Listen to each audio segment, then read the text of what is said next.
Hello! Hey! How's it going? Looking good? Who, me? Nuh-uh. Not in this Christian household. Feeling better from yesterday, I am. Yeah, I don't know what happened yesterday. I was just feeling a little bit off all day. I'm guessing... Yo, Dan JC, thanks for the 2 months. 2 months, indeed. Thank you so much. I really appreciate that. The tier 1. Hell yeah. Thank you. Yeah,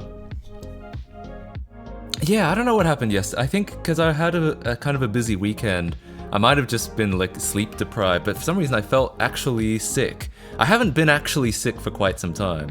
I'm one of those people that only gets sick like once a year. Hang on, let me let's get my stream, my actual stream notification out. Yeah, I'm one of those ones that only gets sick like once a year, and I don't think I've actually gotten sick all year this year.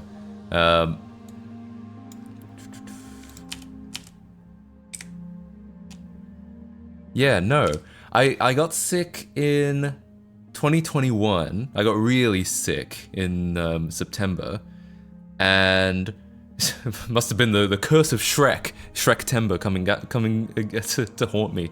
And then I got sick last year, 2022, after going to my first convention in a long time and getting, I got COVID for the first time. This year I don't think I've gotten sick though, apart from feeling a little off all day yesterday.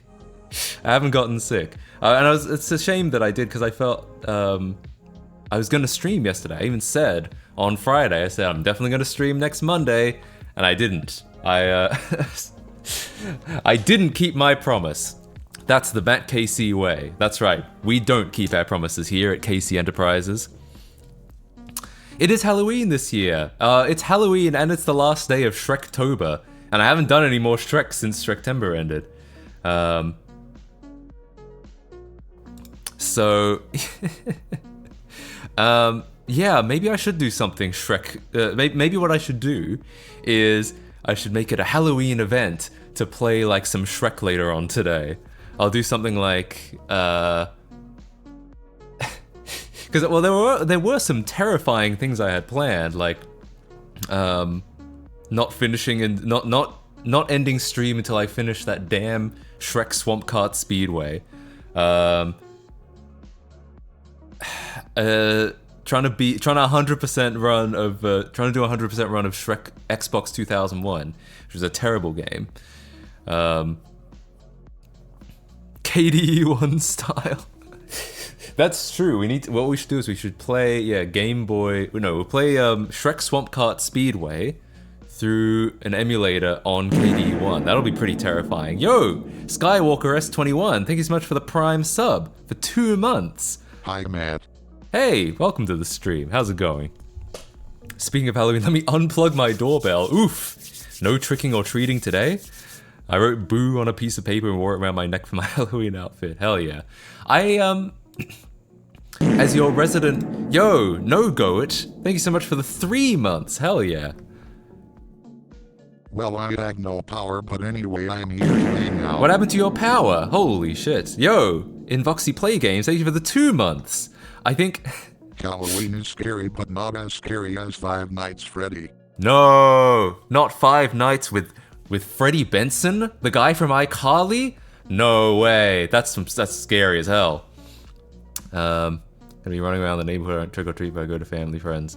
As your resident Australian, I've never trick or treated in my life. When I was growing up, people would always be like, basically, my parents and all my friends are like, "Oh, what's that? An American holiday? I don't think so." So I never did it, and I had like a couple friends who, there were a couple of like, I had some goth friends who really liked just dressing up in scary costumes, and they did it because they liked doing that anyway. But otherwise, no one else really did it. There's at least not in my neighborhood.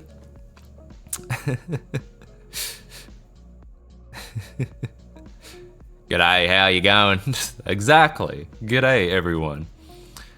Still confused how they do it in the US without getting shot. Hey, people, you know what? You don't get shot walking around the street. You only get shot going to school. As far as that's my understanding. I have to ask, do I watch cricket? No. I mean, I played some cricket in school, but I was never much of a sport ball person. Never watched much. My dad used to.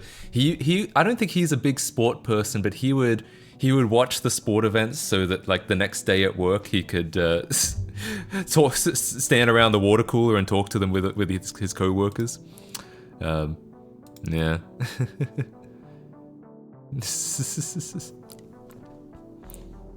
Windows 11 23H2. Hey, what do I look like? Do I look like a Windows user? Do I look like I go outside? No. That's why I'm a Linux user, alright?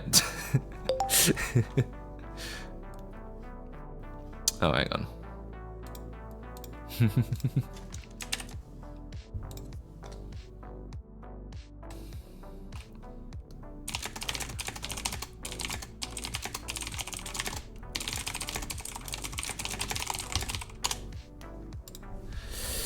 Australian cricket team are such noobs, they just hold the record for most World Cup wins. Do they? I didn't even know that. I feel like I haven't been. There's a lot of Australian news I haven't missed out on. I'm barely even aware that there's a new. I mean, new. There, like last year, a new prime minister came in. I'm barely even aware of that. What do you mean ScoMo isn't the PM anymore? I thought he was just going to be PM for the whole time I was away. I heard a notification that sounds like one of the three, not Discord. Yeah, that's from me. That's my bad. Because only Discord detects the presence of OBS and enables streamer mode. Nothing else does. So any other messaging apps don't do that, as far as I know. Do you have a custom OBS screen? No, I don't. I don't try to advertise that fact, okay? Like, it comes up because we're all, like, techie people. But I'm not actively trying to tell people that, alright? I'm not. But, yeah, so, over the weekend, I tried to clean up a little bit. I tried to do some, catch up with some friends and do some general errands. I'm trying to, you might see back here, I don't know how well you can see it. No, not very well at all. I have these shelves next to my TV, and they have my video game consoles in them. I used to store them in my last apartment, I had a walk-in closet, and I just set up a bunch of drawers in there, and I just put all my consoles in there, and I always felt like, A, it's kind of a shame to have consoles and not have them out, just have them in storage. And B, I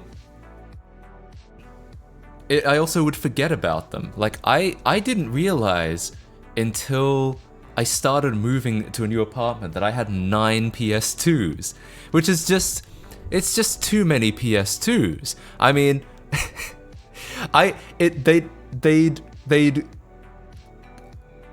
been acquired over the course of several years. I didn't just get them all at once, and they were all cheap because I would buy them untested, or I'd buy them broken. They'd be like, a mile down the street or something, and I'd be like, ooh, that could be interesting. So, but I just, over the years, I just amassed 9 PS2s, and I'm like, I think, even if they're kind of, like, old hardware breaks, 9 is probably more than I'll get through in one lifetime, even if they all break. So, yeah. how do I use them? I don't. So, well, the story is, I had a fat PS2 in Australia. Then I picked up a I picked up some two broken ones. One of them was the two that you saw actually, the two that I fixed on stream. There was the one that was green. I thought that's interesting. It's green, so I bought it, even though it was broken. And then there was another one that I bought because it was broken. It was cheap. But it was always like, you know, one day I'll make a video and I'll repair this on YouTube. That's how I justify it. But I never got around to doing it, so it never happened.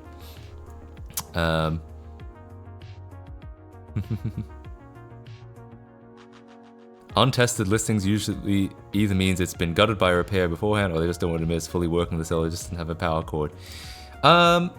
Usually, yes, but I've gotten some like the Sega Saturn was untested, and that worked perfectly.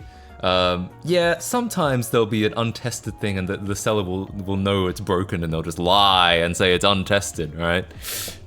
Yeah. Long time viewer, first time here on Twitch. Greetings from Italy. Hey, welcome from Italy. I know it's late for you guys, so don't feel like you have to stick around the whole time.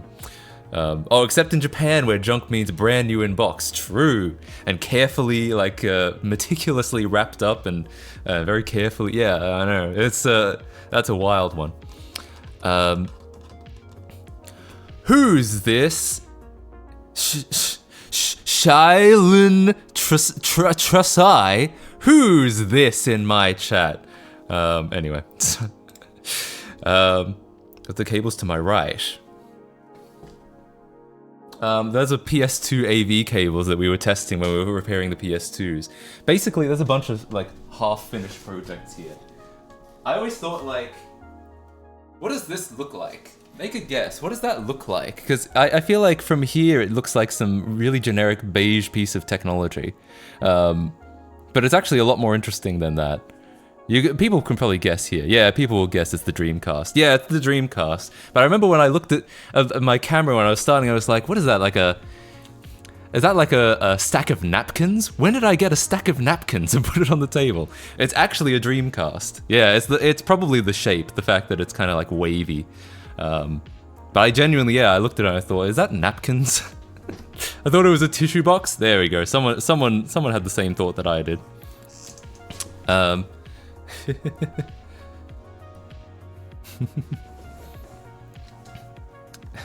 Good evening, Tim Cook 2023. True. Yeah, so that Apple event yesterday, you know, it would have been so smart if I actually streamed yesterday. Like I had planned to initially. The only reason I didn't, like I said, was because I kind of felt a bit off yesterday. And I still don't know why. I think it was probably just immense sleep deprivation from doing so much over the weekend. But it would have been so smart if I streamed and then the Apple event started and I could have streamed that. That being said, it was pretty short, right? Usually they drone on for 4 hours, but no, this was only half an hour. Yeah, it was only 30 minutes. What did you guys think? I mean, there is certainly...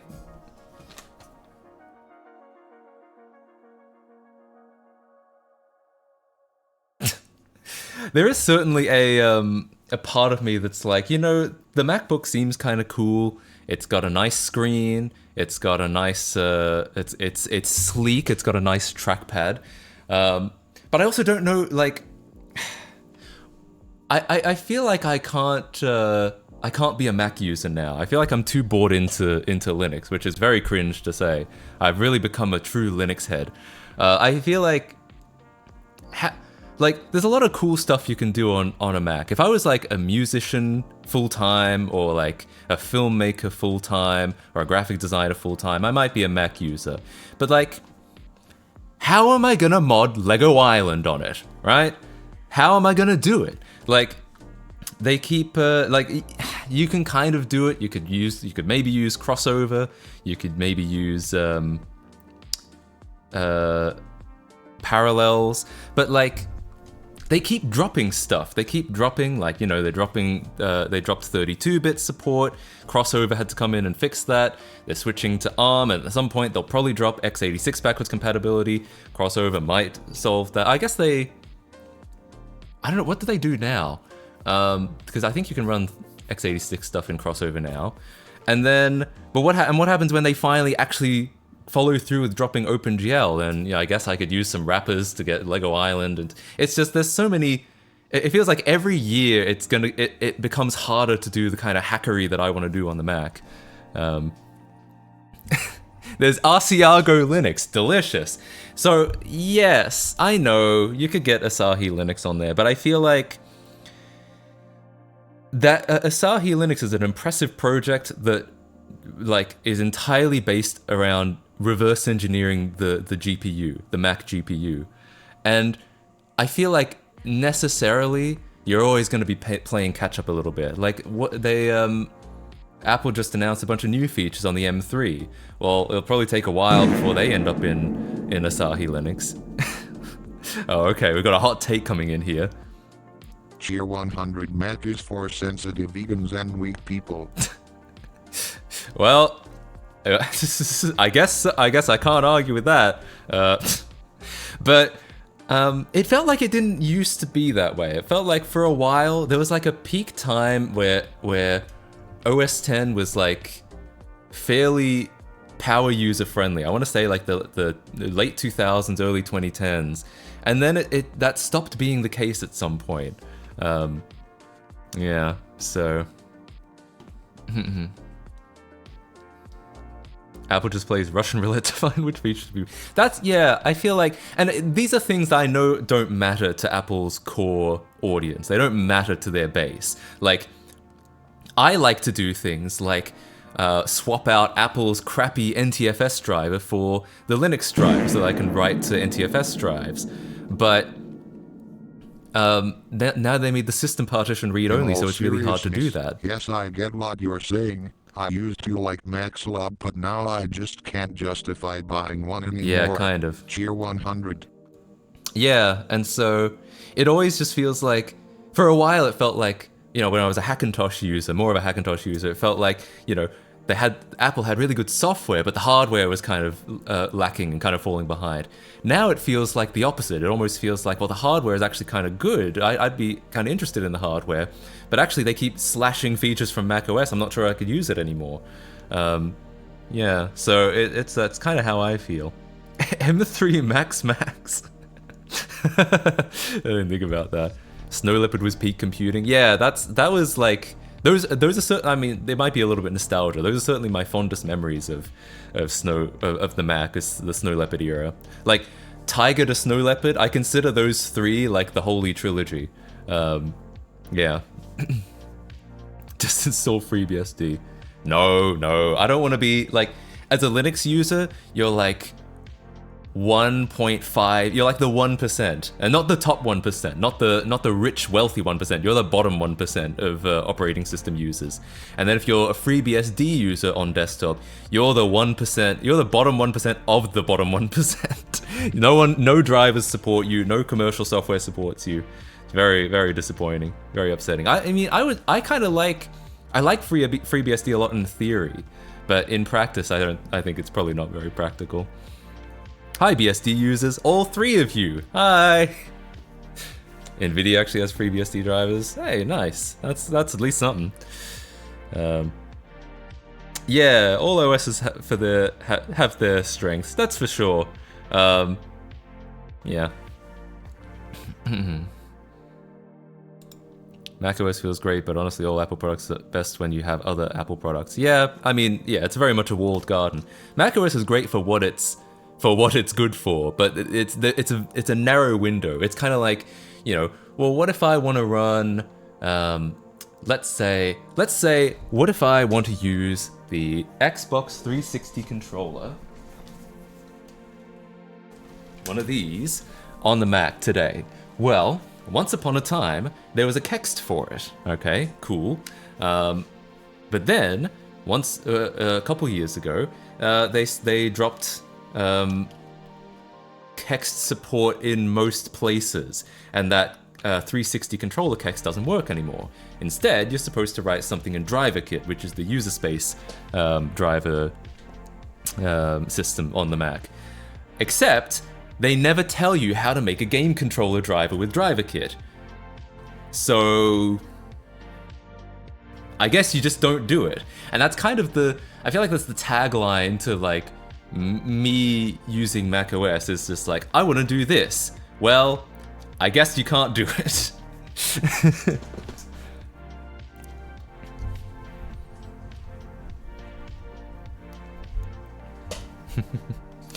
Yeah. Are you the Lego Island guy? No, but I get that all the time. Yeah, I'm Clive. I'm completely other guy. Yeah, I mean, what Apple tells you to do, Apple supports Bluetooth controllers out of the box now. So basically the answer is, don't use one of these. Instead, buy an Xbox One controller or a PS4 controller or whatever, which, you know, I have those, but it's just like, what if I want to use this? Oh well, you can't, essentially. I'm the .NET guy, that's me, yeah. No, the other guy is the Lego Island guy, I'm the .NET guy. You know you've made it when someone on the street asks you're the Lego Island guy?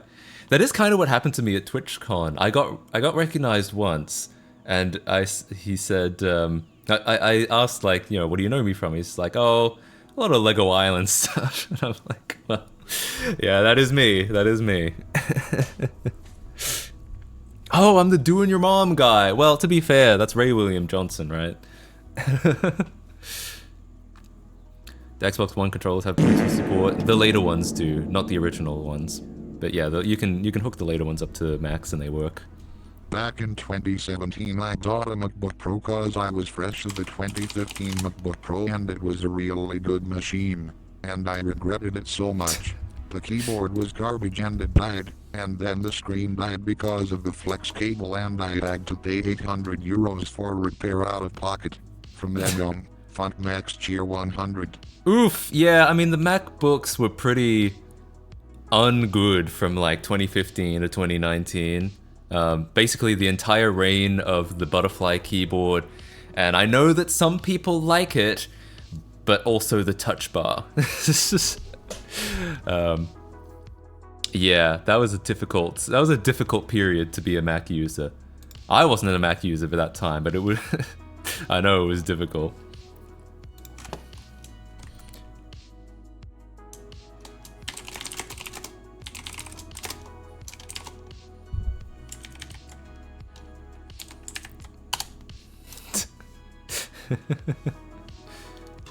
I kind of like the touch bar, but I see why people didn't like it. Yeah, I mean, I never used it for anything. Maybe if it was like, maybe if I used one of the apps that integrated well with it and had all the controls on the touch bar. But in my experience, I didn't like it. I kind of felt like, when I tried it in the stores, I didn't like it. I remember, just little things. Like I like to be able to,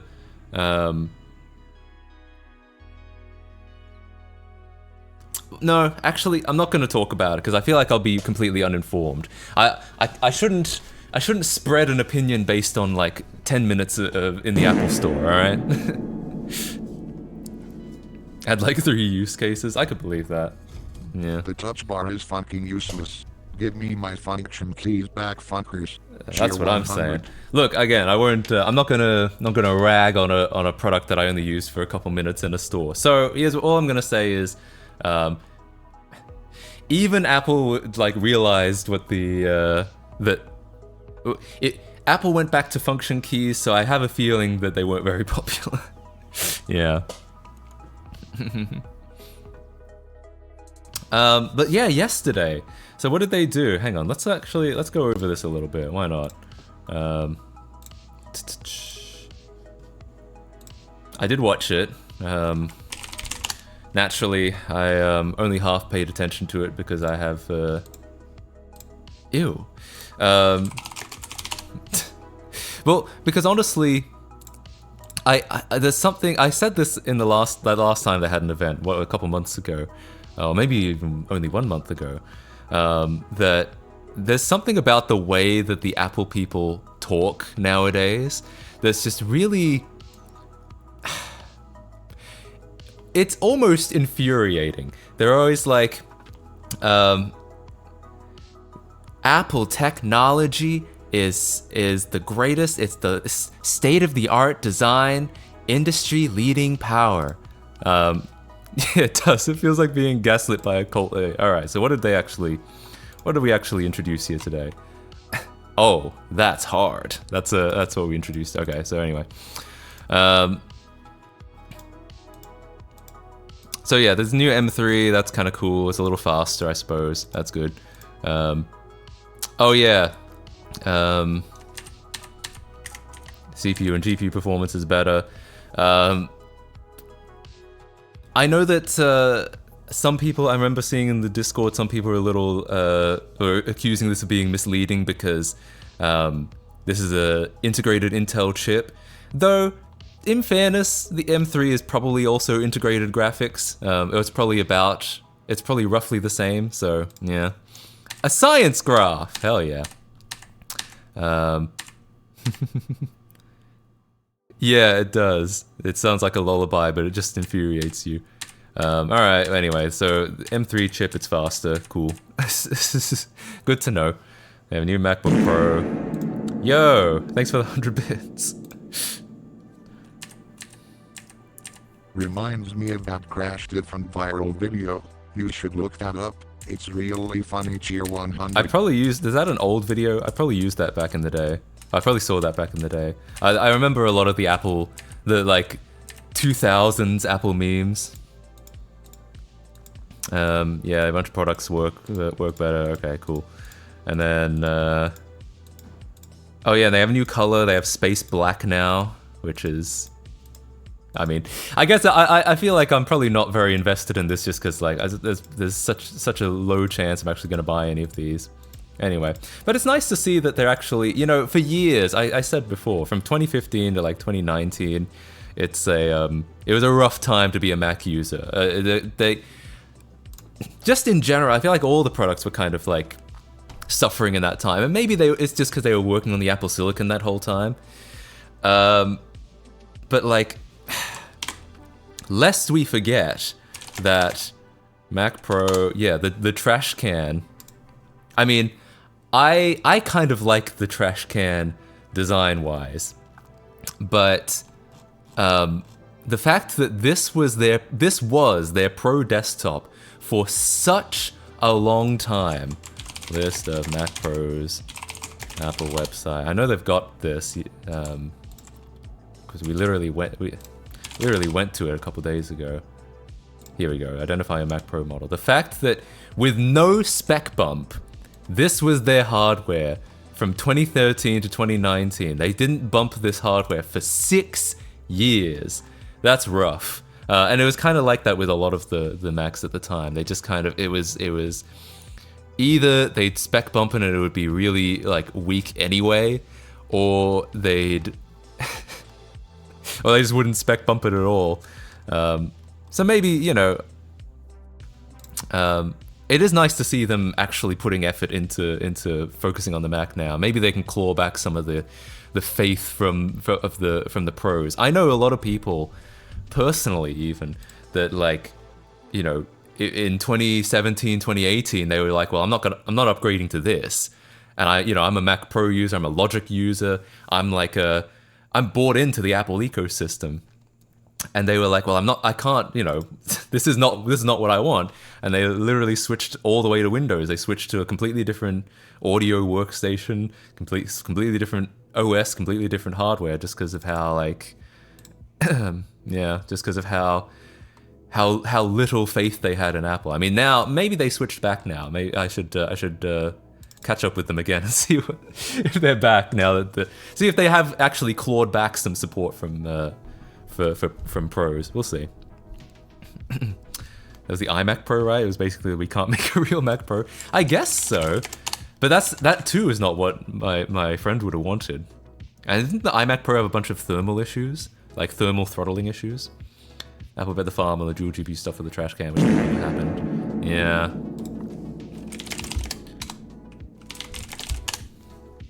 The current Mac Pro is basically highway robbery at this point. There is no way it's anywhere near worth that money.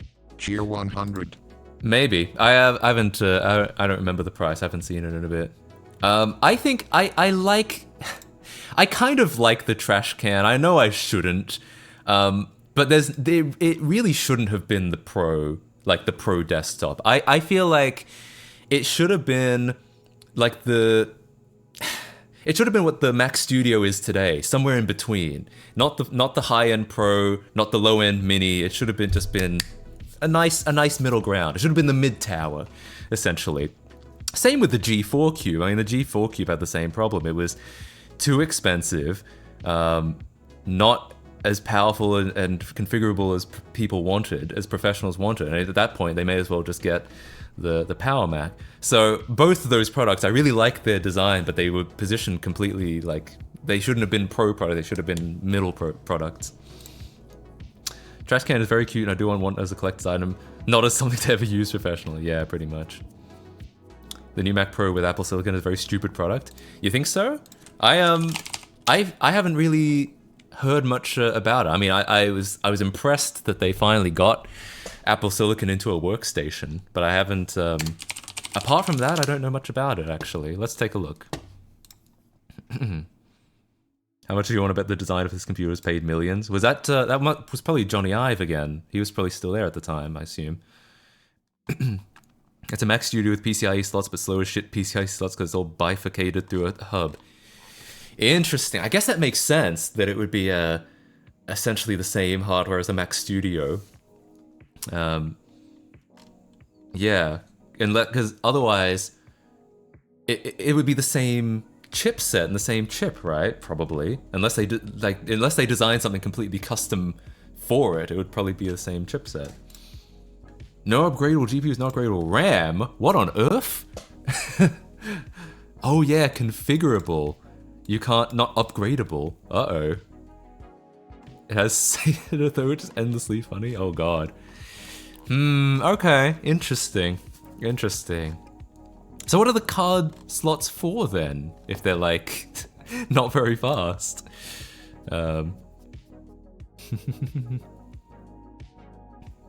You can fit 2 whole SATA drives in there.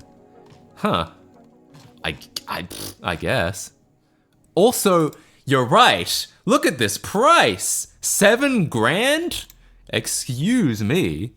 I mean, I've heard good things about the Apple Silicon in a workstation. I guess it's what, 24 core CPU is quite a bit. But also, $7 grand, that's like, that's the baseline for the Mac Pro? Holy shit. That's quite a lot. That's a lot. You get 3% cash back with an Apple Card? Oh, good. Good, I'm glad. Yeah, I guess that's probably why they introduced the Mac Studio. You're like, because again, what if you're like someone who like just edits video, or you're a graphic designer or a musician, you know, you ordinarily you would go for the cheese grater Mac Pro. That would be kind of the go-to. But I don't even know if a lot of them would spend $7 grand on one of these. So I guess that's what the Mac Studio is for. It's for like, you know, you can get something that's better than a Mini without spending $7,000. Yeah, this is $2,000. It's way less than half. It's almost a quarter of the price. It's only a little bit over a quarter of the price. And they'd still do the $400, the $700 wheels. Ooh, $700 wheels. Oh no. You know what? I actually have somewhere around here. I bought a bunch of drawers and they came with wheels that I never used. So one of these drawers has wheels in it. Which one of them? Hang on. Here we go. Guys. Cheer 100. The Mac Pro is basically a status symbol by now, just like the Rolex or SMDH. I guess just so. there to show you had more money than you had brain cells. Yeah, I feel like it didn't used to be like that. I know it's a cliche to be like back in when Steve Jobs was around, but like I feel like there was a time when they were like they had a big emphasis on functionality, and like I said, maybe they're kind of clawing a little bit of that back now. But yeah, I think they certainly the criticism that Apple is a lifestyle brand certainly became a lot more appropriate within the last decade or so. Anyway, look at all the. I have a full drawer of wheels. These are like old chair wheels. That's why they're dirty. But there's like so many, like a lot of these wheels I haven't even opened. You think I could sell these for $700? YN, what do you think?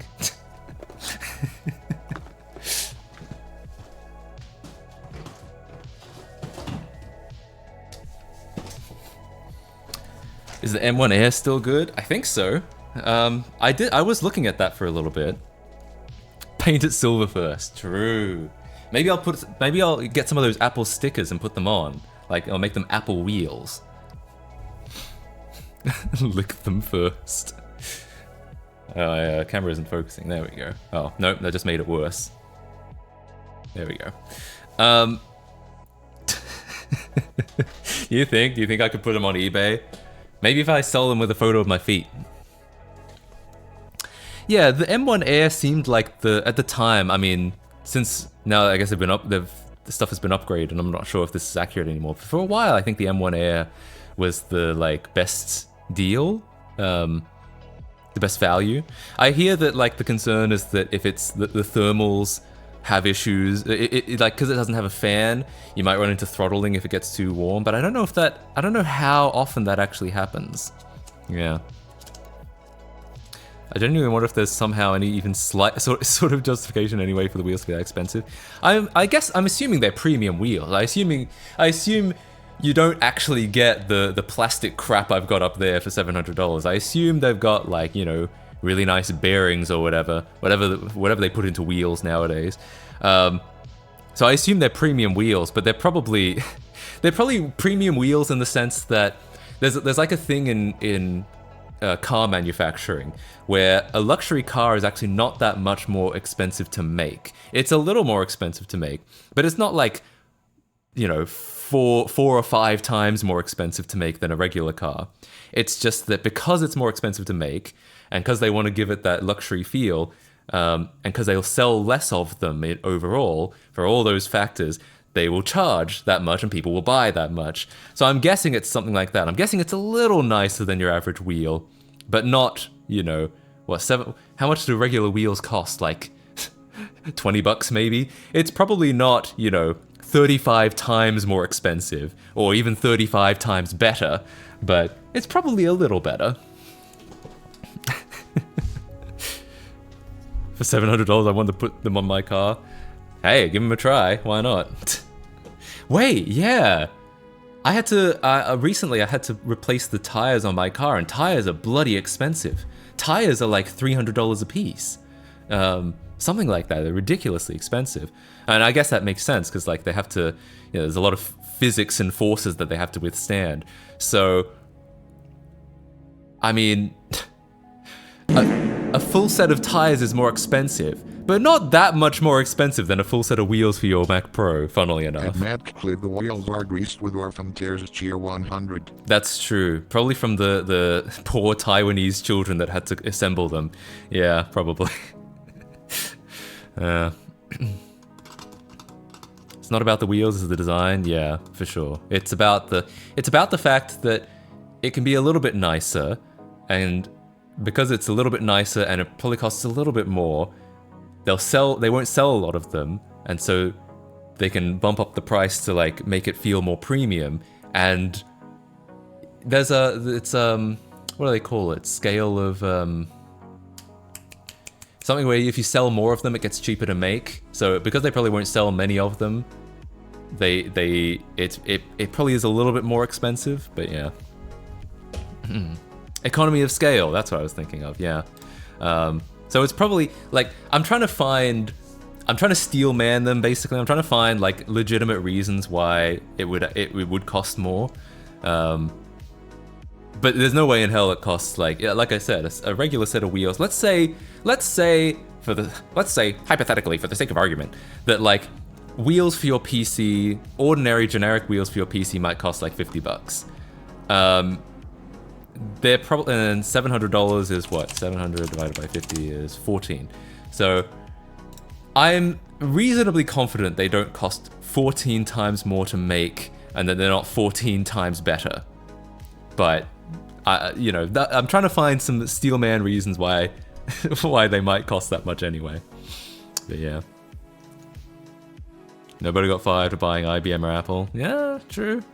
What I know that because I pay a lot of attention to like 3D animation and CGI. Not a lot of attention, but like a decent amount of attention.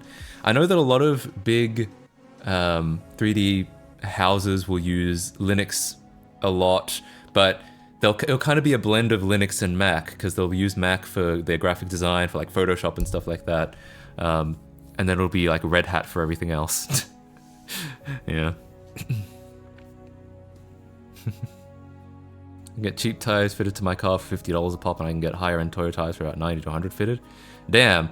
How much do I have to go over my because I got a car repair recently, and some of my tires were like had to be replaced, and I remember it being quite expensive, but I'm not sure, like I need to double check what it actually cost me. Never used Red Hat, what's it like? It's not great for like the home user. It's really only designed for like large businesses or servers, yeah.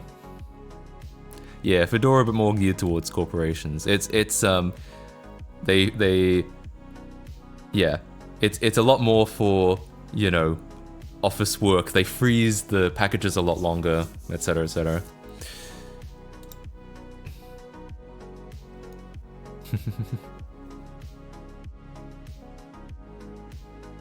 At uni we used Scientific Linux, which is RHEL based, I believe. Damn. Scientific Linux. I feel like that's just... someone just made that up, like... Yeah, anyway, that's not a very creative name. Yeah. Oh wow, it's actually got a website, scientificlinux.org? Really? I'm gonna make a distro, and I'm just gonna call it Cool Linux, and I'll just run Cool Linux from now on.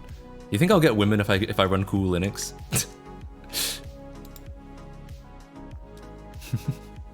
Yeah, it'll be Arch based, but it'll just be called Cool Linux. Oh no. No, I only use Creationist Linux Tier 100, just kidding.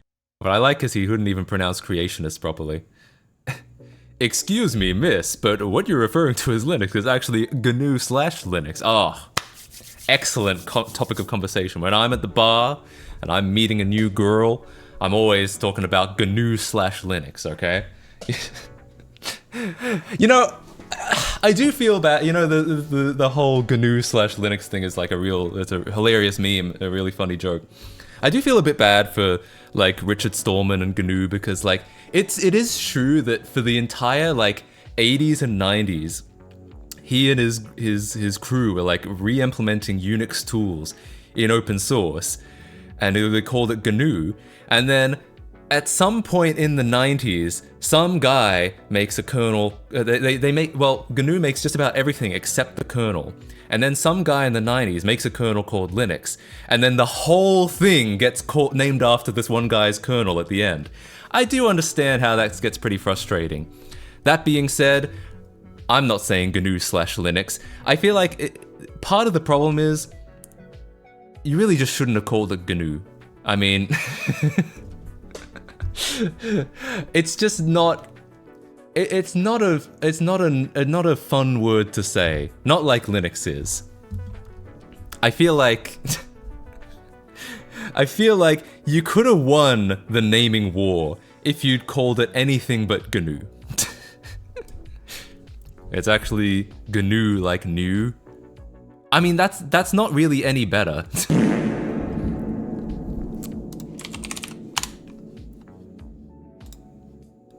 Tier 100, they could have called it GNU or Linux. It's, hang on. According to this, I'm right. But I know it's Wikipedia. Oh god, it's so quiet. I mean, I'm not in a... I don't care, I'm not in a It's not new. Is someone trolling me? Am I getting one guide right now? GNU. Yeah, according to Wikipedia, I'm correct. But it doesn't even matter. Either of them are bad. Ligma. Yeah, maybe you shouldn't have called it Ligma either. But like, there's so many things you could have called it. And it didn't have to be this. I'm not a Gnoblin. Yeah, you should. Okay, don't call it that either. Yeah, I understand the frustration that he and his crew did so much work, and that it all gets named after one component that came in towards the end. I get it.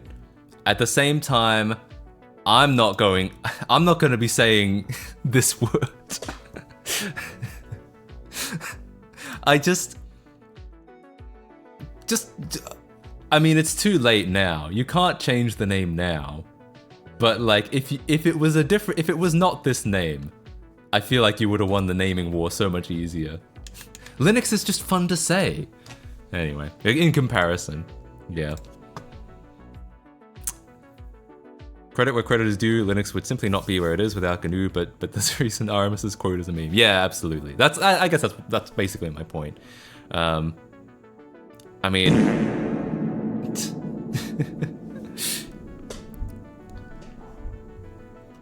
Tier 100 sure you can rename, just fork it. Oh sure, yeah, you could rename it. I mean, but you can't rename the whole thing. I can rename it, and I can be like, haha, it's not GNU/Linux anymore, it's KC/Linux, I don't know. But yeah, I mean, I'm not...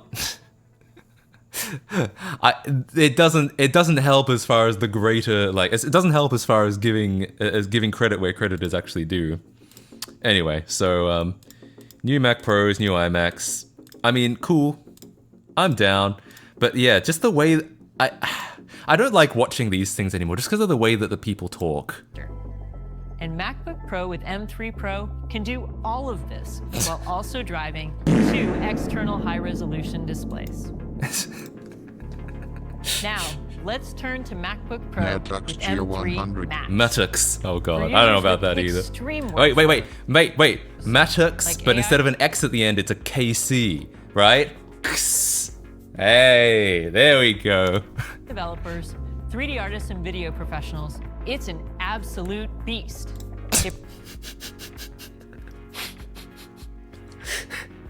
It's an absolute beast. Provides performance and capabilities that push the limits of computing.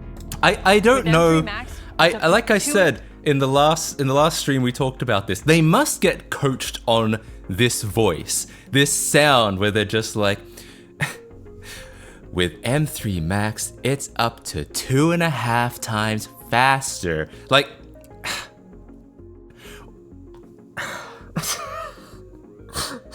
I feel maybe the idea is that they want it to be like, okay, let me steel man them again. Maybe what they're trying to do is like, they're trying to, you know, they're speaking in English, but they're trying to speak slowly and clearly and enunciate themselves just in case, you know, whoever's listening is not fluent in English, which plenty of people aren't. Maybe that's why they get coached this way. Tier 100 to lie with such a straight face, you need a lot of skill. Well, I'm sure they're just reading a script. I'm sure they just get absolutely like, I'm sure it's produced within an inch of its life, but 2.5 times faster than the 16-inch MacBook Pro with M1 Max. Thanks to the next generation GPU architecture and M3 Max, like for me, it's just infuriating to listen to. I'm just like, oh god, you know, I just want to put it on 2x speed, but it's live, so you can't. But like I said, my Steelman like interpretation of it is maybe yeah, they're just trying to make it as listenable as possible for people who are not like native English speakers. Okay, I get it. All right, fair enough. But also, I just hate watching these nowadays. Yeah. Comes as very snooty. Yeah, maybe. That's kind of how I feel. It feels very like, it feels like they're talking down to you. Like, as someone said, it feels like they're talking to like a preschool kid. Like, very good. Did you know that with M3 Max you can create 3D graphics like never before? Like, I hate it. I hate it. You're a winner. Yeah.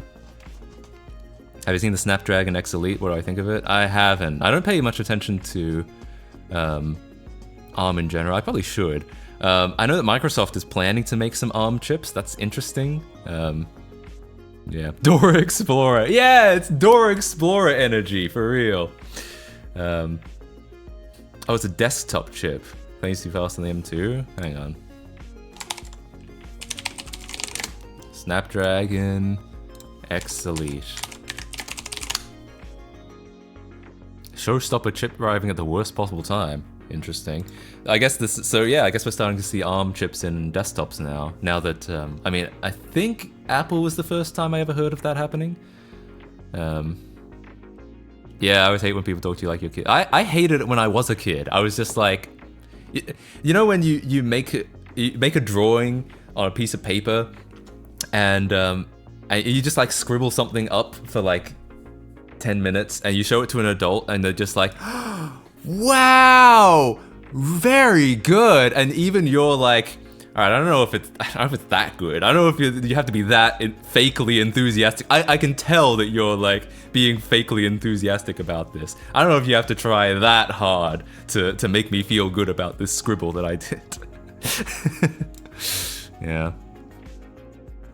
Windows on ARM's getting better, which makes me happy. I think Windows on ARM in my testing has been pretty good. Like, I've run, you know, old games. I run Lego Island and Hydro Thunder and like all the classics in it, and it seems to work like just as good as it could on anything else. Man, you're giving me too much credit, mate. Just be honest. I'm self-aware. That's how I felt, even as a kid, and it's still jarring as an adult. Yeah.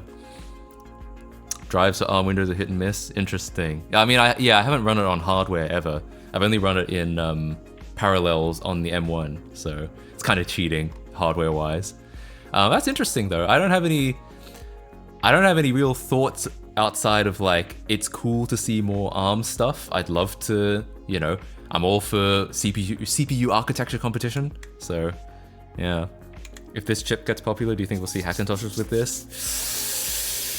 I'm gonna say relatively doubtful, but it's possible. The thing about ARM is it's like an open standard. So Apple can sneak whatever they want into their chips, and other ARM chips don't necessarily have those things. They already have. They've already put a bunch of undocumented stuff in their chips. And, you know, you could emulate those instruction sets, maybe. But it's a whole nother layer of complexity than just it all runs Intel chips, right? Could work without Rosetta? Maybe. Don't they have like, doesn't the M1 have like a like custom math instructions or something like that?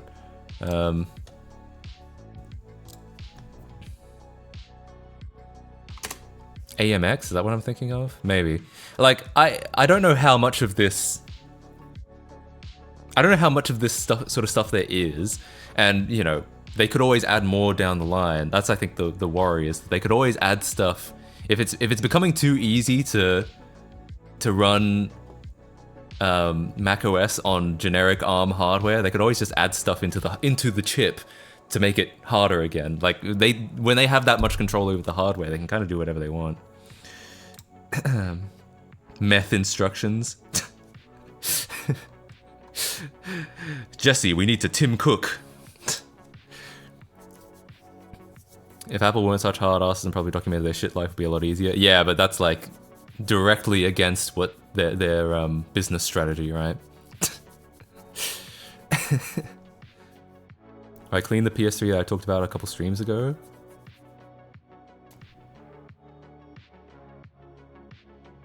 I don't remember that. I cleaned a stream. last year. I guess there was a third PS3, but I actually sold that one. So it's their responsibility now. Actually, I might have opened it up and cleaned it. I don't remember. I might have done that off stream. We'll see. Apple restricting their user base. Never heard this one. Well, yeah, because Apple is a hardware company first and foremost. Like, their software, they make software solely to sell hardware, pretty much. I mean, strictly they're a phone company more than anything else now, and I guess like a phone. Like, you could argue maybe they sell a lot of cloud services for their phone. Like, I've heard people say that Microsoft doesn't even make most of their money from Windows anymore, that most of it comes from Azure now. I don't know how true that is, but maybe Apple makes a lot of money off the cloud now, but like, historically, they're a hardware company. They make their profits in hardware, and their software is just a means to sell the hardware, essentially. Weird Azure pronunciation. How are you supposed to pronounce it? Azure? Azure? Azure? I don't know. I feel like these aren't even helpful. Asher? Acer? Azure? Or Azure?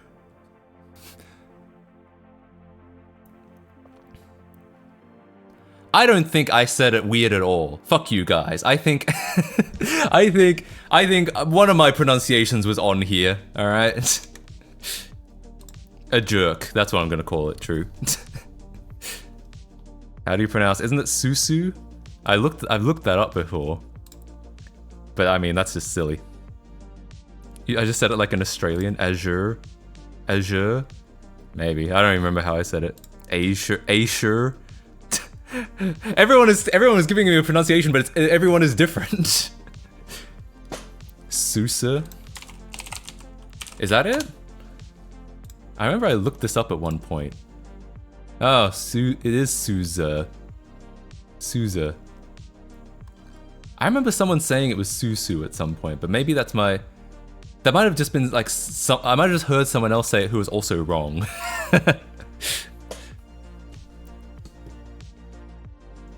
Sussy. True! Alright, that's I think the correct way to pronounce it. I should just call it Sussy.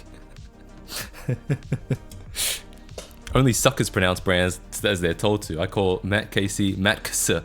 I know, right? If we all said GIF the way we were told to, we'd all be saying GIF. And honestly, cringe, okay? It's not GIF. Open Sussy. I think I'm actually gonna call it that from now on. Open Sussy.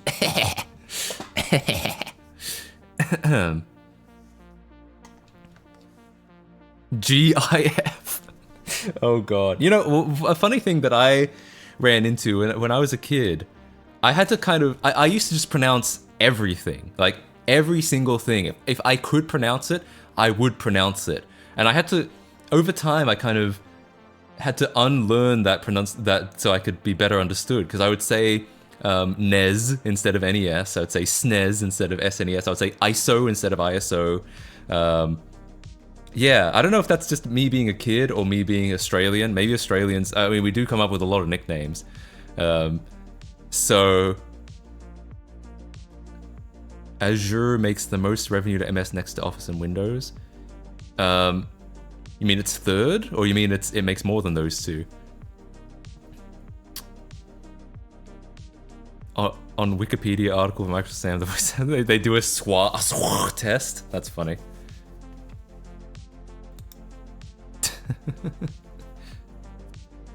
Doesn't make a lot of money. Yeah, that's I think they also make a lot of money licensing Windows to businesses. Yeah, I feel like that's where most of their Windows money comes from. It's not from like you and me buying Windows, and that's why they let you use Windows 7 keys for like 7 years. It's from like... It's from giant companies. It's from like Disney buying a Windows license for their 2,000 PCs, or like a school buying a license for like, you know, 1,500 PCs or something like that. Maybe that actually they probably wouldn't have 1,500 PCs, but still. Buying Windows. Anyway, yeah. So another thing I did. So remember last stream I mod chipped a Sega Saturn, right? So off stream, the day after, I did it again. I actually have a couple Sega Saturns. Oops. Cheer 100 play the SUSE pronunciation song https:// Oh no, he's gonna read the whole link. www.youtube.com/watch ? The equals null xfk. Also H to overdrive when. I guess I'll get into it. Firstly, I tried extracting the tar you sent and it didn't work. I don't know why, but it didn't work. And secondly, I feel like no one else really cares, and that if I play it, I'll probably play it off stream. Okay, anyway, what's the song?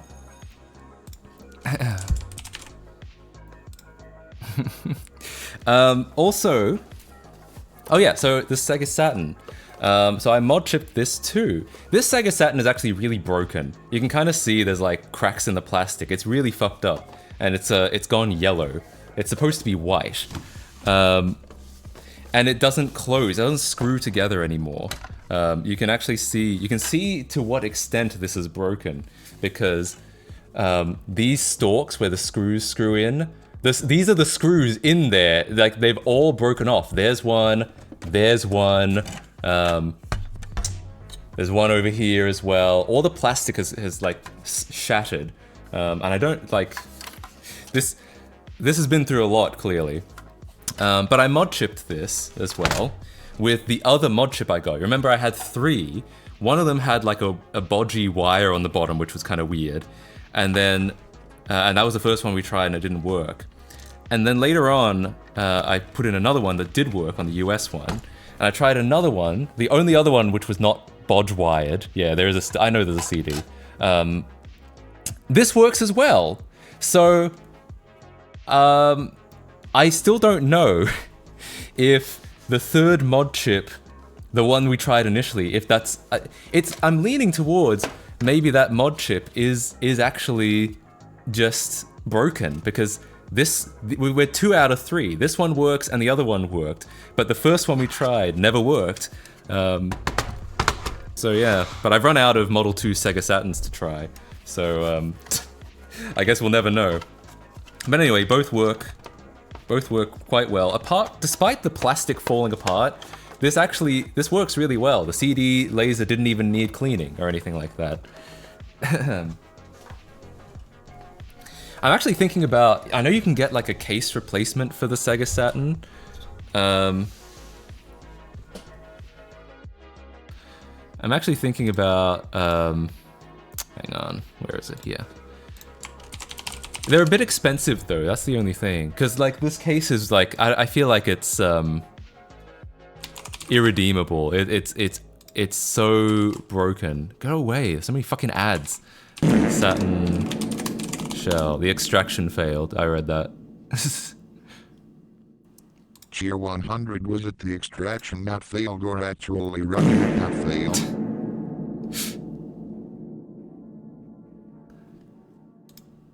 Cheer 100, are we doing some tech today or what? Yeah, probably. I have some ideas. Yeah, I've got some projects in mind.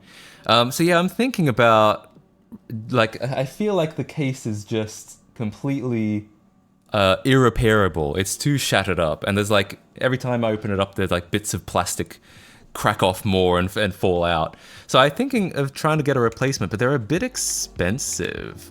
Hang on, let's take a look. So we've got this, like, I do like this smoky black kind of case design, but it's also almost $100, which is more than I've spent on any of the actual Sega Saturns. Oh yeah, they've got these silver cases, which is kind of interesting.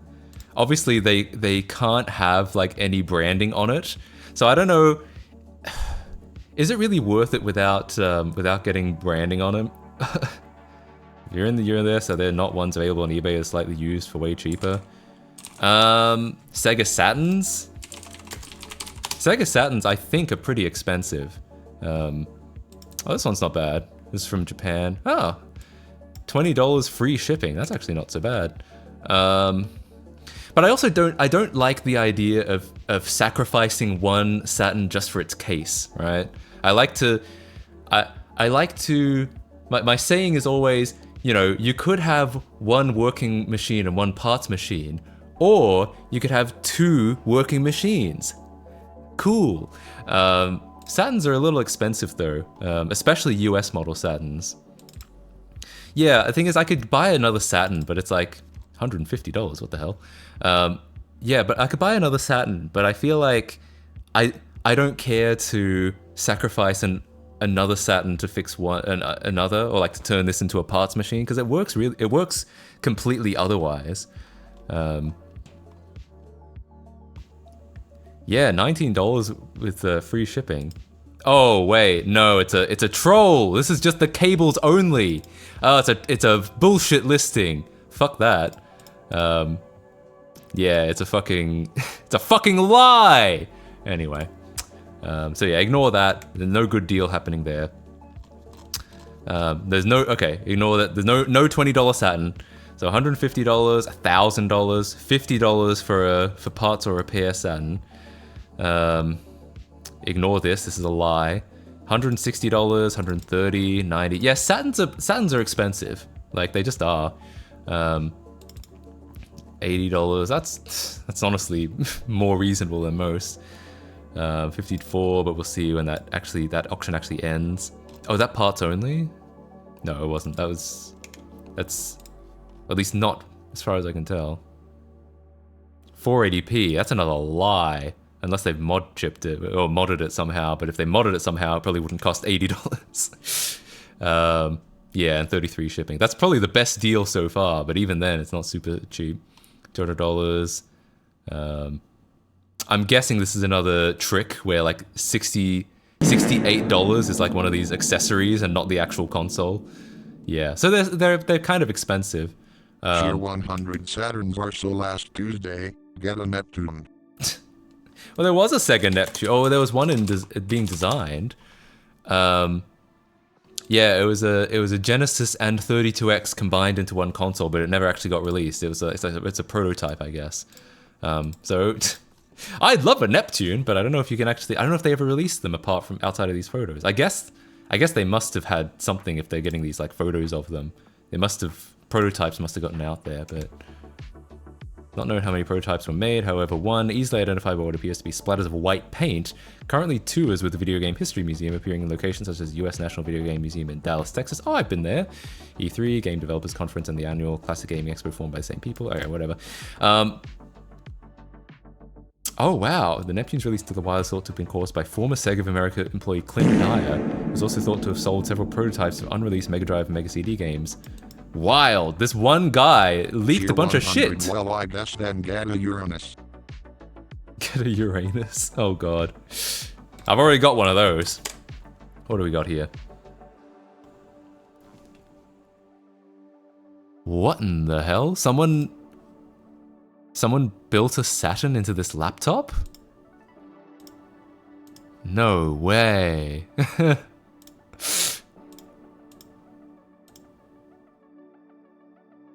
Alright, cool. Honestly, impressive. Super impressive. I would honestly wonder if it's actually worth more than 600, but I guess it's like, it's very, ooh, look at all this stuff inside. It's very customized.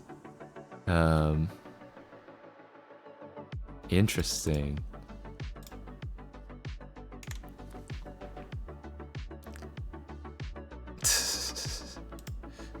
Cleanest custom console. I mean, it's not bad. It's interesting. I don't know if that's the thing. I don't know if I would want it. But it's a good. It looks like it's a good job. Anyway, so yeah, getting another Saturn, even a broken one, is probably not that much cheaper than getting a $100 case off AliExpress. I mean, at least I guess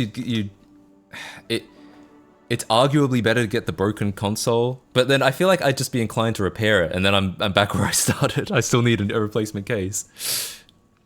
But God, does that plastic look sexy? I know. 3D print one. Oh yeah, I don't know about that.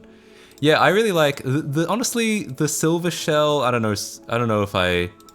It's interesting, but I really like these like semi-translucent. They feel very 90s to me, and I would love one of these. But $100?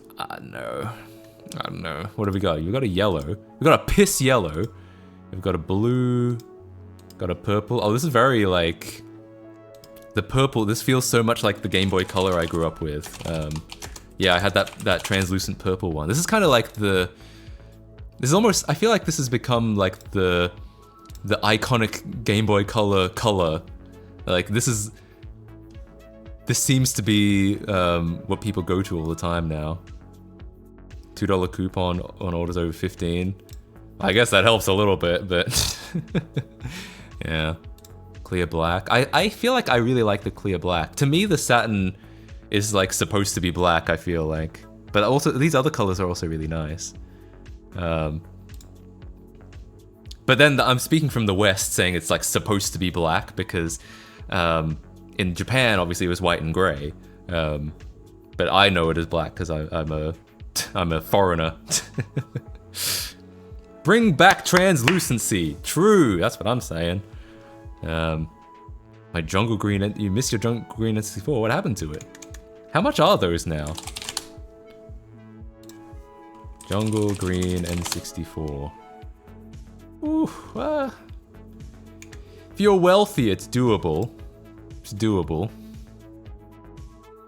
I'm not wealthy. I don't think I'm paying for this.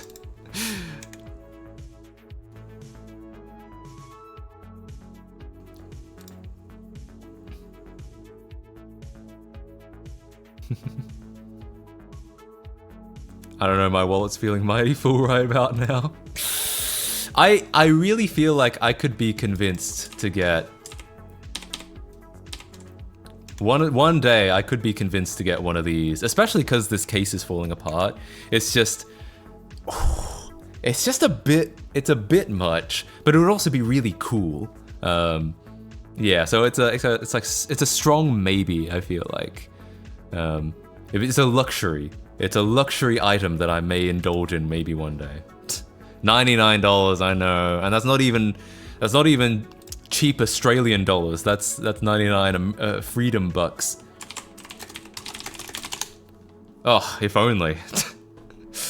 Yeah. Anyway, whatever. So that's my Sega Saturn update for the day. Is I got. I mod chipped it successfully, which means 2 out of the 3 mod chips definitely work. Not certain about the first one we tried, and then, but this case is falling apart, so I'm thinking about replacing it. But like, if only it was the Wii case replacements, or even hang on, there's a GameCube case replacement which I thought was interesting looking. Yeah, getting a purple one of these could be interesting. I don't know how how good the plastic is, but getting one of these, this is 50. It's not so bad, but that could be cool. Especially if you maybe you could put some LEDs in it and it would light up. I don't know if that probably wouldn't appeal to everyone, but it could be kind of fun.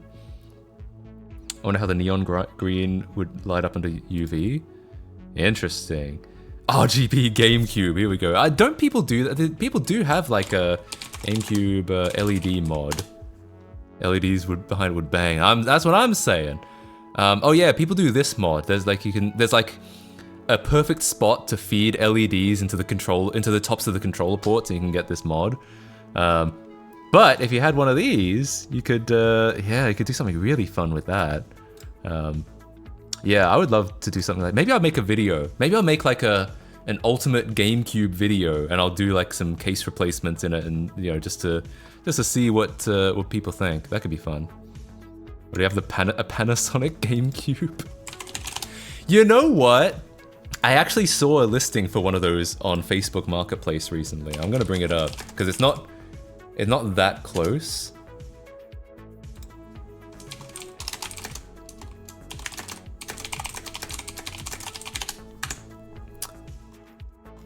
Unless it's already been sold. It wasn't super cheap or anything like that. Oh my god. This guy is selling it for 1,100. I saw one selling on Facebook Marketplace recently for like 650, which I'm not about to spend $650 on a Panasonic Q. I think that's what it's called. The Panasonic Q, if you're unfamiliar, is a Panasonic-made version of the GameCube that also plays DVDs, and there is probably a good argument that if the GameCube had played DVDs, it might have done better in the market because that's one of the reasons Sony was able to sell so many PS2s. It was at the time the most affordable DVD player available, but Sony almost certainly sold the PS2 at a loss, and they just tanked the cost and made it back through game sales. That's like a unique thing that game consoles can do that I don't think DVD players would be able to do. Like, I don't think you could sell DVD players at a loss, because I don't think you make that money back from like DVD licensing or anything like that. Only just this year decided to Pico Boot mod my GameCube. It was my last 6th gen console to stay completely stock. Hell yeah. I've thought about doing a Pico Boot. Pico Boot is, I believe, you basically replace the whole BIOS with a Raspberry Pi Pico. And that lets you run like... Well, most importantly, it lets you run Swiss, which lets you boot ISOs and shit like that. I've thought about doing that. That could be fun. I mean, I've kind of got Swiss working on my GameCube, but it's through the DVD player, which is suboptimal because the DVD player is a little sketchy. Actually, I don't think the player itself is sketchy. I think it's maybe just the media. It doesn't like the media I have, so it only boots maybe 2 out of 3 times, or it doesn't boot maybe 1 out of 3 times. If you want to do a video on Pico Boot, I can send you an M2 loader. It's meant to be launched this year. Really? That could be fun. Is that using the M2 to launch games, or how does that work? I'm a little bit uninformed here, I have to admit. Maybe use the memory card hack. Yeah, there are other ways I can boot Swiss, but yeah, not. Or I could get if I spend a lot of money, I could get the GC loader. But yeah, there are other ways I can do it, but the current way is a little bit unreliable. It boots most of the time. Like I said, maybe 1 out of 3 times it fails only, but sometimes. Check Macho Nacho's video on it. I will. I'll check that out later. Because I was looking into Pico Boot this morning. I was interested in it. 60% of the time. It works all the time. Exactly. Okay. Yeah, I'll watch that. We could watch it on stream, though. I feel like maybe I'll watch it later, and we'll just I'll just get to my next project. Get started on some stuff.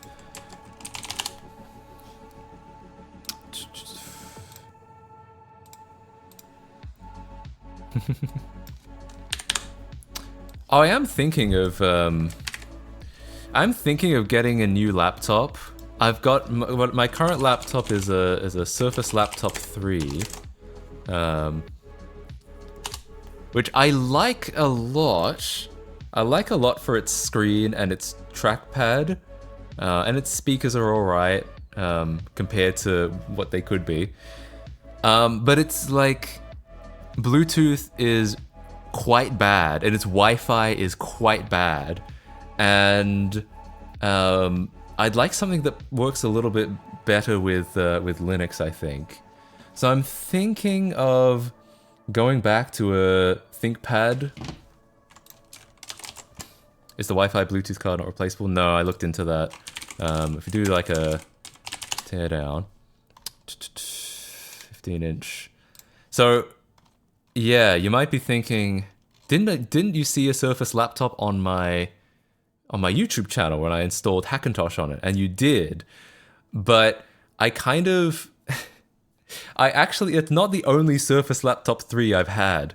I originally had a 15-inch AMD Surface Laptop 3, and then I bought that specifically for the video, and then I later sold it. So I actually have this, the Surface Laptop 3 15-inch. And if we scroll down to the bottom, somewhere here, yeah, so... Oh no, that's not it. So what is the Qualcomm Bluetooth SoC is in pink. I believe that's soldered on permanently. In a civilized laptop, you'd be able to replace it. But yeah, not this one. What I'm considering is if I can get a really good deal, maybe I'll wait for like Black Friday. The T14 Gen 4 I like because it's got a 16:10 screen. I'm sick to death of 16:9 screens. I feel like 16:9 is good for watching movies and videos and playing games, and that's it. I feel like if you actually do any work, 16:9 is really cramped. That's one of the things I like about the Surface Laptop 3 is it's a 3:2 screen, which which looks like this. It's just a little wider than 4:3, but so not as square as 4:3. I feel like this is actually, for me, this is like the ideal aspect ratio, but it's really uncommon. What I like about the T14 Gen 4 is it's 16:10, which is not as tall as 3:2, but it's a lot better than 16:9. I'm glad that 16:10 is coming back into popularity because it's been rough, man. It's been rough being stuck with 16:9 only for the last, like, 10 years or so. Oh yeah, I should look into framework laptops as well. This is like the ultimate repairable laptop, like completely customizable. You can like replace everything on it. This is certainly interesting. This is probably the first time, like, a lot of us build our own desktop PC, but this is probably the first time that you can, maybe not the first, that's probably uninformed to say, but this is like one of the first times that you could actually build your own laptop. Hello Clive, welcome to the stream. That's right, it's me. It's your boy Clive, back at it again. Yeah, I'd consider something like this, but I also buy, most of the stuff I buy is secondhand, so like, I could probably get a decent deal on a secondhand ThinkPad as well. That's the laptop I'm typing on, not the 16-inch version. Interesting. Well, what do you think? That does look 16:10. Another thing I'm thinking, and this is like a completely out of left field idea, but I do a little bit of work on my laptop, but not a lot of work. I mostly use it for like browsing and watching stuff, and occasionally I will do some code, which is when I like having the bigger screen. Or if I'm traveling, I might do some video editing, which is also nice having the bigger screen. But that's an occasional thing. And I did think maybe be better if I got like what I could do. And this is like I said, this might be a silly idea. This might be a dumb idea. Watching stuff. No, I'm watching like not everything is about pornography, okay? Not everything is about porn. Yo, Max2173, thanks for the Prime sub. Thanks for the 3 months. Clyde and kicking. Hell yeah, thank you so much. No Nut November is starting very soon. Oh god, is anyone doing that, and does anyone do that? I wondered if it would be feasible to get a cheap I know it's a dirty word, a Chromebook, which would be undoubtedly cheaper you could get a decent screen, a decent touchpad for cheaper, and then maybe like remote into my desktop computer when I needed to do work. Now, I don't know if that's a good idea, but I did think about it as like, that could be quite economical. Get a Chromebook and put Linux on it. I did know, yeah, you can get Arch on these things apparently. You can install Linux on it, though that'd be okay, just okay. I actually do that all the time. I kind of consider Chromebooks as e-waste, seeing as they're cheaper to replace than to repair. Interesting. Yeah, but the point of a Chromebook is that you could probably get get a nice screen and a nice touchpad and a nice keyboard for like 200, like secondhand. I'm talking secondhand because I buy like everything secondhand basically. You could probably get something secondhand for like $200 or $300. And then you're not spending like $700 or $800 on something else. Just get a secondhand Lenovo. But even the secondhand ThinkPad that I want would be like $800, which is not bad for a decent laptop. It's just, I'm just wondering could I save a lot of money, like, you know, get a $200 laptop and then remote into my desktop and be just fine. Maybe. Cheap laptops are just manufactured e-waste. It's gonna be slow as balls, but if I remote in, then I use the power of my desktop. Lenovo P51, it's a beast, just a bit thick. Yeah, I don't know if I'm kind of going in the opposite direction of I'm not trying to have a lot of power in my laptop. I'm trying to see if I can get away with not having a lot of power in my laptop and then remoting to my desktop when I need power. It'll struggle to decode video fast enough? You think so? DRI laptop, what's a Panda SBC? That relies on your desktop always having Wi-Fi. Well, my desktop always has Ethernet. I don't know what this is. Can you make a laptop out of this? If it doesn't, you're fucked. But I don't do that much work on my laptop anyway. Like, as long as the laptop can play YouTube videos and do like Google Docs, and then remote into my desktop if I ever need to do like video editing, if I ever feel like doing video editing on my laptop. That's kind of my use case, essentially. Why not get a lower end ThinkPad and use that instead? Because my thinking is I'd probably get a better screen on the Chromebook, or a better, yeah, I might be able to get a better screen. Like if I got something like, I'm saying like a lot, got something like this. Again, I'm just thinking about it. I don't know if I'll actually do it. Like this gives me a 3x2 screen. Cool. Or hang on, what are the actual specs? This even has an i7, which is kind of funny. Doubt on that. Pressing D. You don't press D for doubt. You press X for doubt. Get a tablet. Oh, I don't want a tablet though. I want like a proper keyboard. I don't want something that you just like attach. What are the specs on this actually?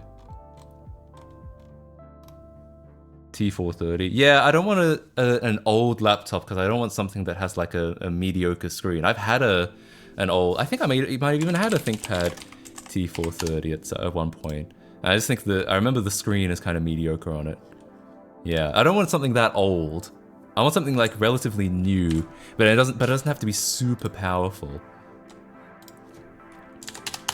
Some laptops even now have 720 screens. Yeah, T43s. Yeah, the T4030 screen was bad. I remember that. Yeah, this has like an i5 or an i7, and it's got like a decent sized screen. It's got a decent like aspect ratio, and I don't know what its like trackpad is like, but it's probably okay. And the point is, secondhand, this thing is like, yeah, it's like 200 something bucks or less secondhand. Whereas like the ThinkPad, which the ThinkPad would be a better standalone machine for sure, is more like 700, 800, which is not bad for the amount of power that you get. It's not bad. I'm just trying to think if there's like a hack here. Be wary of the weird Chromebook keyboard layout.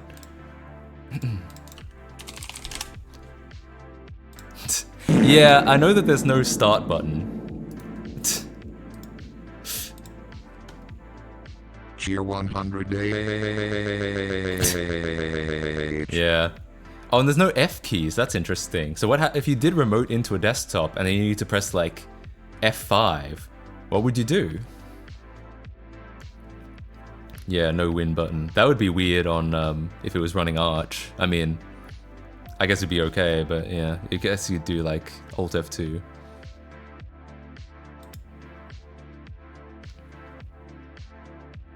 I myself want a small laptop with a decent screen, like the 2015 MacBook, but that thing's so unreliable. Yeah, true.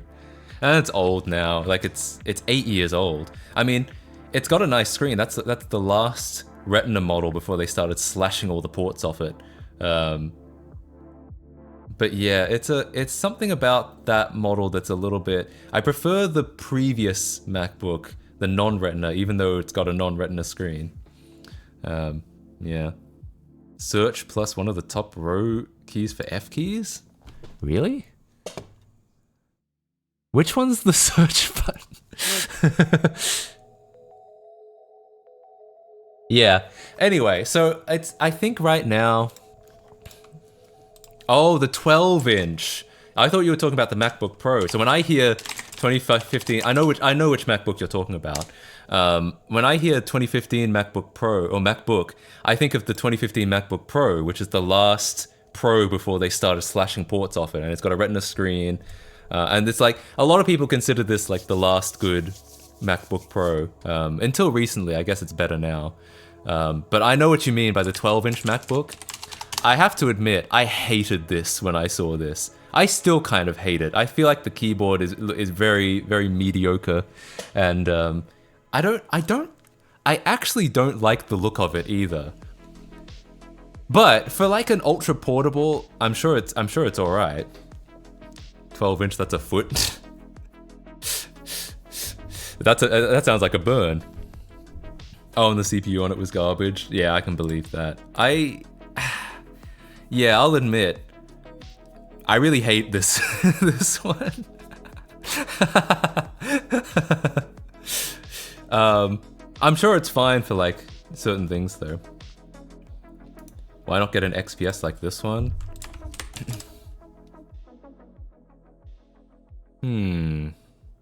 It's... yeah, maybe.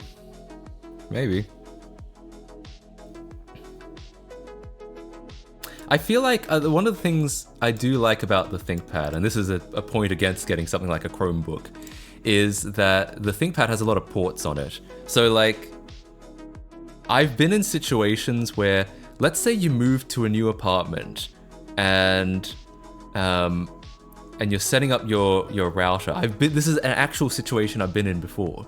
And you're setting up your router, and your router doesn't have like a default Wi-Fi ID and password. You're supposed to connect it with Ethernet, but your laptop doesn't have Ethernet on it.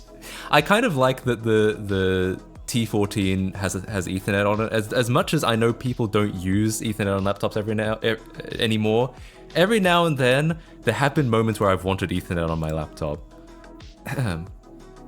What will I do with the Dreamcast? I've already put a GDMU in it. I don't think I'm going to do any more than that. I might do... I'd be interested in maybe doing a case replacement one day, just for fun, but I don't really have any other plans. Need a good keyboard on a mobile computer, get the IBM PC Portable. I think I know what this is. Yeah, this thing.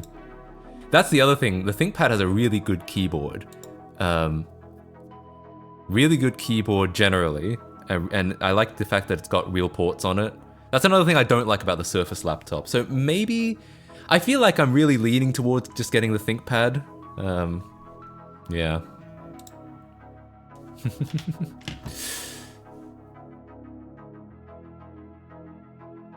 Is Alienware still a thing these days? I don't think I heard about them for a long while.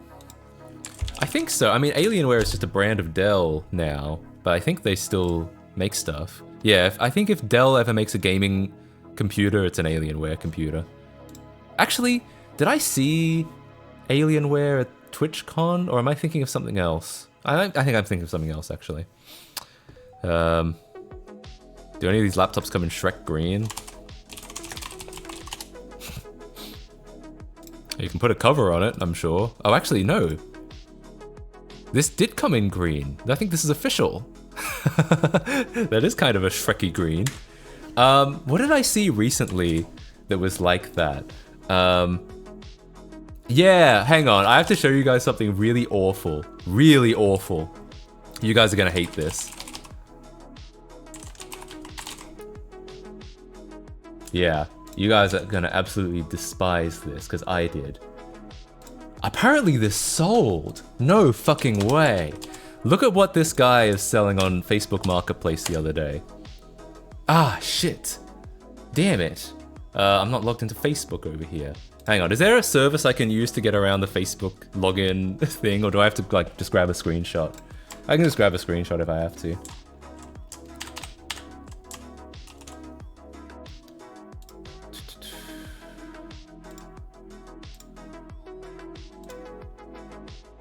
Alright, I'll grab a screenshot. Okay.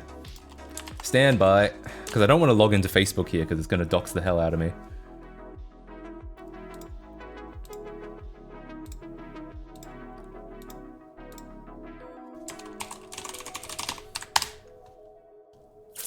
Okay.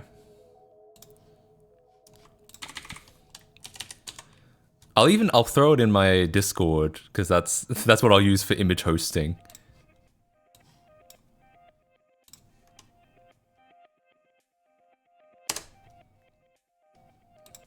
Okay, so look at this. All right, I peruse Facebook Marketplace for electronics, old electronics sometimes. This motherfucker, someone spray painted their Game Boy Pocket, and not even a good job at spray painting it. This is bad. This is disgusting. It's so awful looking. It looks like that Game Boy that was recovered from the Gulf War. Hang on. Yeah, this one. It looks, it bears a striking resemblance to this. It's like, it can't feel good in your hands. They paint the screen? I don't think so. I think they did like cover the buttons and the screen with like tape before they did the spray painting, but it is so awful looking. Can you dox this person? Oh, I guess you can. I did I guess I left their name on the screenshot, my bad. But amazingly, it did sell. Someone bought it. I guess a Game Boy Pocket is a Game Boy Pocket. I guess what you could do is, oops, I dropped my Game Boy shell in a paint bucket. Yeah, maybe. It's a painted Game Boy Pocket, yeah. It's so bad. It's awful. I almost feel as bad as that. Well, I actually don't know if this is better or worse. Someone painted their Mac Pro and it also looks pretty bad. Hang on. I know it's in this thread somewhere. Oh, that's a much better, no, not that one. Here.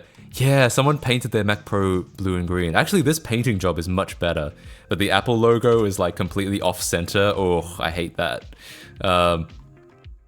Honestly, they did a way better job than this. This is just... what a mess.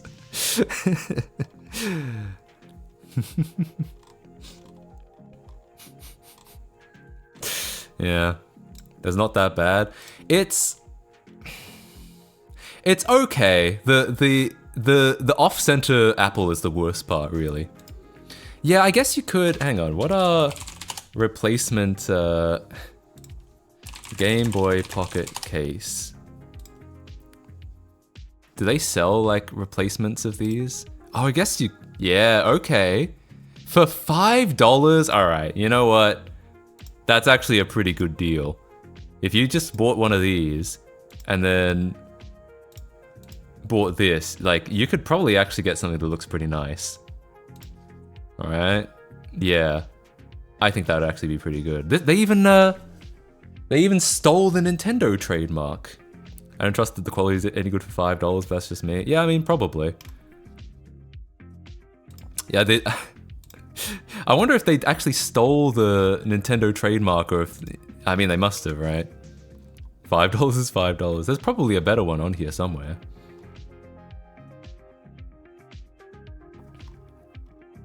Yeah, but okay. I'm sure you probably could have gotten... You probably could get something. Anything's gotta be better than the metallic spray paint. Yeah. Okay, so you know what? Not so bad. I feel like I feel like you could salvage this, but only by replacing the entire case. Could be an old mold. Oh, that would be interesting. Yeah, maybe. Maybe. It's so bad though. Alright. Anyway, so yeah, the point is thinking about replacing my laptop, and it'll probably be I'll get a ThinkPad and just run Arch on it. The only war that thing has been part of is a paintball war. True.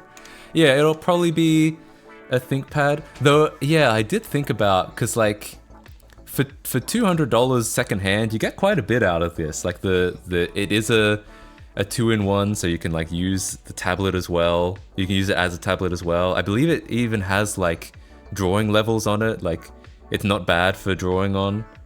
But yeah, it does kind of have the corollary of I would be remoting into my desktop a lot. That's kind of the idea. That's kind of my that's the way that this would work. Yeah. Have you thought about Tuxedo? I've heard this stuff is good and very nice for Linux. Is this a laptop brand? I don't know anything about this.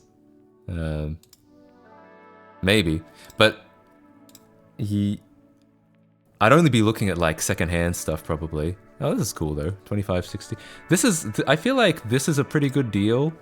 It's got an i5. It's got 16 gig of RAM, half a terabyte storage, and it's got the allegedly, I believe it's got the oh, maybe not. Some of these have the 2K, the like 2.2K screen, which is a little nicer. Or maybe this is, alright, maybe this is just the 1920 by 1200 display. Tuxedo uses Clevo chassis like System 76. Oh, interesting. Okay. 4K always felt overkill for a laptop. Yeah, probably. At a certain point, like... how small... How small do the pixels need to be before you don't see them anymore? We look at ThinkPads? Yes. I'm kind of split between just getting a ThinkPad for like a secondhand ThinkPad for like $700 or $800, or experimenting with getting a Chromebook and remoting into my desktop computer if I need to do any real work. But we'll see. We'll see. Get an old iBook. I have had old iBooks before.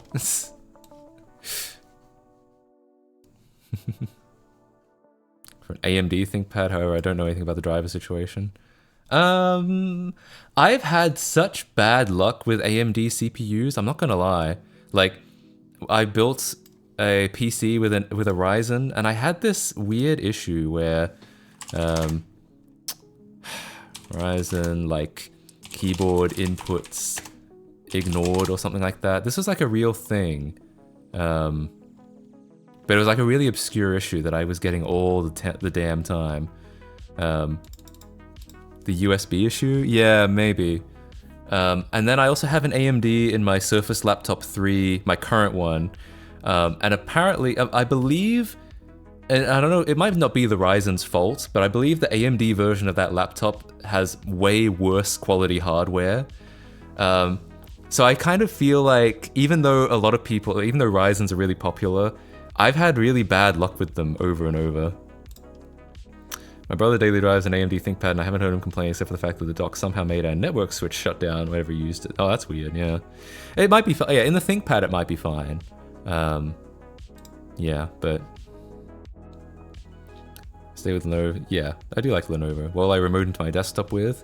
There's a couple things. I mean, I've successfully remoted into with like Parsec before, but that of course requires Windows on the host. But if there's something like that, then that'll be fine.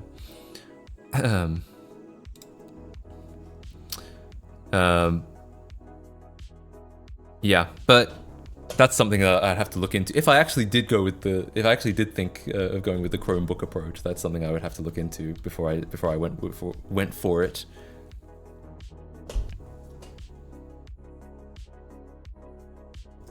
AMD power play tables are absolutely screwed on some GPUs, and Linux complains about that. That's interesting. Yeah. Anyway, so it's quite possible. If I go the conservative route, I'll just get a ThinkPad probably, because I feel like it's, you know, that old saying, no one ever got fired for buying an IBM. I feel like at least I'll know that the hardware will probably be pretty good. Like right now, the issue I'm having with my current laptop is some of the hardware is just kind of bad. Like the Wi-Fi Bluetooth adapter sucks. It's just really bad. Like this happens to me all the time. I'm like be talking to someone on Discord on my laptop and the Wi-Fi cuts out like every couple of minutes just because like if you just use the Wi-Fi a lot, it just cuts out. And it's so if I'm like screen sharing, it cuts out even more. Or if I'm downloading something, it cuts out even more. It just like completely cuts out, and like Discord is like no route to host or whatever. So like stuff like that, I just feel like the hardware is just actually not good. And so at least if I get a ThinkPad, I'll know the hardware is probably pretty good. Yeah, ThinkPad's a trusted device, a safe bet. I think if I'm going the safe conservative route, I'll probably just go with that. Though I am, it is a consideration of mine that maybe I could save a lot of money by getting a high-ish powered Chromebook, but we'll see. We'll see about that.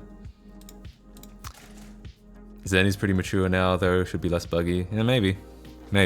This was all like 2021 where I was having these issues. So maybe the like newest generation doesn't have that. Well, I play Wii homebrew games on stream one day. What's the Wii homebrew game scene like? I actually don't know. I feel like I don't know. God, I'm really blown out.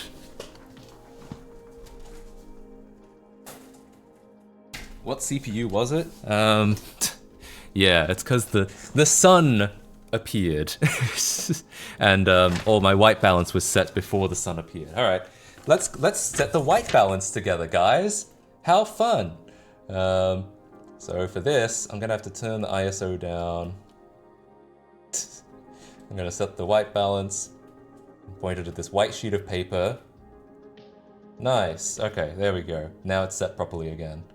I do it manually because the automatic white balance is not very good. There we go, much better.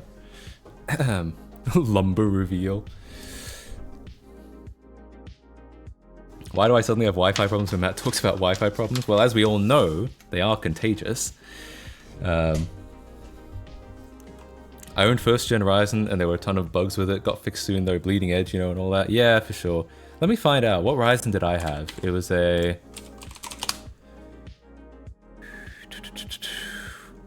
5800X. Yeah, it was the B550 chipset. Maybe that was also an issue.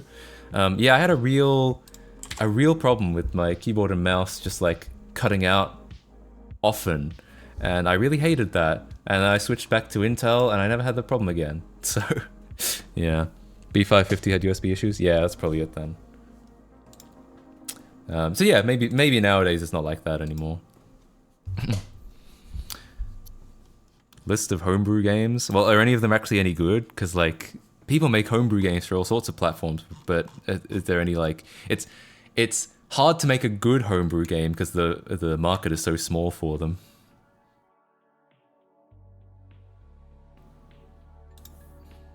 It's a good thing I cheaped out and got B450 then. Well, there you go, there you go. There's Bible quiz. True, good point. Oh god, this is bringing me a Bible buffet on the NES flashbacks.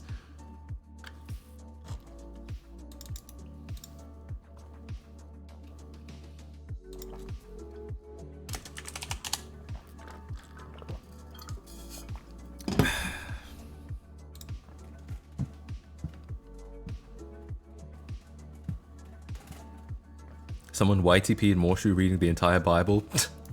Yeah, I saw that. I mean, it's kind of cheating because it's automated. It's not like he didn't actually sentence mix 83 hours worth of YTP, which, you know, I shouldn't be surprised. But it is cool. It is an interesting like tech demo.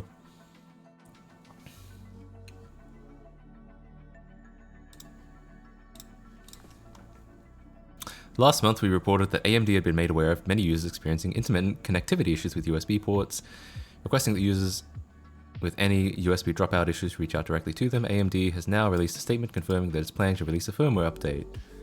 When did I stop using this? Oh, wait. I feel like I did... I feel like I installed this and I still had an issue. I feel like I tried really hard to fix this, and at a certain point I just gave up and switched back to Intel.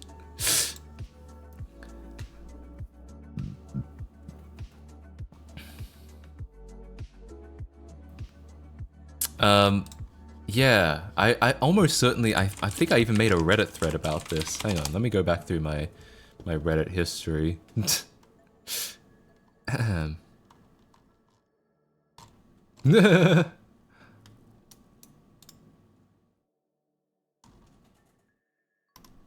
That's funny. I have I'm going through my Reddit history and I found this thread I made trying to fix the PS3 capacitors. That was pretty funny. I fixed them. Eventually. Damn,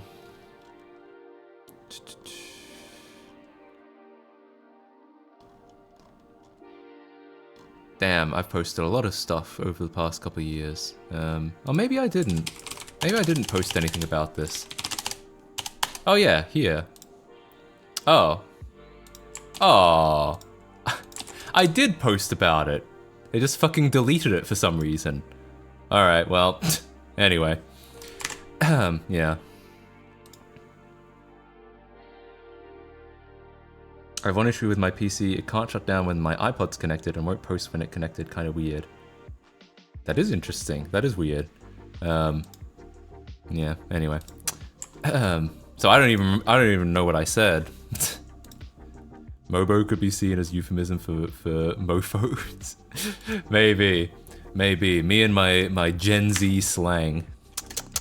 Anyway. Yeah, so I guess I'd consider trying another AMD. Just I've had like back-to-back kind of issues, hardware issues, so I feel more inclined to go with Intel, but we'll see. I said removed. Oh, true, my bad. I don't know why I didn't see that. Removed. Excellent, great. Anyway,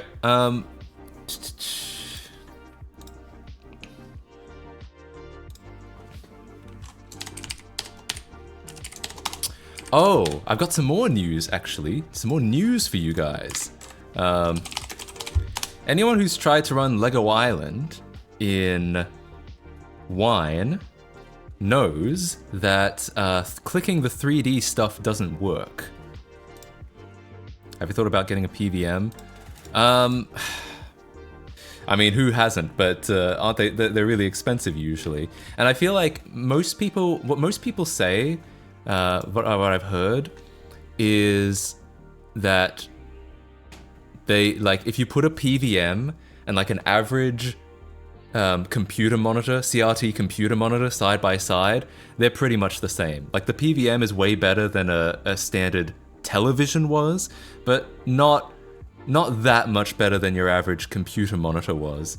That's what I've heard. Now, I've never done that myself, so I feel like I'd be more inclined to get a computer monitor than a... I don't know why, speaking of Lego Island, it's not working. I guess, well... Do I actually have any recourse here? Hang on.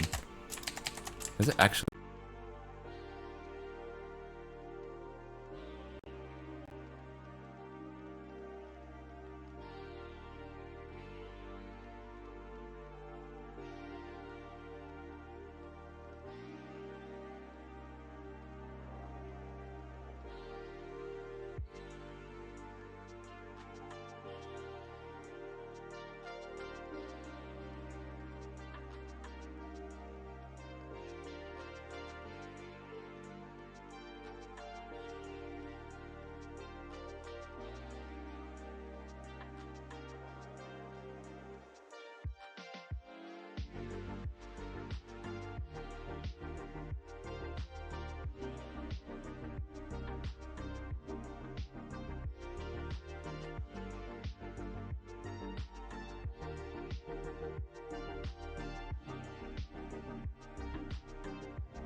Alright. Are we back? That was interesting. Yeah,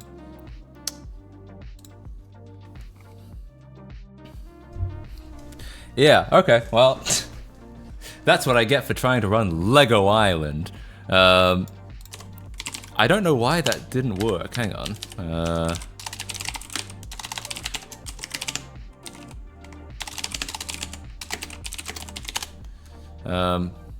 Oops. Well, it's obviously my bad for... Oh, wait, it is. Huh?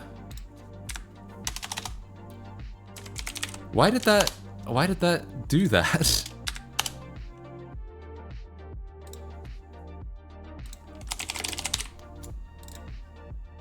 Oh.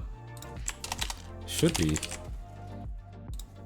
using that prefix specifically. I'm surprised it wasn't. Oh, it's happened again. Oh, ooh, I'm so mad. Anyway, whatever.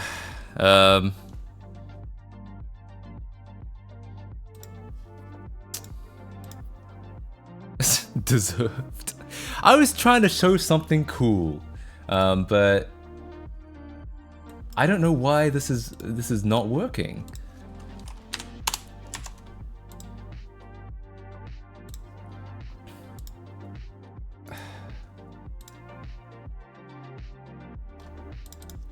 Hang on. Alright. Yep. Alright, fine, I'll just run it manually. Hopefully this will work. Yeah, okay, finally. This is what I was trying to do. Anyway, anti-streamer protection. Yeah, maybe. Here we go. Okay. God, I feel like I have to start over. So if you've tried running Lego Island in Wine before, you know that the 3D clicking does not work at all. And that's because, as you can see on the right, Lego Island uses a function called pick and get pick records which is a direct 3D function, or two direct 3D functions that tell you essentially, I'm trying, essentially tells the game like, oh, the user clicked on this. But those haven't been implemented in Wine. Turns out, I learned very recently that, well, and so I added an implementation into Rebuilder, a pick implementation, and it's not a very good implementation. For some reason, and I haven't figured out why it's not very good, because I submitted a patch to Wine years ago to implement these functions, and they still haven't merged it. I think it's in staging now. I think it finally got into staging, but still hasn't been merged. And so I tried to copy that implementation and just put it into Rebuilder, and it works a little bit. You get a little bit more clicking out of it. Oh, and it's also in Lutris. If you use the Lutris fork of Wine, it's in there as well. And so it works a little bit better when you use Rebuilder, but it's a very unreliable patch for reasons that I've never quite figured out. Turns out, me and my friend were looking into this recently, and we suddenly found that pick was working, this 3D picking function. And we weren't sure why, because we knew that Wine hadn't merged it in yet. Turns out, we're both using DG Voodoo. It looks like DG Voodoo added pick at some point recently. They didn't have it before. And I'm fairly certain they haven't, like, actually mentioned this anywhere. Because I remember I looked up, like, DG Voodoo, get pick records. No, there's, like, literally no one has talked about this, apparently. Direct draw, dedraw. Implementing a flip chain incompatibility. Implementing a missing optimization, wrong rendering. No, I don't think there's any of those. It's a direct draw function. Neither of those. Yeah, so like, essentially, yeah, that's all the mentions of dedraw on this page. I guess there's more pages, so I don't know when this happened, but like, what it seems like is that DG Voodoo has fixed a fairly major issue with Lego Island on Linux, or on Wine, with like zero announcement or fanfare. Search the function and blame it. Hang on. There's no like, so DG Voodoo is not actually open source. It's on GitHub, but it's a closed source program. They just give you like the SDK. So you can't search for it. There's no mention of it in the code anywhere. It's a fake source repository. DG Voodoo. It's a wrapper from older versions of DirectX to newer versions of DirectX. It's generally good for improving compatibility. Make your own DG Voodoo. True. There are other attempts at it. There's stuff like DDraw Compat, which does a similar sort of thing. Though I think it's a little bit, DG Voodoo I think is the most like advanced. It's the most developed. DDraw Compat is good, but I think it's a little bit behind. Yeah, so it seems like pick has get pick records has been implemented. I think if I go into a terminal and like re-add it, because I'm currently not using it. Yeah, I think this will work, assuming I didn't move anything. Yeah, okay, so now we've translated this to a DirectX 11 game, essentially. And yeah, he's got some texture issues, but that's just because that's unrelated. And now, yeah, now pick works. Now I can click on them and it works.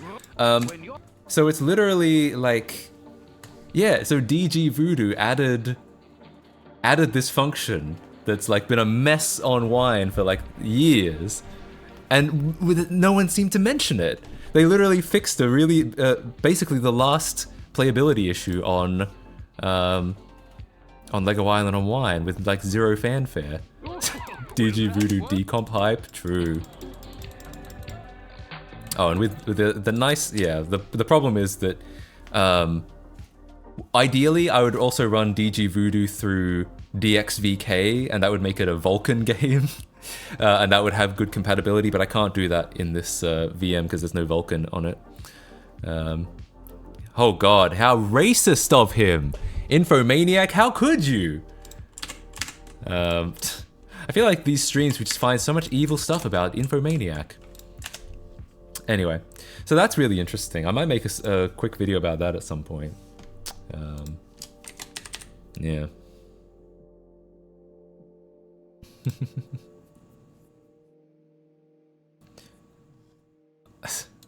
I'm making a nuke. Recommend me a place to get some uranium. Nuh-uh. You're not getting me on an Australian terrorist watch list.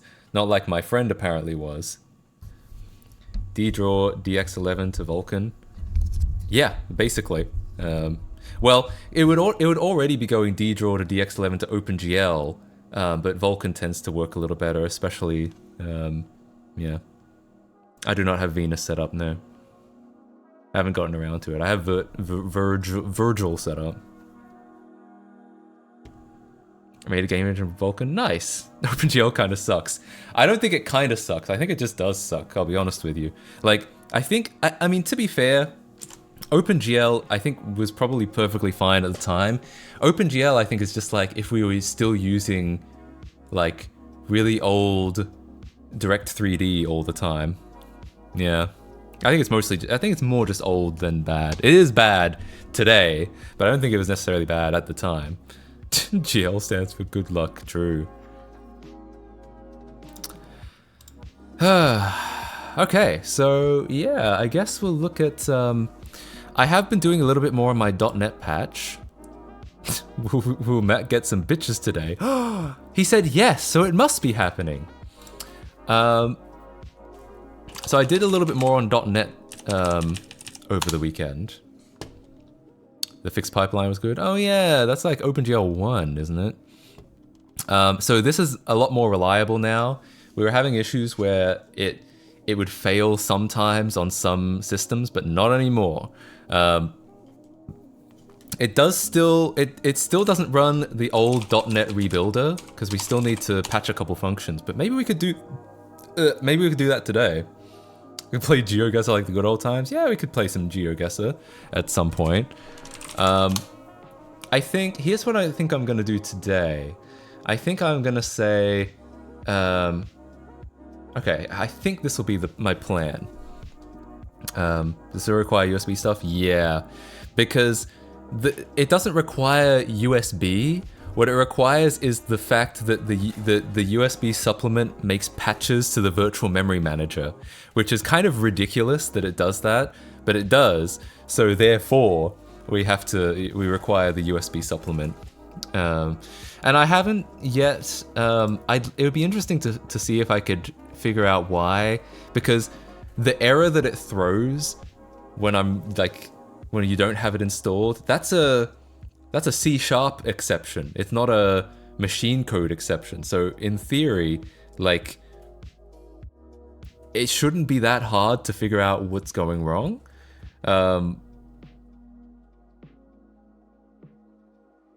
Yeah, so it should be, I feel like it should be relatively inconsequential.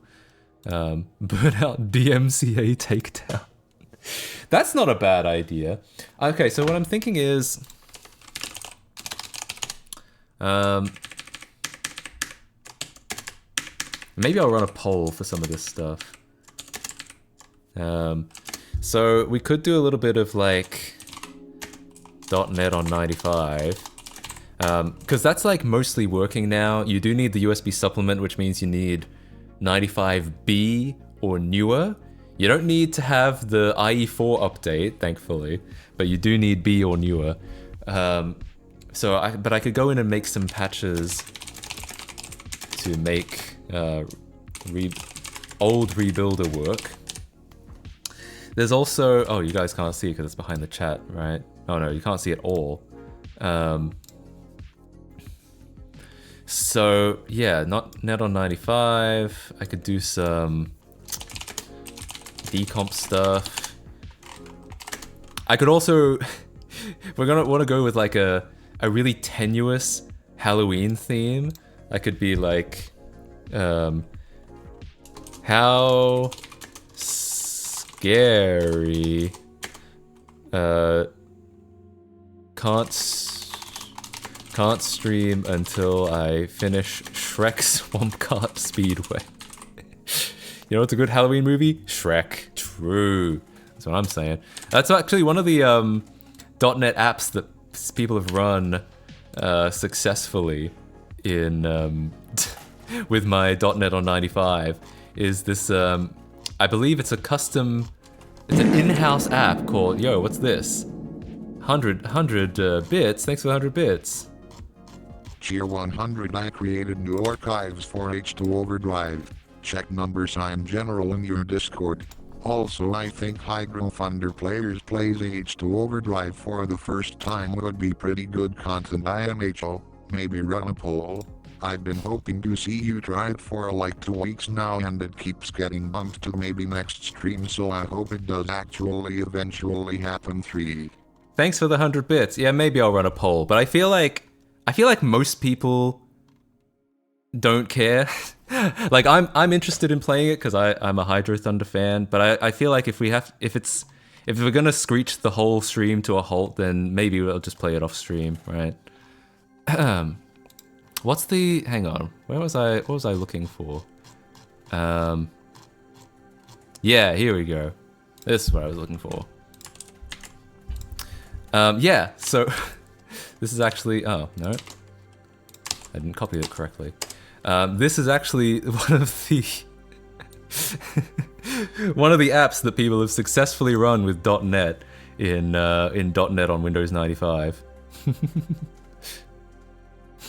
Custom made, yeah, there you go. He's in the chat, Thinking Sand. Very cool. Honestly, great job. Well done. Okay, so, and what else was I thinking? Oh yeah, I might do those in another stream.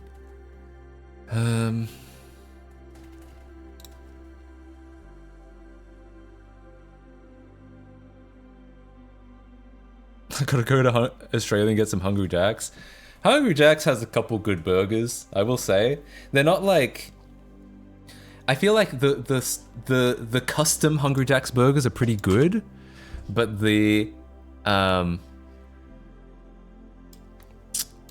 stuff from Burger King is probably about the same. Like if you get the exclusive Hungry Jack stuff, I feel like it's actually pretty good.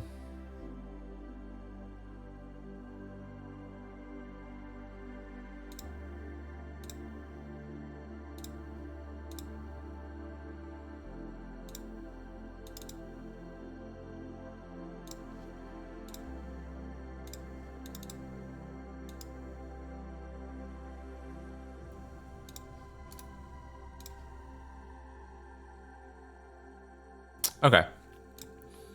Well, I guess. Oh, of course. That's why. Okay. So I'm gonna run a poll.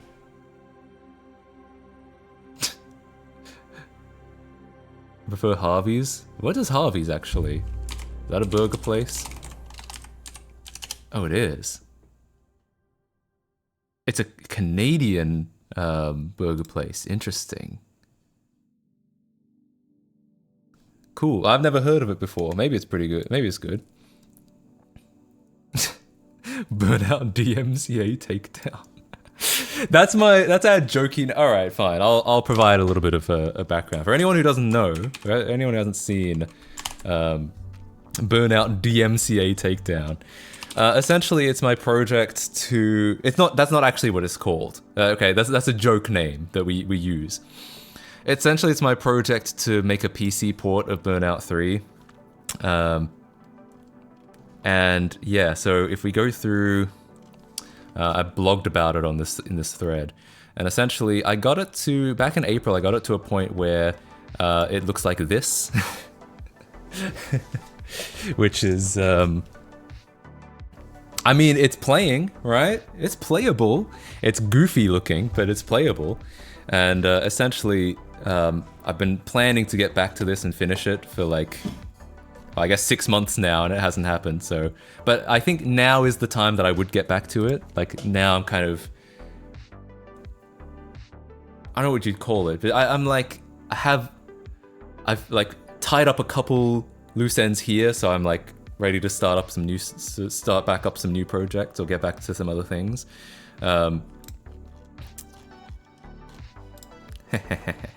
Like I said, it's very goofy, but it does work. Goofy and playable, exactly. So I'm trying to like improve on this. And by the way, I want to make it clear, this is mostly the work of CXBX.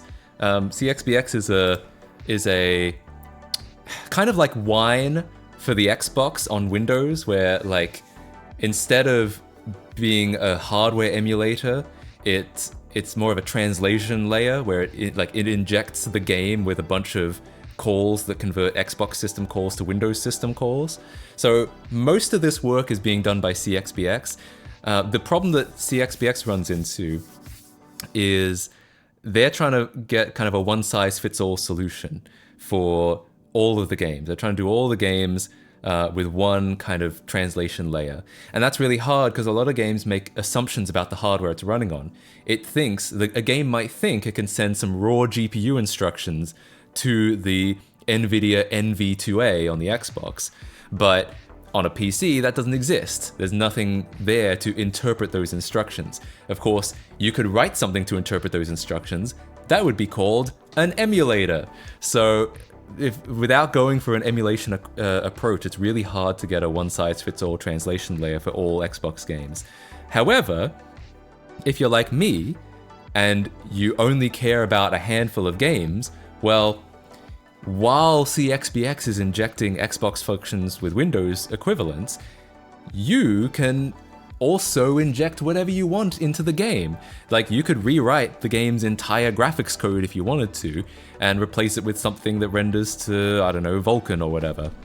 Or probably more specifically, something that uses librw. So that's kind of...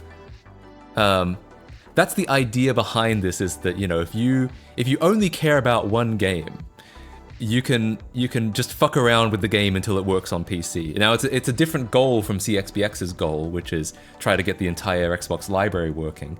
But like I said, there are unique challenges with that you don't have to worry about if you're only focusing on one game. So that's how I got this far, was just messing around with the Burnout 3 code itself until something appeared on the screen, essentially. Can you port a Wii game to Windows? No. This only works because A, the Xbox had an Intel CPU, so all the CPU instructions are compatible. And B, the Xbox is very similar to Windows. It runs, you know, a modified version of Windows, a modified and very stripped down version of Windows, and it runs a modified and stripped down version of Direct3D. So it works because a lot of it is already pretty compatible. Alright, so that's kind of like, I'd be happy to do any of these things today. Have there been any Intel consoles since the Xbox? Yeah, the PS4 and Xbox One, and I think even the PS5 and Xbox Series, I think they're all Intel, yeah. Windows XP on the Xbox? No, it isn't a PC, it's just, it's got an Intel CPU, shares a lot of the components of a PC, and the API happens to be quite similar to Windows APIs. Not the same, it's not a one-to-one, they're just quite similar. I thought they were AMD. They might be, actually. I kind of, when I say Intel, I mean like x86, like the architecture, as in the game is compatible with the same architecture that we use on PCs. So that's why, if you meant Intel specifically, I'm not sure. I took Intel to mean x86. It's a PC. Yeah, but like it doesn't have an IBM PC BIOS, and it doesn't have things like that. It shares, I agree, it shares a lot of the things about a PC, but it is not an IBM compatible PC. You meant Intel. Oh, okay. In that case, I don't know. I don't know if there are any Intel, any consoles that use Intel.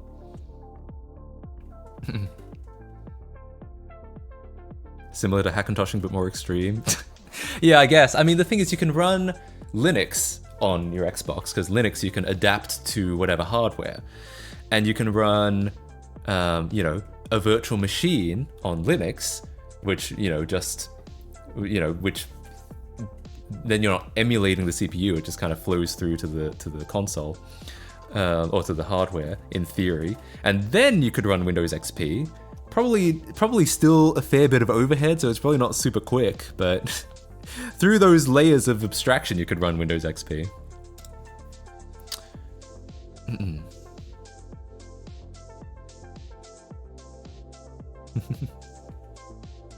Your Samsung Smart TV is probably more powerful than what Lego Island is starting to run on? Yeah, probably. It probably actually is. In theory, the Xbox was originally going to be an AMD CPU as well. In fact, if you look, there's this great article called 17 Mistakes Microsoft Made in the Xbox Security System. One of them, this is fairly complex, this is fairly wordy, but it's really interesting. Which is that essentially,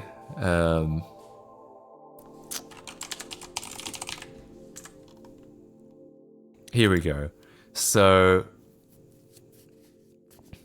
they ran into an issue where they had a secret ROM chip and they had flash memory. The ROM chip was small, so that and the flash memory was big, and the flash memory could be writable. It could be upgraded throughout the life of the console, and that meant obviously it was a vector for exploits. So they had a little ROM on there as well, which would check to make sure that the flash was verified. But they had a little exploit here, which was a hacker could deliberately make the hash fail. If the Xbox then halts and flashes its lights to indicate an error, the attacker can attach a device to dump the secret ROM after the CPU is shut down and the bus is idle. Although hypertransport is fast, hypertransport is the protocol they used between the CPU and the secret ROM, it'll be a lot easier to attach a device that actively requests the data from the south bridge than sniffing it when the CPU requests it. So, again, like I said, this gets very dense. One solution would be to not halt, but to shut down the Xbox. But we want the Xbox to stay on because we want to show that error screen. If it just shuts off, then that might be more concerning than if it might actually be a malfunction. It might be a legitimate problem, in which case we shouldn't just shut down. We should tell the consumer that there's a problem. So we don't want to turn off the Xbox entirely. We could leave the Xbox running but turn off the secret ROM so that people can't read it anymore. But if they do that, then the CPU will fall down into flash memory, where an attacker could put code and keep the Xbox and make the Xbox do whatever they want, essentially. So essentially, there are a lot of reasons why they want to keep the secret ROM hidden. They don't want people to be able to read from it. But if the Xbox ends up in an error state, something needs to happen where the CPU needs to halt, but the secret ROM needs to be unreadable. And so essentially what they did was they wrote some code towards the very end of memory that said, turn off the secret ROM, and then when it rolls back over to 0, in theory, the CPU will throw an exception. They won't handle the exception, so it'll halt, and it'll double exception, and it'll halt. Double false and it'll halt. That's a lot of rhyming words. However, turns out AMD CPUs do this overflow, do a halt on overflow, but Intel CPUs don't. So when they wrote this, it would have worked on their original AMD CPU. But, yeah, AMD CPUs do throw an exception in case of, that's instruction pointer overflows, but Intel CPUs don't, because Intel CPUs have more backwards compatibility in them. And because of that, essentially this security attempt was completely like null and void. It completely didn't work at all. So that's a long way of saying the Xbox originally had an AMD CPU as well. Yeah, it says AMD offered to design and manufacture both the CPU and the motherboard, including the chipset. NVIDIA was contracted to contribute the graphics hardware. And the first developer systems, even outside of Microsoft, were Athlon-based, but then Intel came in and offered their chips for less money, as well as the complementary redesign of the existing AMD chipset to work with their CPU. Consequently, NVIDIA licensed the AMD chipset, so that the AMD name vanished. This also means the NVIDIA Enforce chipset is essentially AMD technology. Yeah, so anyway, basically, they all might have been AMD chips with a slight tweak of history. That's a really long way of saying they all might have been AMD chips with a slight tweak of history. I wonder how far into Xbox development they changed chipsets. Me too. That console, we watched the documentary on stream, that console seems to have been developed really, really quickly. Like, they said in the documentary that most consoles, like, they start the next one shortly after they release the previous one. So, like, you know, the PS2 comes out and they're already thinking about what they're going to do for the PS3. But Microsoft had the idea in, like, 1999, and they shipped the console in, like, 2001. They had, like, less than 2 years to figure it out. So it seems like it was a mad dash and a huge rush to get that out. AMD plus NVIDIA Enforce was a great combo back in the day. Soundforce audio was cool. Or Soundstorm audio. Interesting. Yeah, we had a AMD computer when I was growing up. We had a K62, which is not, like, super powerful, but I do have a lot of nostalgia for that. Soundstorm. Darude Soundstorm. Do I buy from brands that Louis Rossmann doesn't like? I don't know, because I don't keep that high, that strong of a tally of what brands Louis Rossmann doesn't like. The answer is maybe. I have no idea. K62 500 MHz? Yay, me too. It was an IBM Aptiva. Guys, share your childhood setups. I had one of these. Hang on, let me see if I can find the right one, because there are a couple of these. Oh, yes, this one. This is what it looked like. God damn, this was. I played so much DOS on here. It was a really bad experience. Oh, that's interesting. I have a K9. His name is Bob. Okay. 07 Mac Mini on a Dell Ultrasharp. Ah, you literally had.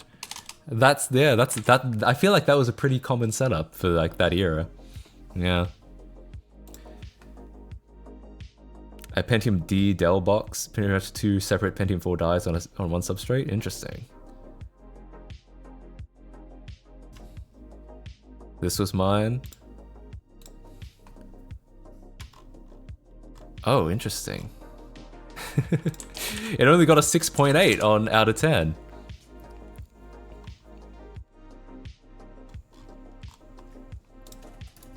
Can we get a better image than that? Oh, interesting. Okay. Huh. Do you follow 3D game engines? What do I think about Unreal Engine? I do a little bit. I've used Unreal Engine once in 2015, so it's been a while. And back then, I didn't know how to write any C++. What's I think is most, I mean, my understanding is that, like, Unity is what you learn if you're, like, getting started, and then but Unreal is, like, that's the real game engine. Like, that's what you eventually upgrade to if you take it, like, super seriously. I say that as someone who still has not graduated from Unity, but what's most interesting to me about Unreal is how much we see it being used outside of games. Like, we see it used in film now. People will have these like LED walls behind them when they're shooting films to like have a 3D background. Instead of green screening your actors into a scene, they'll have the scene in these LED walls, and it'll be getting generated in real time from Unreal. So, motion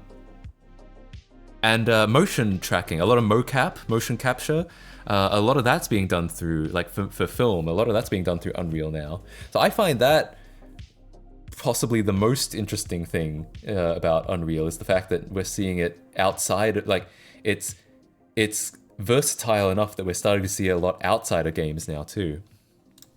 That's totally Unreal, okay. Alright. I take none of it seriously and I use Godot. Well, I mean, that is the open source approach for sure. I feel old now. Yeah, I guess this kind of oh, hang on. This kind of reveals how old we are. Like, did we grow up with an XP machine or a Windows 7 machine or a Windows 98 machine or a DOS machine, you know, or a Commodore 64? Yeah, it's a bit revealing. It's trying to steal your data. Yeah, I'm not gonna worry about that. Okay, I've got to take a piss real quick, so I'm gonna run the poll and say between these four.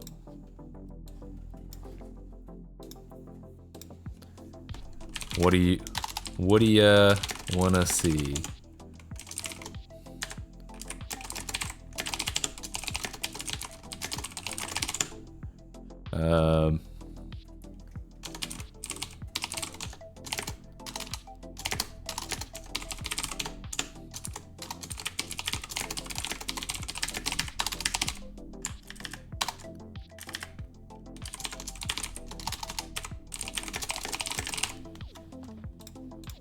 All right, I'll leave that running for a bit because yeah,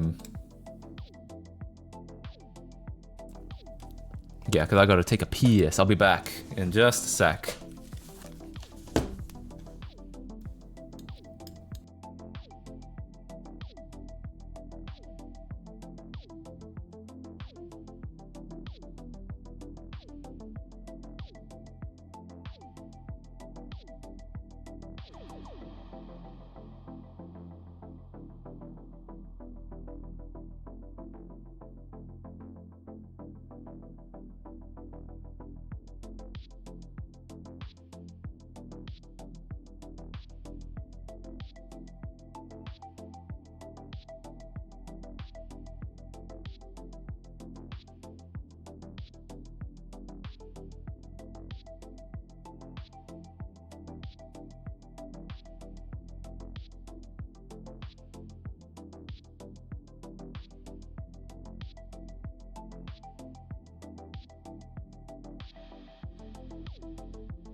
Why does he look like a kid in his pajamas? Look, first of all, fuck you. Second of all, I'm not dressed fashionably today. I'll admit it. You know, it was cold, so I'm wearing, you know, I'm wearing comfortable clothes, not not fashionable clothes. Did I wash my hands? I always wash my hands, okay? And I refilled my water bottle. You know, I just released all that piss to my fans. I need to produce some more.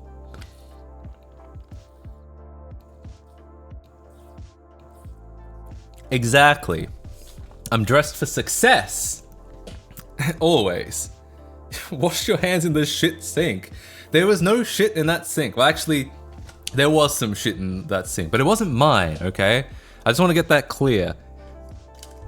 I mean, I think it wasn't mine. I don't know whose sewage came up from it. If I was in Australia, it'd be 30-degree heat right now. Let's actually see. I'm curious. My family lives in Melbourne now. Weather in Melbourne. I can't read this fucking freedom unit. Woo! It's still pretty chilly in Melbourne, but it's also only 9 in the morning. Melbourne doesn't... oh yeah, on the weekend... Oh no, this is next week. Next week it starts to warm up. I think they're going through a bit of a cold spell right now. What about in Sydney? That's not bad. Not too bad. It's okay. It's okay at the moment. It's gonna get really hot pretty soon. Like, it's October. By December, it'll be really toasty there for sure. Enough of a shit sink guy. Can you imagine if people like come up and meet me and I'm like, oh yeah, do you know me from like Lego Island? And they're like, no, it's from the shit sink. Bomb mob. No, not today. Bet some place like Alice Springs is toasty. True, actually. I've never been to Alice Springs. Weather. What the fuck is that Fahrenheit? Oh god, 38? Ooh! 100, ooh! Yeah, no thanks, mate. I'm alright. Yeah. Yeah, I've only been to... I'll be honest, I've only been to like the major cities. I've shown this map before. I've only literally been... I've been up to Coffs Harbour, which is here. Down to Sydney. I've been to Wollongong, been to Canberra, I've been to Melbourne, that's it. I've literally never stepped outside of the, like... This is, like, almost all of the major cities in Australia. I've never been, like, outside of that little bubble. Wagga Wagga. Never actually... I don't think I've been to Wagga Wagga. I did not shit in the sink again. Stop spreading these rumors about me. I'd not come in the toilet, alright? You know, if I did, that would be really quick. Alright? You know, I last longer than that, okay? Again, no, not again. Stop saying I pissed, shit, or came in the sink. I did not. Perth's not even real, so you've been to all the cities. True. Based. There is a town called Wagga Wagga. Yeah. Australia, I mean... I think it's good that, you know, we preserve some of the Aboriginal names, but in English they do sound a bit goofy. Wangaratta, Wagga Wagga, Wollongong. What else have we got?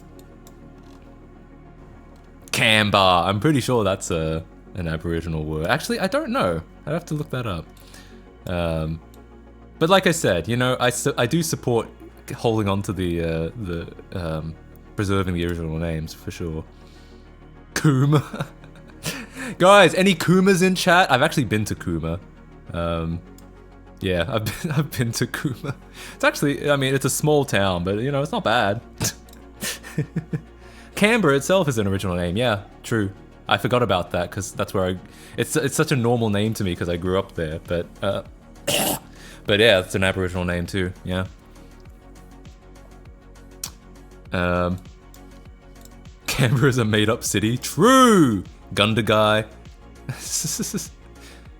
Yeah. Oh, in Canberra, like Belconnen, I think that's an Aboriginal word. Gungahlin is definitely an Aboriginal word.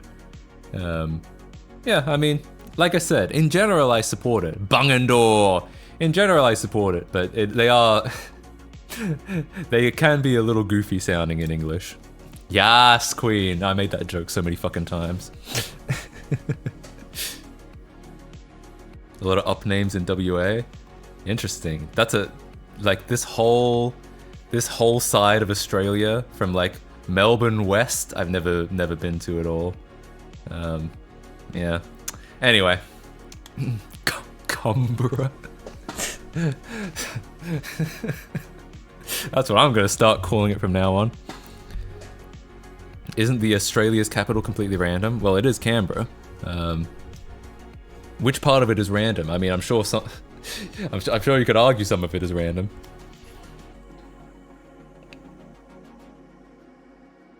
Canberra is the city of roundabouts and dead space. True! I actually... all my friends disagree with me for this take, but I'm kind of glad that I don't live in Canberra anymore. I miss my friends a lot. Like, my friends are the best part of Canberra. No, like, absolute for sure. But Canberra itself, kind of glad I don't live there anymore.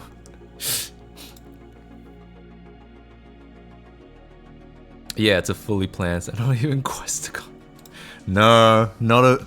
don't care for Questacon. Not since I was like 7 years old. What won the poll, by the way? Burnout PC port work.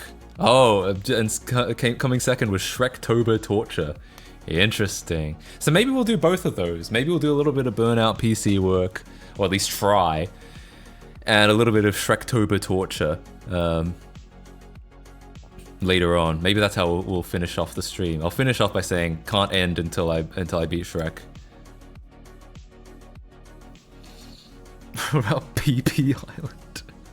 Oh yeah, an American did design Canberra. It was Frank Lloyd Wright. Is that correct? Yeah. Shrek balls torture. Yeah, true.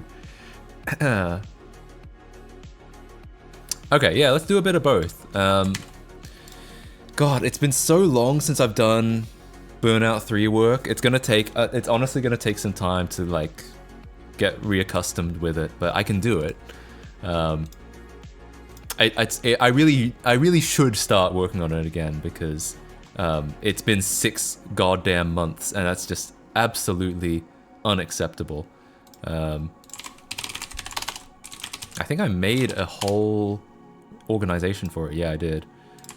How does one use TTS Monster? There's a link. I don't think it's a real link. Yeah, so if you go here, it'll tell you how to use it.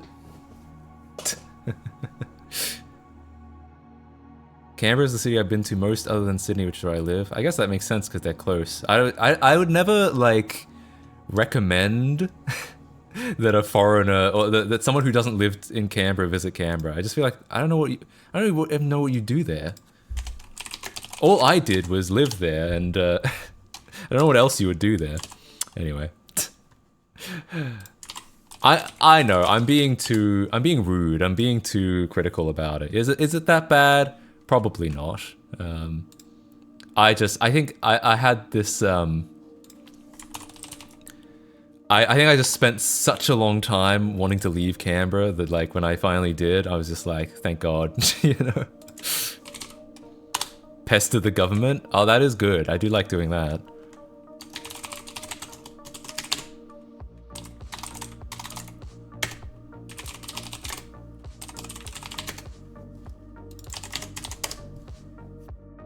That GitHub theme? It's a fucked up GitHub theme because I'm not logged in. And I can't set dark mode otherwise, so it's running through Dark Reader. It's not my... Oh, actually, never mind. It does auto-detect dark theme now. It didn't when I set this up. So, anyway. What if the latest CXBX has Burnout working? I'm fairly certain CXBX... Oh, they have updated in a while. Well, I guess we'll find out, won't we?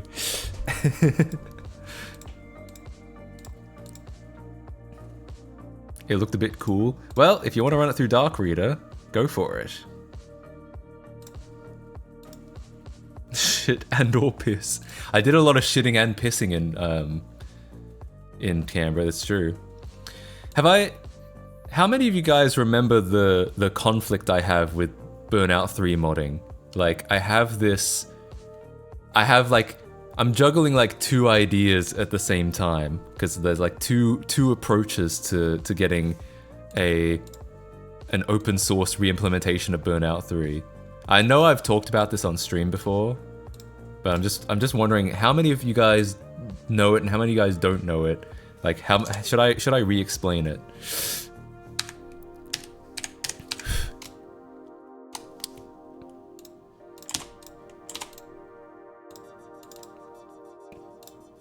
I do not know. I know it. The conflict clearly is to leave E in or not. Good point. Re-explain it or else you must die. Okay. You guys got me. As soon as I get this extracted and set up, I'll start talking. I think. Yeah, let me make a menu item for it. Oops. Ooh, this is some KDE1 shit. My bad. To E or not to E? Jesus. Yeah, most people say they haven't. They don't know what I'm talking about. Though maybe it's quite possible the people who do just aren't telling me.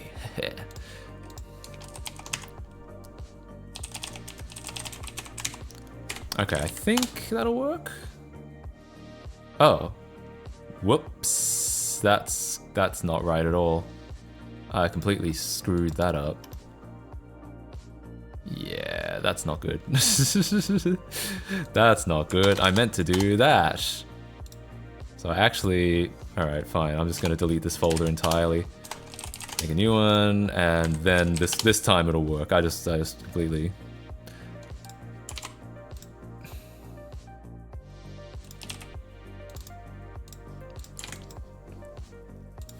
Do you like cars? I do like virtual cars. I like driving occasionally. In general though, I prefer my life when I don't have to drive. I prefer living in places that don't force you to drive. So in a sense, I would say I enjoy driving for fun. I like cars a little bit, but I don't like driving if I have to drive. So nowhere in America. Yeah, I like the 2 to 3 cities where you can actually do that in America. Most places you cannot. I mean, it's the same in Australia. Most places in Australia, like where in Canberra, is very car dependent. That's why I moved to California. I know. Canberra must have sucked. Yep, that was one of the things I really didn't like about it. And to be fair, California is not much better. But I am right now, I live in a place that's actually pretty walkable. I live in like a small part of California that is pretty walkable. Most of it is not. Certainly, where I lived before and where I lived before that was not. Do I have any e-bikes? I have like those electric scooters that go around. I've seen a couple of those nearby.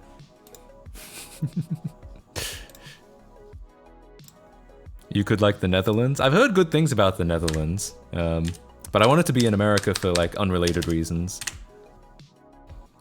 What state did you choose when moving? Well, I remained in California, but I was strongly considering moving to Washington State, as in. I live on Hollywood Boulevard. I live right on Sunset Boulevard. No, I don't. Yeah. No, I didn't have shit sinks in my last place.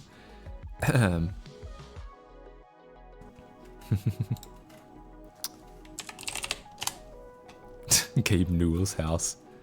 Yeah, obviously. Get Microsoft code. No, I needed to go to Nintendo headquarters. Needed to hang on. I need to leak the Mario Kart Wii source code. True. Yeah.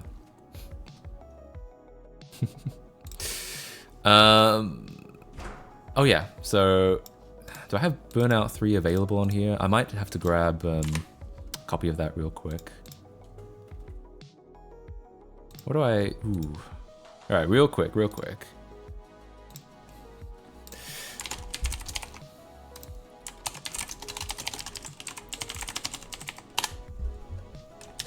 Just need to grab. I'm just gonna make a local copy of my Burnout 3 stuff, just so it's easier to work with. Australia to Netherlands would be full whiplash, would it? I've never really been to any part of Europe. I've been to the UK, but as we all know, that's not the EU. My passport, my UK passport says European Union on it, but I guess it's voided now.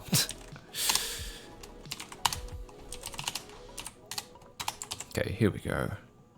Sick!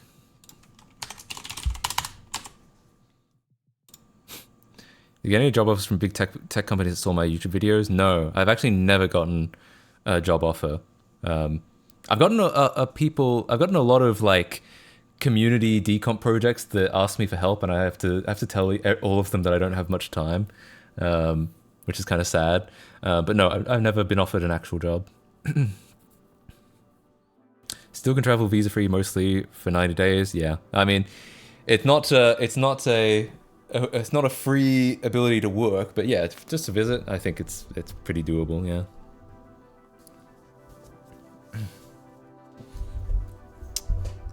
Belgium and Netherlands are actually very comfy. Yeah, I've heard that like quality of life wise, they're up there. Same with like a lot of Scandinavian countries. They're like, yeah, I've heard that for sure.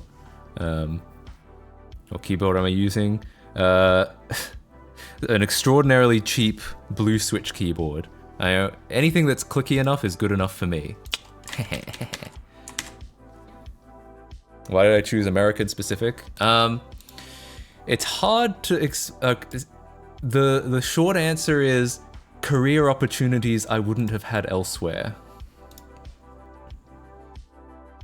For some reason, Melbourne is also on that list, which is crazy because Melbourne sucks. Oof! I've liked Melbourne when I've been there, but I've only been there for like a grand total of like a couple months. Yeah. Go live in Switzerland, I'll sponsor you. I don't know anything about Switzerland, really. Didn't Tina Turner move there?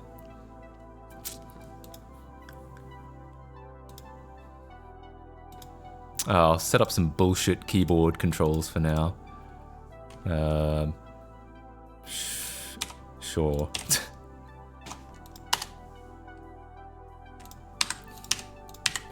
I'll need an acceleration button, won't I? The right trigger. I guess that's all I probably need. Bullshit. I could hook up a controller. Actually, maybe I should hook up a controller. Yeah. It's making noise at me! Hang on, let me turn that down. Yeah. Alright, I'll plug a controller in. I just have to locate one. I just have to locate some lamb sauce real quick.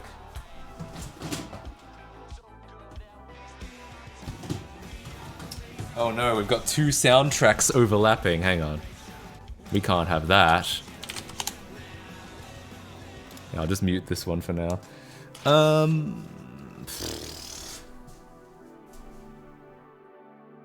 could use this controller. I prefer to...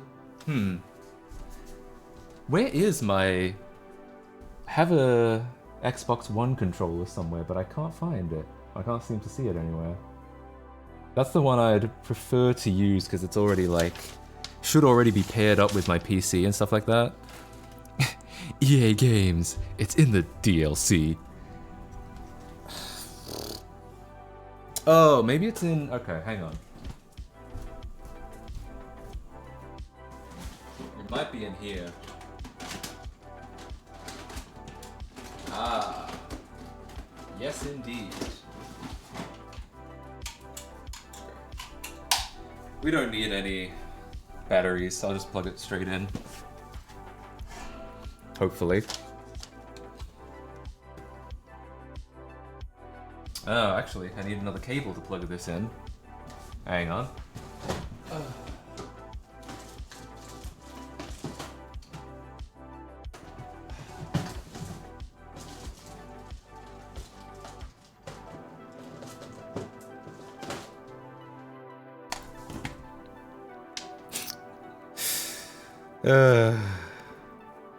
This is, yeah, I mean, I wanted the setup that I could walk around with. That's why I like having wireless headphones. But yeah, it's hard. I do reveal my feet very often. I don't know what other streamers do.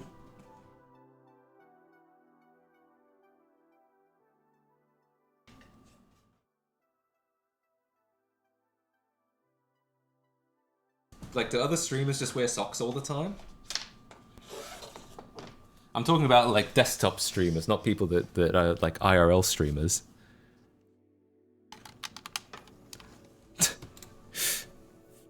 Can you turn on the TV? I want to see what's on. Nothing's on, because I've had this TV since I moved here, which is a little over 2 years ago now, and I've never had any actual broadcast television on it. I've never had cable, never paid for cable in my life, never even hooked up like an antenna to try to get any free-to-air stations. Why do I look like I'm in COVID lockdown? Oh, just because I'm wearing like comfy clothes. Set up the free-to-air. Are there even any free-to-air stations in America? In Australia, they're pretty pervasive, but in America, it feels like everyone has cable. I do have Netflix, yeah, so I'm not deprived of television content, but I've never gotten like broadcast, you know what I mean? Okay. Alright, so we're actually gonna hook up a real controller. Oh, hang on, actually, I need to... Here we go. Cool. Yeah. All right, we're playing the feud. All right. I don't assume there's is it default? Oh, nice. All right. It's not bullshit anymore, but I'll keep it. I'll keep calling it bullshit. Whatever. All right. So what's the status of this?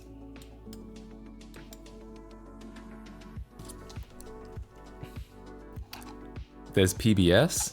Oh, is that a free to air? Cable isn't really popular anymore, I think, in most places. Really? I felt like, I think for TV viewers it is, but like a lot of young people like us have switched to like Netflix and whatnot.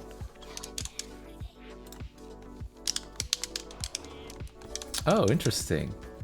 We're getting no picture. I wonder why that is.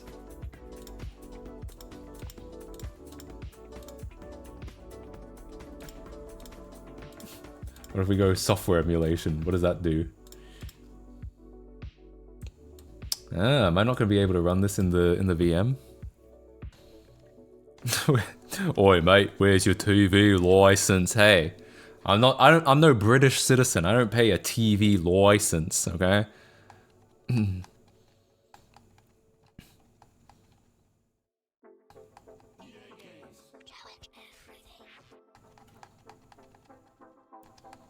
What Bluetooth adapter do I use? It's some cheap shit off Amazon.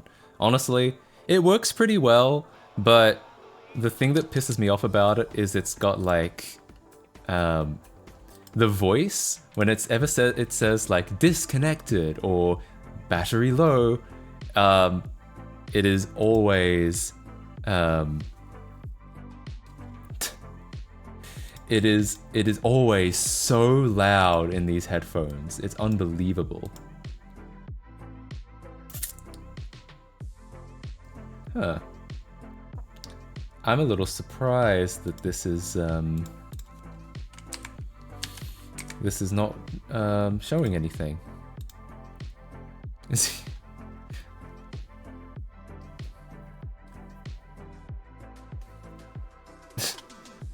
The Bluetooth device is successfully connected.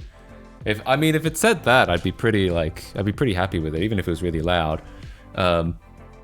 Yeah, the problem I have is it's always like disconnected, and like it's just so so annoying. Like it's jump scare levels. Blind takedown? Well, that doesn't help us at all. The whole point is to fix the graphics.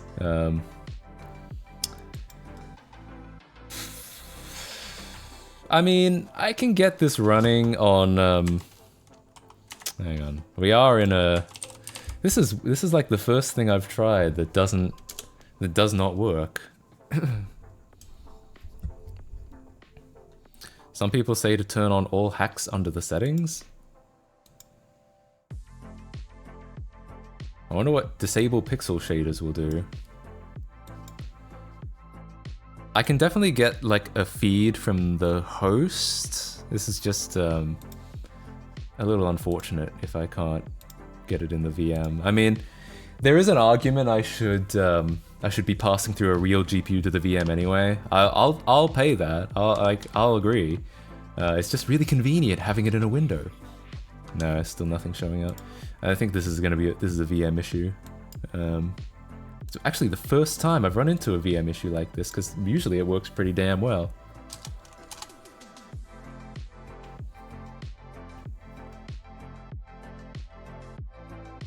You don't need a TV license in the UK? I'm fairly certain that's not true. You need one to watch the BBC at least.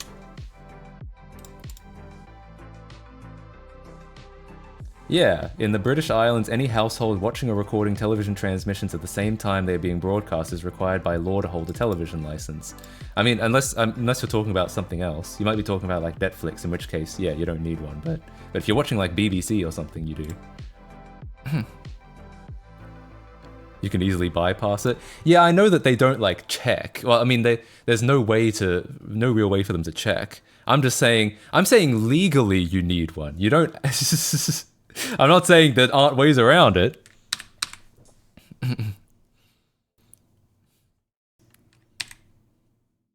In the British Islands, Northern Ireland getting away scot-free, is that true? You can have the GPU and use an acquisition card to have a window. Acquisition card, eh? Oh, like a capture card. I mean, yeah, that's how I would do it. It's just like it's not as it's not as convenient as just being able to like click in the window, right? You do need one, and they've started cross-referencing your BBC iPlayer account address details against the license database to see if you have one or not. Yeah, I mean, I think the disagreement here is whether you legally need one, like whether you legally need one versus whether you can get away with not having one. And the answer is obviously, yeah, there are ways around it, but yeah.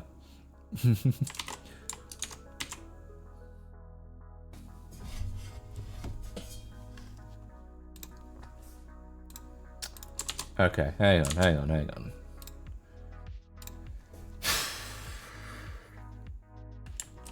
Okay, so if we go back to... Yeah, for some reason that's not... the enforcers they send out aren't police, they're private contractors with no power. Yeah, I'm sure. But they could... I assume there's some kind of fine if you don't pay it, right? I assume there's something they can do. No, because... Okay, so here's the thing. It's not... I don't think it's a CXBX issue, because I think if I run it here... oh, you can't see, sorry. Yeah, here, if I run it on the host it works. I think it's a GPU issue on my VM. Yeah, so I guess... Should I bother passing a real GPU to this VM? Like, is that worthwhile? Or should I just make it work with like a combination of the host and this for development? I should probably. So, I'd be happy to set up the VM. I'd be happy to set up the real GPU. It's just gonna take a little bit more time. So if you guys don't mind waiting for me to set up the GPU, I can do it. Yeah, it's just a matter of like, do you want me to get started now, or do you want me to spend some time passing a GPU into it? Pass it in. I mind. Uh-oh. Cue the elevator music. Oh god. Hopefully this won't take too long. Alright, we'll shut this down real quick. Hopefully this won't take too long. Maybe we can chat. Alright, we'll do some just chatting and then we'll do some Burnout 3, alright?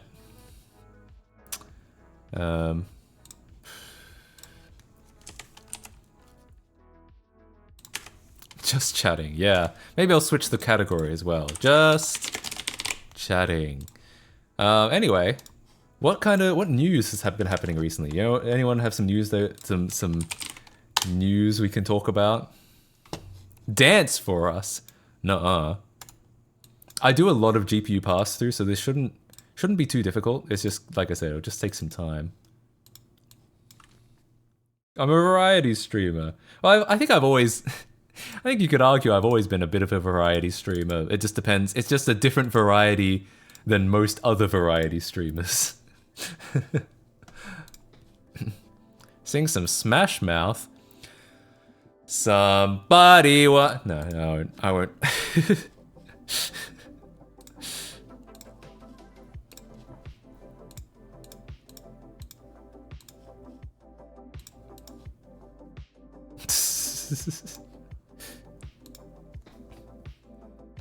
I'm currently committing a crime. Oh, do you want to tell us about it?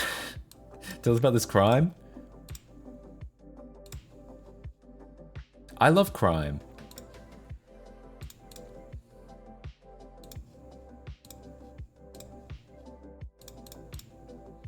Have you heard of that port of Linux on Apple Silicon and what do I think of it? Asahi Linux?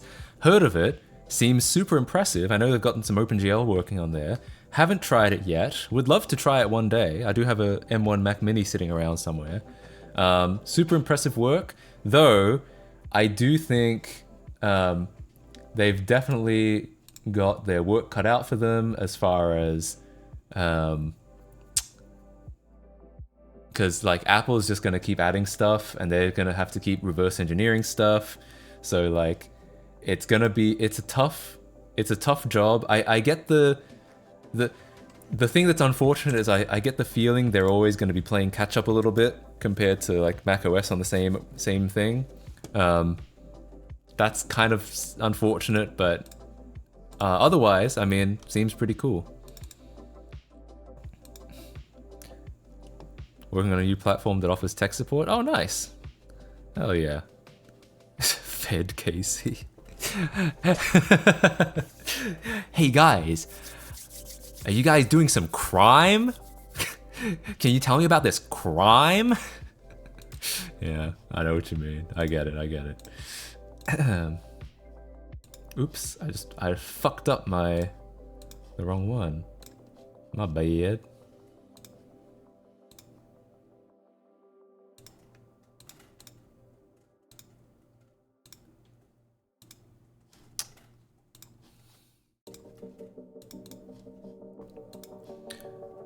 Alright, hopefully that's okay.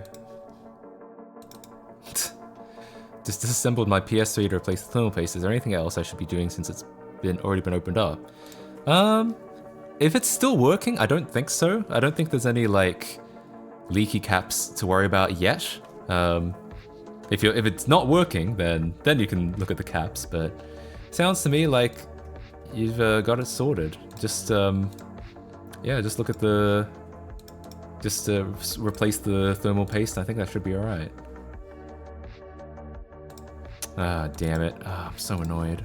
I put the GPU on the wrong VM because I'm an idiot.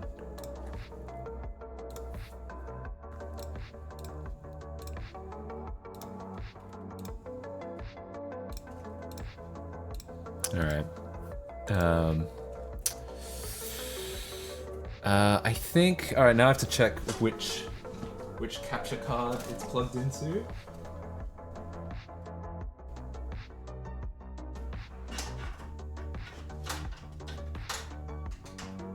Huh. And the answer was none of them. Because I have a couple of GPUs in there. Oh yeah, Markan went from hacking the Wii to Asahi. Yeah, I heard about that. That's a insane progression, yeah. we played all Shrek on KDE1 without a GPU. Yeah, like it works well most of the time. It's just CXPX. And to be fair, I didn't investigate it very closely. Like there might be a way to get it working. Maybe I'll try to do that before next stream. But for now, we'll try and see if we can get this working. Yeah, but we were GPU-less the whole time, and we're getting damn good performance, I have to say. But you like reversing, so you might contribute to Asahi? I wouldn't bet any money on that. It would be a cool project to be involved with, but I think I've got enough projects of my own, and I think it's not my area of expertise. Okay.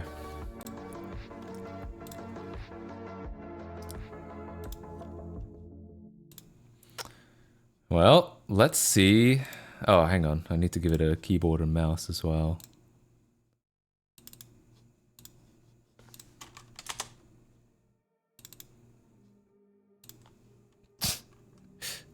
Chad Lego Island Beta M1.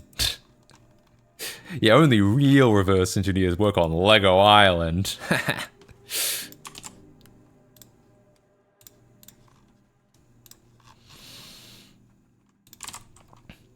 Alright, I think should be good to start it up. Let's take a look.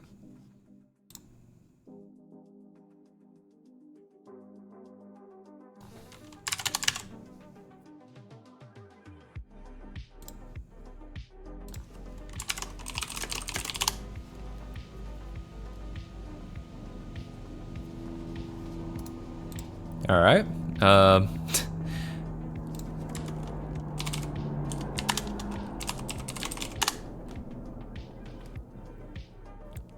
Okay, yeah. I think it might look. Does it look the same to you guys? Because to me, I have to obviously have to use it in a different. I'm using it. Have to use it a little differently because I'm not using it in the VM window anymore. Is it? I guess it's working.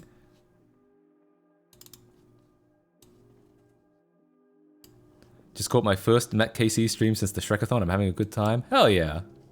I'm glad to hear it.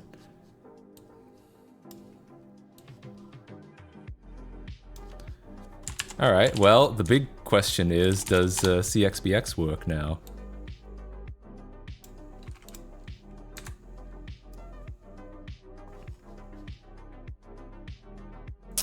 I still have my controller set up, right? Yeah. Some color bending. What's that all about?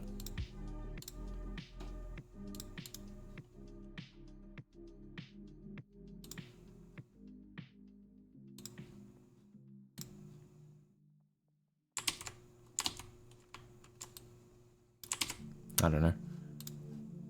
Damn, hang on. Why is there still no graphics? Wait. Wait, did it freeze? What's going on here? Was that plain sound the feds coming to investigate the chat member committing crimes? Must have been. I should have audio coming out of here. Wait, I think it actually might have frozen. Uh-oh. If I disable the pixel stuff on the hacks, that happens this to me. Hang on, I'm gonna force reset it. It's an AMD GPU. Weird. Oh, wait. No, actually, I think it, yeah, okay. No, it's not the VM at all. The VM didn't freeze. My capture card froze. Piece of shit.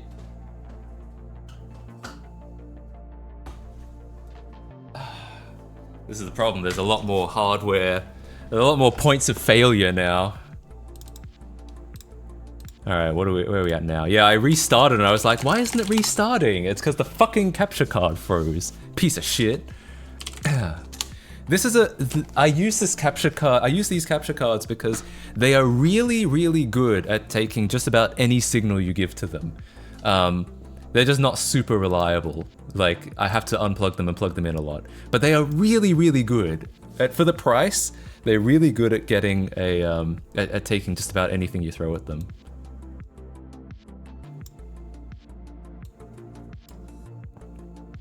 We do have sound, right?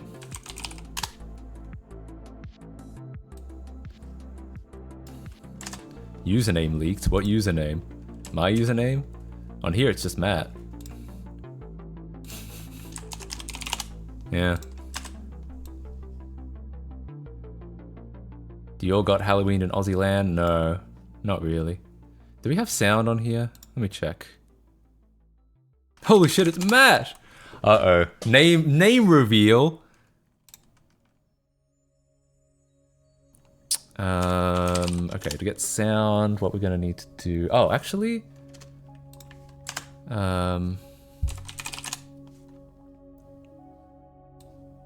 I think what we want to do is just open this. Yeah, there we go. You think that's hard? Try beating these guys. Back to Lionel Messi! Okay, cool. Well, here's sitrep. We still have no video, even with the GPU. I must have fucked something up. Like, I must have just not have something set up correctly.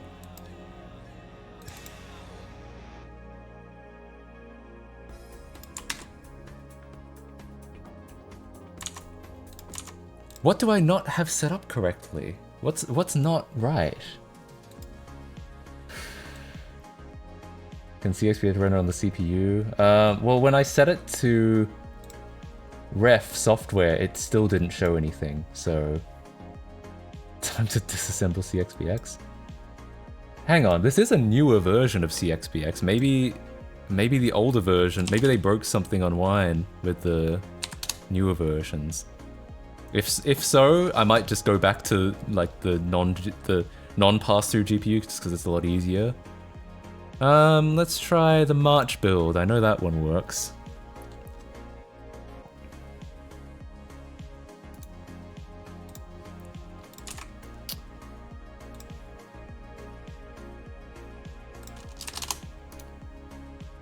This would be really unfortunate if this was all it was the whole time.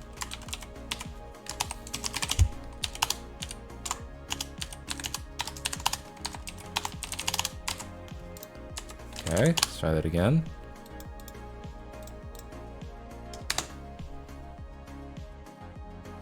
No, this is a real GPU now. This is not a...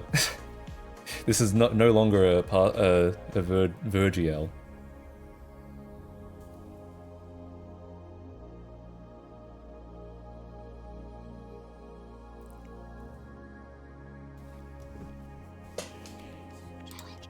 Huh, even this old version isn't working.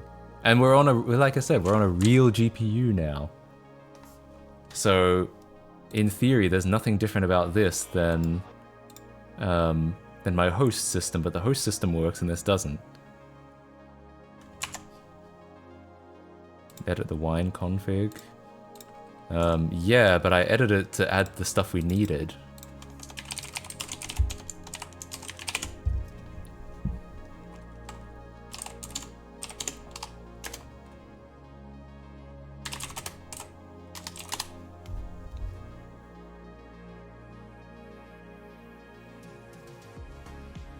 Oh, I think what did I type in? Oh, I typed in CXNX.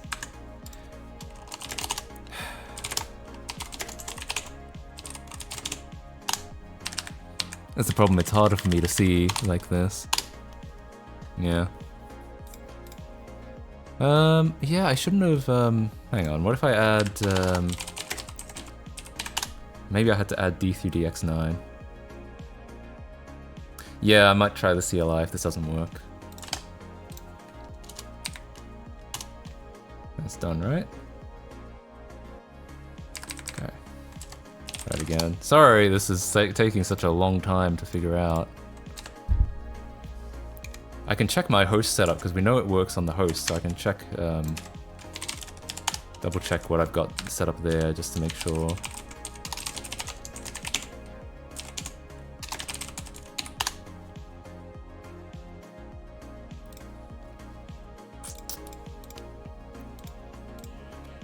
Oh, that's interesting.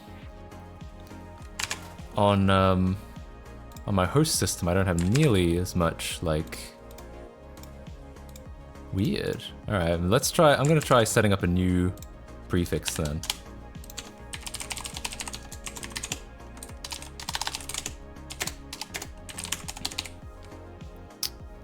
Okay.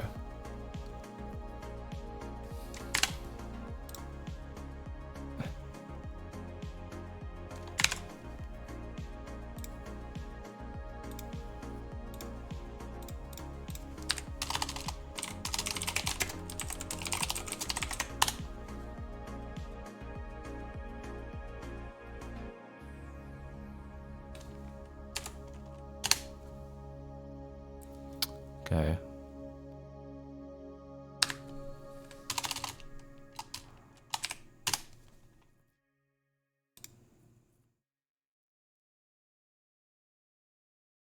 Please use the latest stable version of Wine. If it does not work for you, then roll back to Wine 7, which is the last known working version. Yeah, but no, my host should be the same version, and we just saw that worked. 8.16. Well, my host is 8.18, I think, but like, I feel like that's too close to be this different. Like, yeah, it used to work.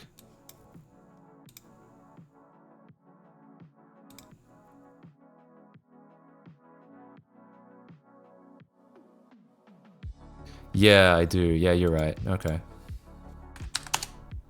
That's why the shortcut didn't work, yeah. I was just checking to make sure I didn't miss anything.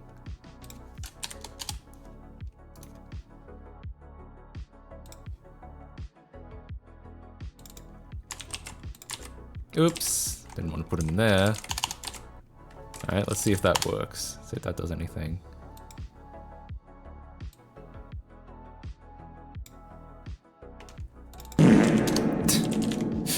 Yo, the Electro House Freak, thanks so much for the 200 bits. Hell yeah. Cheer 100, I appreciate that. Cheer 100.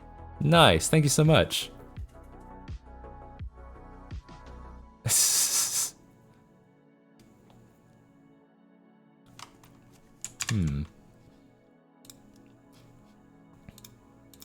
I guess I could, if this continues to not work, I could try to throw in my, the wine prefix from my host, because like that should work, right? But I don't think I've set it up any differently. So I'll. This wasn't where I was expecting to get caught up today. Just running the damn game.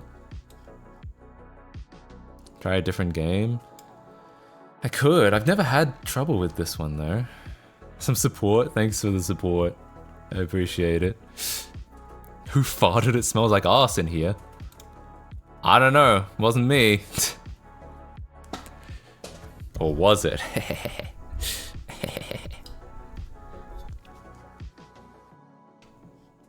Alright, I guess I'm gonna package up my wine prefix and see if that works, but like, I don't see anything else that I did.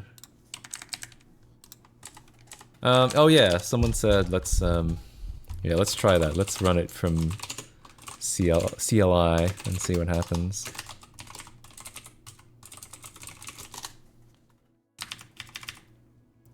Oh, it's not R. See if we get any errors. Wait, I'm remembering something now. I think I did have to install something. On like, yeah. Yep, okay. Holy shit, how did I forget about that? We need this thing called Xcomposite. Yeah. Yeah, we need the 32-bit version of Xcomposite specifically. Yeah, my bad. My bad. I have had this happen before. I just completely forgot about it. Yeah. Thanks for thanks for the suggestion. Yeah. So ordinarily your like Linux build will, there it is. Ordinarily your Linux build will have Xcomposite on it, but you need specifically the 32-bit version of it to get CXPX working. That's why. It's bad UI. It's just not very like, I don't know if anyone has even like documented that. I only know because of that one error message that shows up, and of course it's different for every distro. So yeah, maybe I should write that somewhere on the reburn information just so people know. Anyway, okay. Oh, actually, why did I close that? I was going to show what Burnout 3 usually does on CXPX, and I guess we can use the new version now. God, so hang on. I think I might actually switch back to non pass through, because it's a little bit easier. Oh, hang on. What do we got here?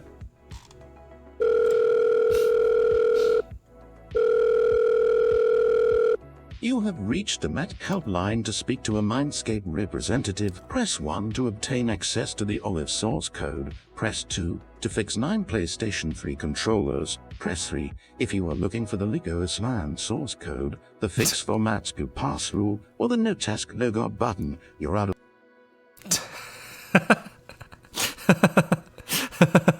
Why is that so specific, the logout button? It's true, there's no logout button. I probably need to add one.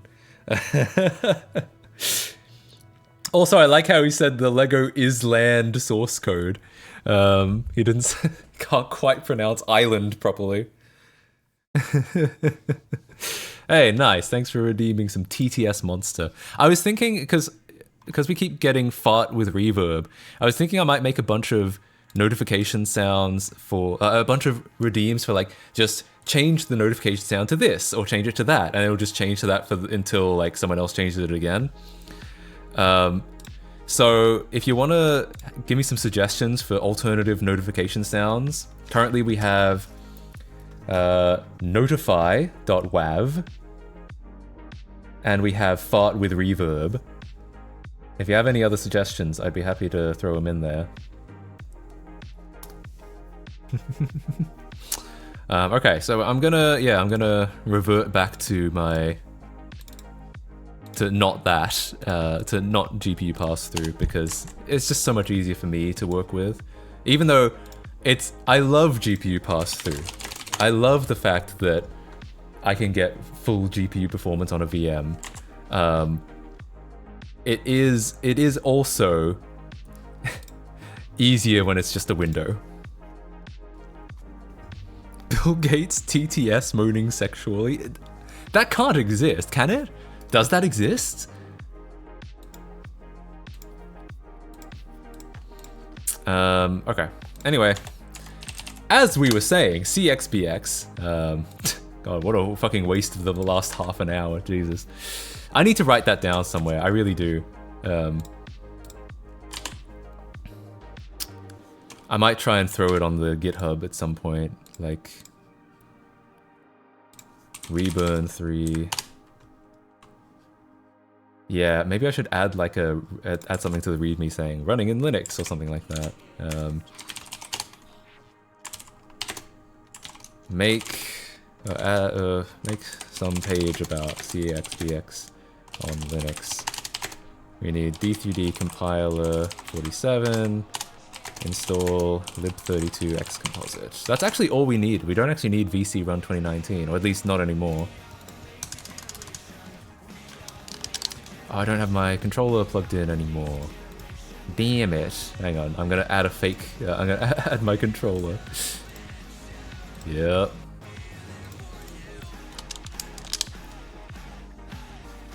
and I will I'll mute it again.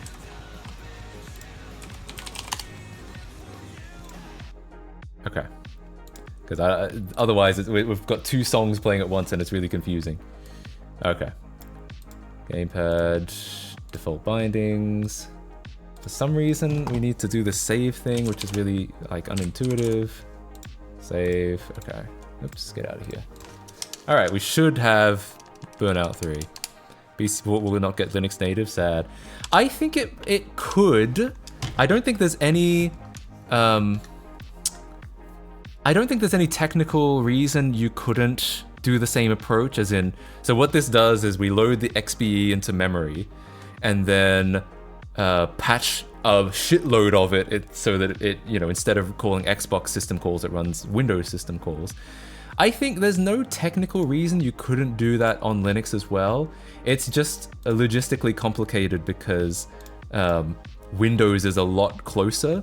But, you know, if I had my way, we would get a native Linux version for sure.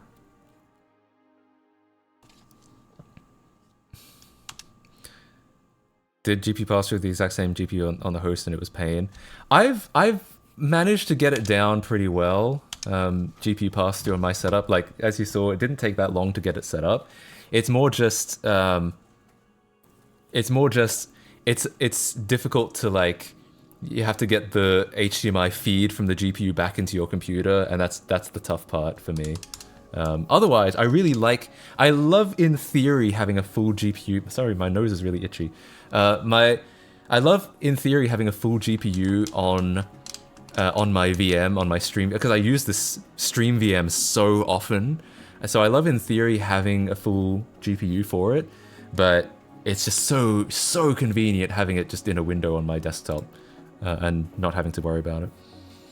How are you going to make a PC port without decompiled source code? Basically what I said, that the original Xbox is unique in that it ran on x86 architecture, and a lot of the software was based on a modified version of Windows and a modified version of Direct3D. So you can load the XBE of a game into memory and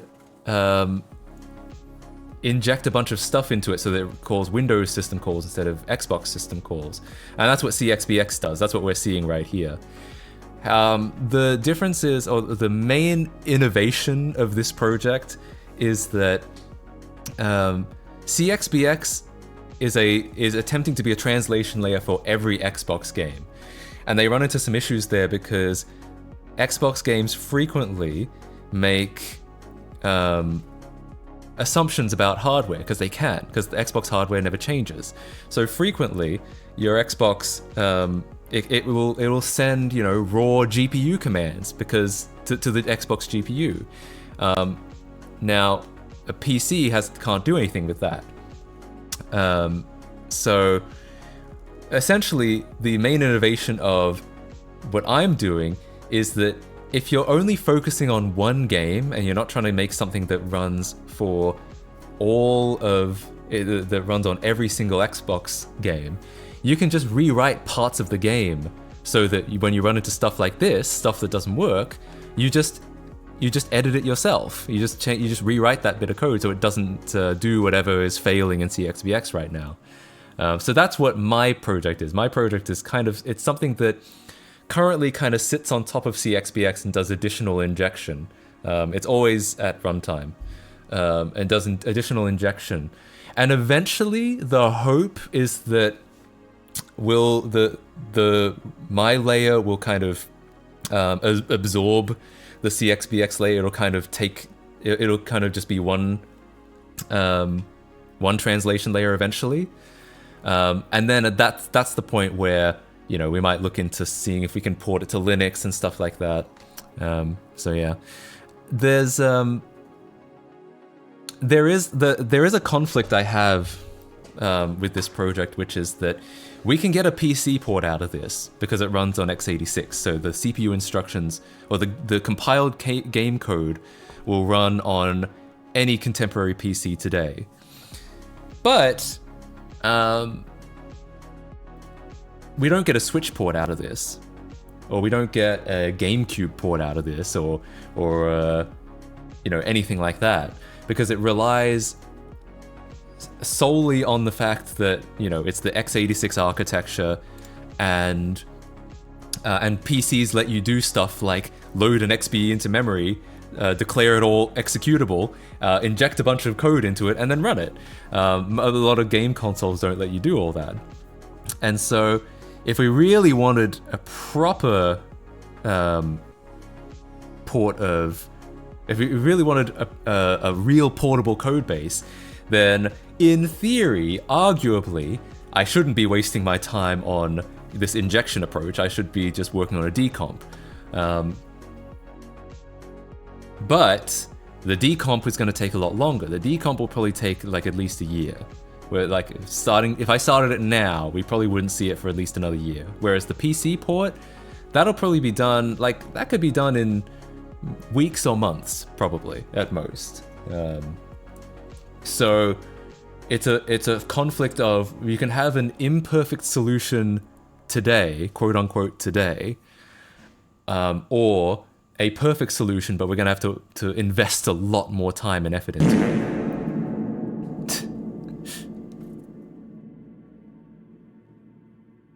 Regarding TTS notifications tier 100, I'd pay a few hundred bits if I could switch to something from Edelweiss Schnapps bonus. What's that again? I feel like you've mentioned this before. If you're in the Discord, if anyone's in the Discord, yeah, post about...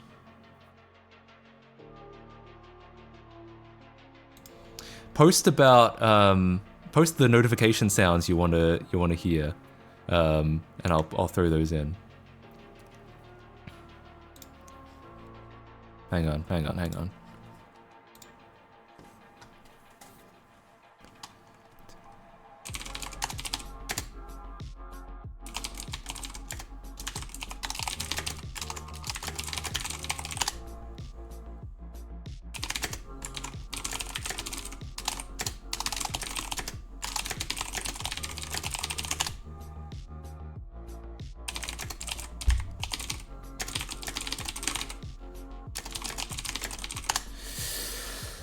Interesting.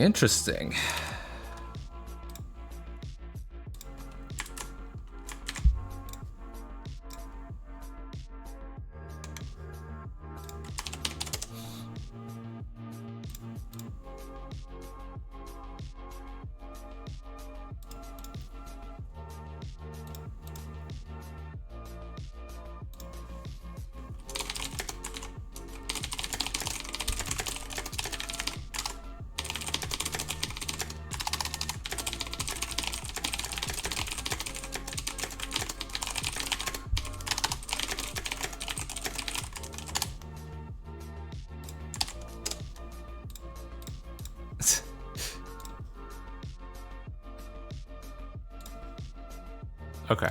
Anyway, sorry. I had some messages to to catch up with. You Google that name, it's on YouTube, listen to it for a few minutes, you'll get what I mean. Yeah, we have a forum. We've had a forum for most of the year.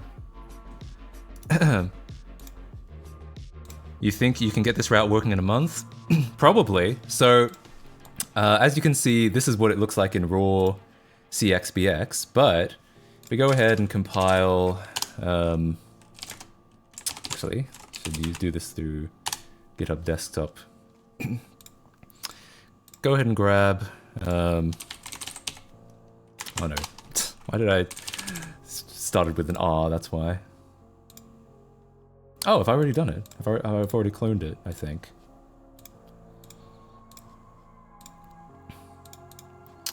So if I go ahead and... Yeah, I do already have it here. Interesting.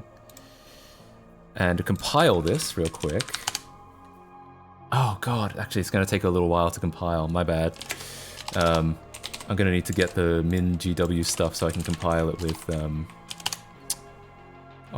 for Windows, but on Linux. Jesus. Alright, let's listen to this. What's Edelweiss Schnapps bonus? Hang on, I'll pause the lo-fi beats real quick.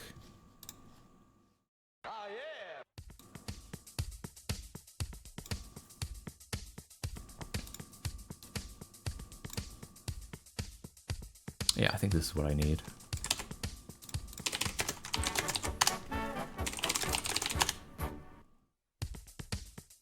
Oh, but I need it in 32-bit. Is this the 32-bit stuff? No, I think this is the 64. Hang on. Is this just random noises? I see. Yeah, it's just random noises. Okay. I think I get the idea. Well, if anyone can make sound bites, I'll certainly consider them. That's what I'm saying. I'm considering them. Okay? Okay. Oh, it provides 32 and 64-bit. Okay, we're good then. Alright. Cool. Yeah, sorry, I missed that. Thanks for letting me know. Someone asked a question earlier. If rewriting every Windows calls to Linux, you're better off rewriting CXPX instead. Sort of. I'm thinking that, okay.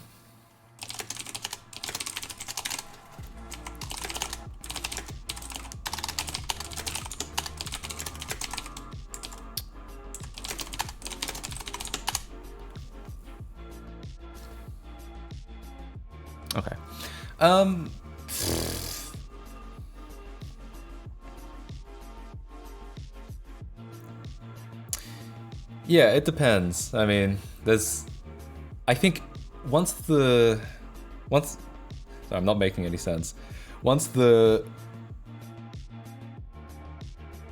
Yeah, so if I understand you correctly, so by the time that we would port, like, we would want to make a Linux port, we would basically have to rewrite, I think, most of CXPX anyway, because CXPX is very, very Windows-centric.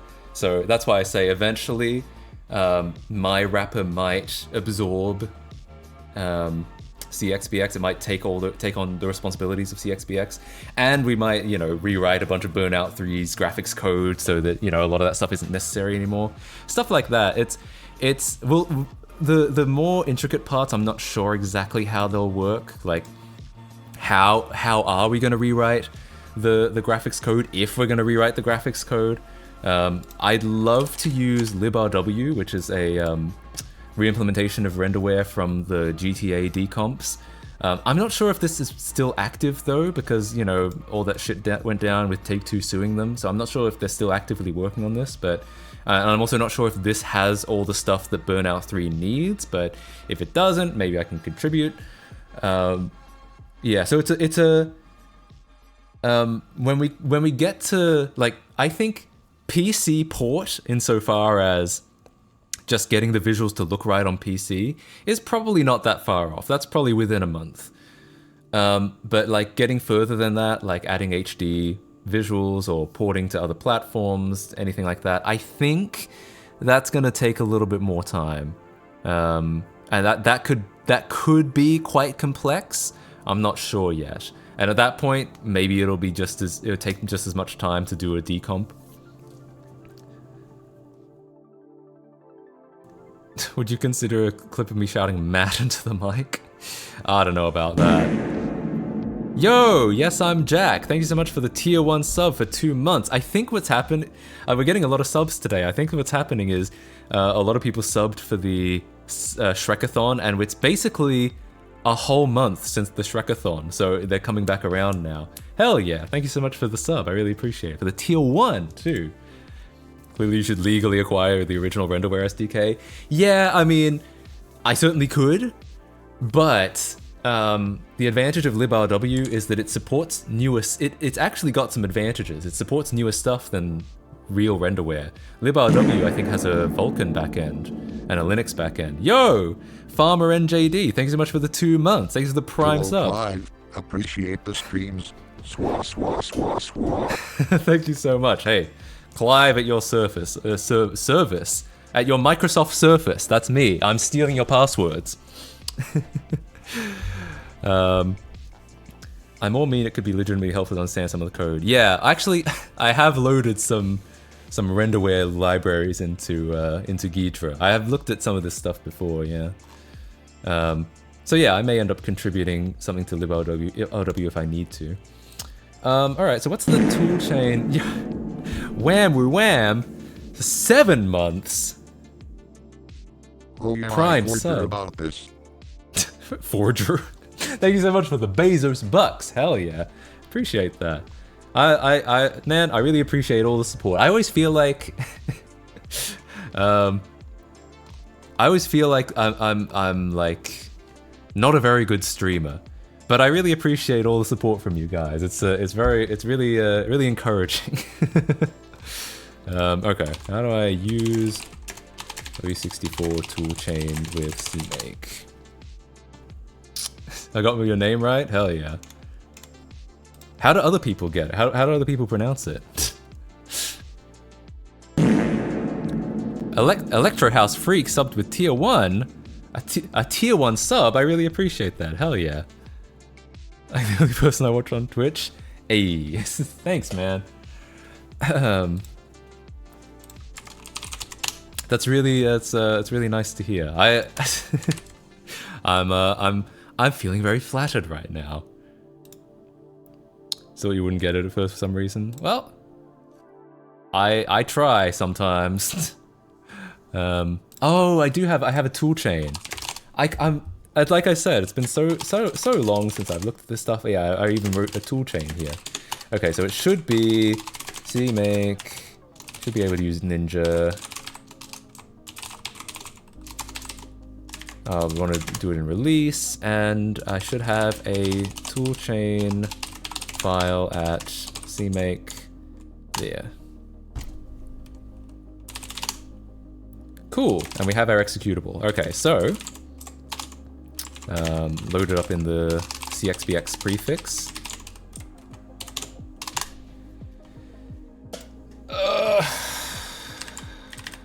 Do I really have to add path for the, like... Where is this stuff, actually? It's in /user /this /user /that /bin. Yeah, all the DLLs are there. That's kind of annoying. Wait, what?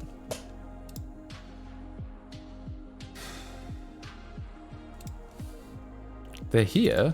So do I have to be like... Maybe it just doesn't inherit the path. Maybe I have to be like... Oh, you know what I could do? I could add the path in the registry. So it's in current user environment, and then path, and then I think that'll work.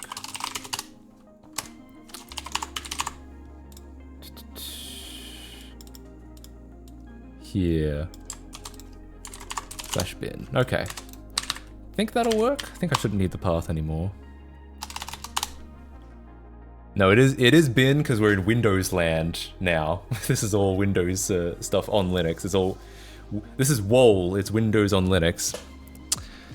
I got one trick-or-treater at my door. Well, you have anything for him?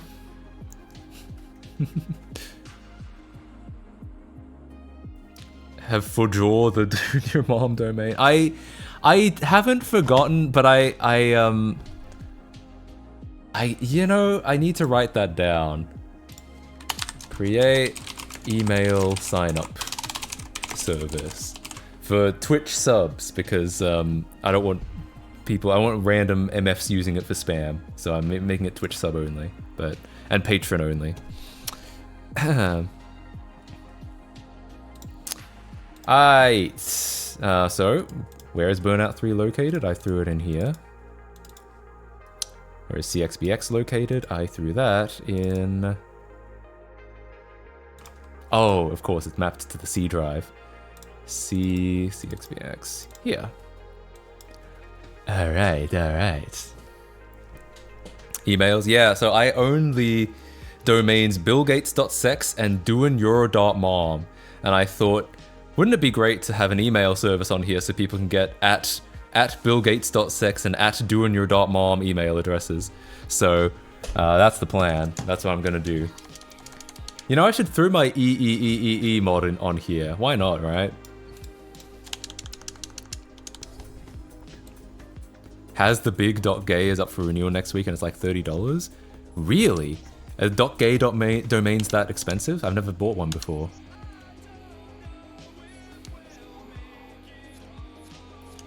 Alright, so my improvements get us this far. We go from not being able to play the game or see the game at all to being able to see the game a little bit. I'm gonna mute it again because I've heard this so many fucking times, so I'm just gonna chill. The original price was like $3. That is how they get you, I've noticed. It's like the initial price is pretty cheap, but then like it renews for like, I have seen ones that are like, buy for $6, renews for $45. Oh yeah, flicker warning, sorry about that. How does one buy a domain? Just go to a website like Namecheap or GoDaddy and buy it, pretty much. It's a commodity. Doing your .dad. Seizure time. Yeah, we might keep that off screen for now. Doing your dad is only $13, $15 a year. This is USD, by the way, in case you're not from in the US. Matt Casey has no .sex. Excuse me. Excuse you, actually. Excuse you.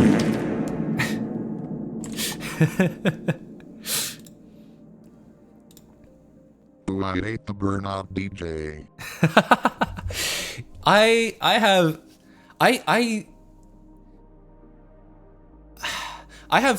have mixed feelings. I think he's not as bad as he could be. Striker is actually a DJ here in LA. You can turn on the radio here and listen to him, and he plays alt rock, and it's like you're playing Burnout, but in real life. Except you probably shouldn't actually do that on the LA freeways. But you can actually you can have a surprisingly authentic experience, and I appreciate the nostalgia, but I can see why some people would find him obnoxious for sure.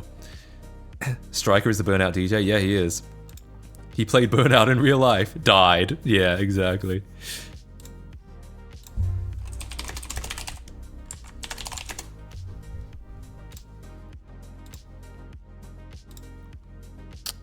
I'm trying to download a file and it's not fucking downloading. This is a really weird thing that's happening.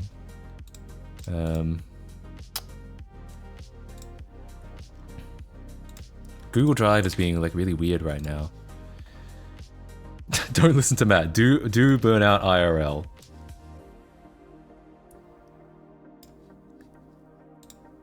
Are we done? Oh, we're done. Sorry. Wasn't paying any attention. Here we go.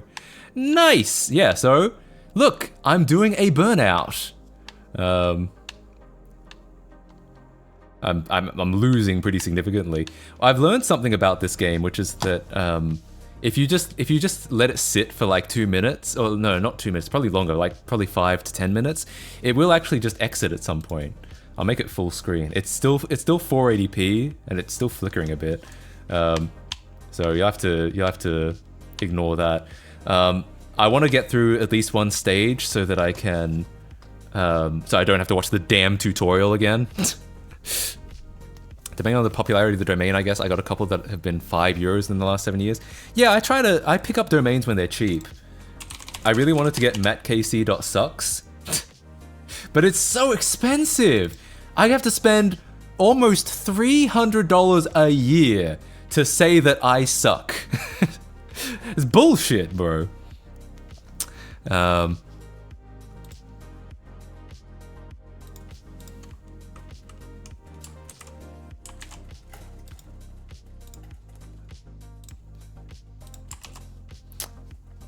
Anyway, hang on, just give me 1 second.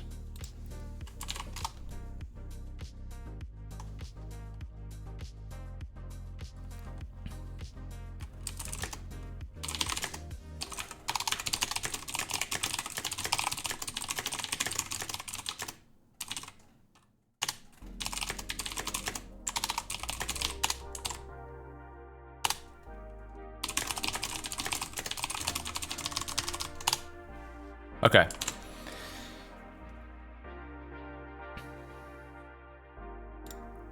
Yeah, I know. Who's paying that? Who's playing that? Paying that? Yeah, pay. Oh yeah, I've played Burnout Paradise.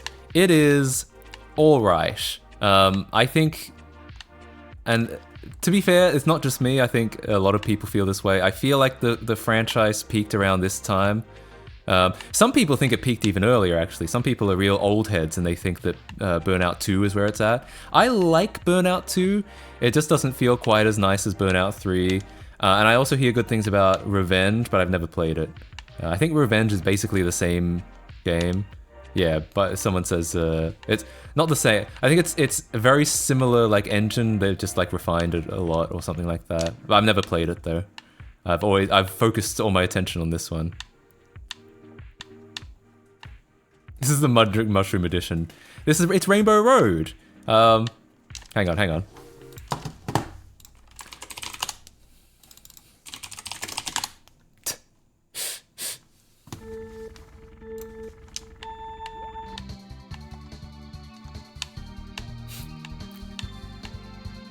It's called a road, it's called a rainbow road. It is a road that you go. It's called a road, it's called a rainbow road. And you will know when you get Oops. there. Ooh, It's called that was a bad. road, it's called a rainbow road. It is a road that you go. I'm only 6 seconds behind. I love that rubber banding. Go when Oh you shit, know. there's a wall there. It's a road called Rainbow Road. It's a road Not the we're all Silver Gunner mix. Oh, maybe we'll play that next. Go ahead and link that. It's a road called Rainbow Road. It's a road we're all gonna go. We'll go. It's Rainbow Road. It's where you Oh no, that wasn't a wall. I thought that was a wall. My bad. It's hard when the walls are invisible. I'll miss you again, Uncle. It's Rainbow Road. It's where you go when you die. It's Rainbow Road. Oh, I got a takedown. Nice.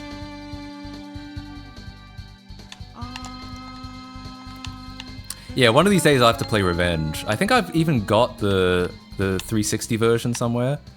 If you're wondering why there's like frame rate inconsistencies, that's definitely because of the virtual machine. That's not because of the game itself. How old was the person singing this? They sound older than 12. They are older than 12. It's like a grown ass man. Yeah. If you just look up Rainbow Road on YouTube, you'll find it. What are the colors? I believe what it is maybe they're normal maps that are supposed to go through, or maybe not normal maps. I think it's lighting information of some kind that's supposed to go through a shader that doesn't. What it reminds me of is, all right, I'll play this. What's this?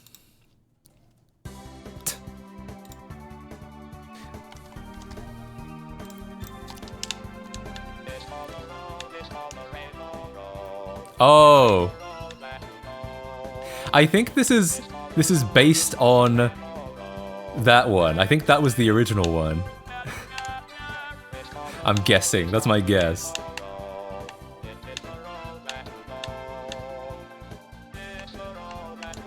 Oops. It's like, again, the game becomes a lot harder when the walls are invisible.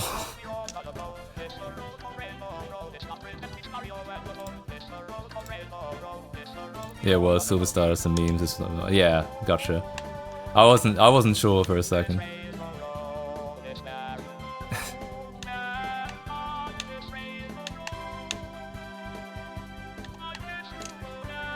Alright, well, 3rd place, not wonderful, but considering that, like, I wasn't doing anything for the first minute or so, I'm gonna say that's okay. MattKC.best is 17 euros and MattKC.suck 300. They're trying to say something. Wait, how much is... I know there's MattKC.rocks. How much is that again? Is that also 300? No! Holy shit! MattKC.rocks is only $17 a year and $6 for the first year? Man, but I just want to say that... I want to say that I suck. Right? You have to pay a bit of a premium to say something sucks, I feel like. Not really, I've played the same route so many times I could do it without the barriers. Okay, well, cool. I'm glad you're a Burnout expert. Negativity costs more in life. Hell yeah, I guess you're right. This game is all the game playable except for the shitty graphic? I think so. I believe it's all playable. I haven't run into anything that's not playable, and other people testing it haven't. There are a couple memes or a couple things that suck a little bit about it. Like, as you can see, we're just stretching the screen to like we're stretching a 4:3 480p image to full screen. It is possible to get a 16:9 image out of Burnout 3, but even then, it's still 480p. So it's still going to render to, I think, 640 by 480, because that's how widescreen worked back then. It would squish it into the same signal, and then your TV would stretch it back out. So I think it would still work like that. If we wanted a real HD mod, we'd have to do a little bit more graphical work. Though, actually, I'm just realizing CXPX has a render resolution setting. Let's try that out, actually. I'm curious. So we open up, let's set that. Yeah, let's get some music back on. I'm curious, so what happens if I set this render resolution up to, let's say, 3x for 1080? Anamorphic widescreen, yeah. And we can also set the widescreen flag. I think while we're here. I think it's in EEPROM. It's EEPROM. Widescreen. Accept. I think that'll work. The Xbox did support 720p and 1080i, but the Burnout 3 did not. And this is an annoying thing that happens. For some reason, when you set widescreen in CXPX, it actually it letterboxes it itself. I'm gonna need to find a way to get around that. Yeah, now it's too wide. It's double widescreen at the moment. What if I... hang on. If I set... oh, on-tick maintain aspect ratio. Maybe that'll do it. Let's see. Yeah, okay, that looks better. So we might be able to get 1080 widescreen out of this. Let's see. Anthropomorphic widescreen. Yeah, that means something different, I think. No, I know how this game works. It was just I know how CXPX works. It was too wide before. This is correct. I mean, the HUD is still wide. Burnout 3's HUD doesn't scale properly. So, but the actual 3D should be, yeah, the 3D is correct. Doesn't look very 1080 though.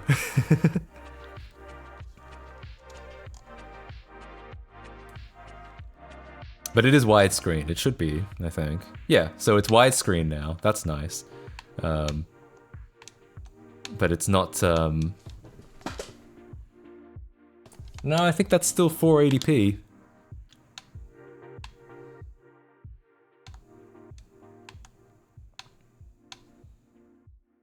So, yeah, I mean... It's another invisible wall. So there are things that you can do...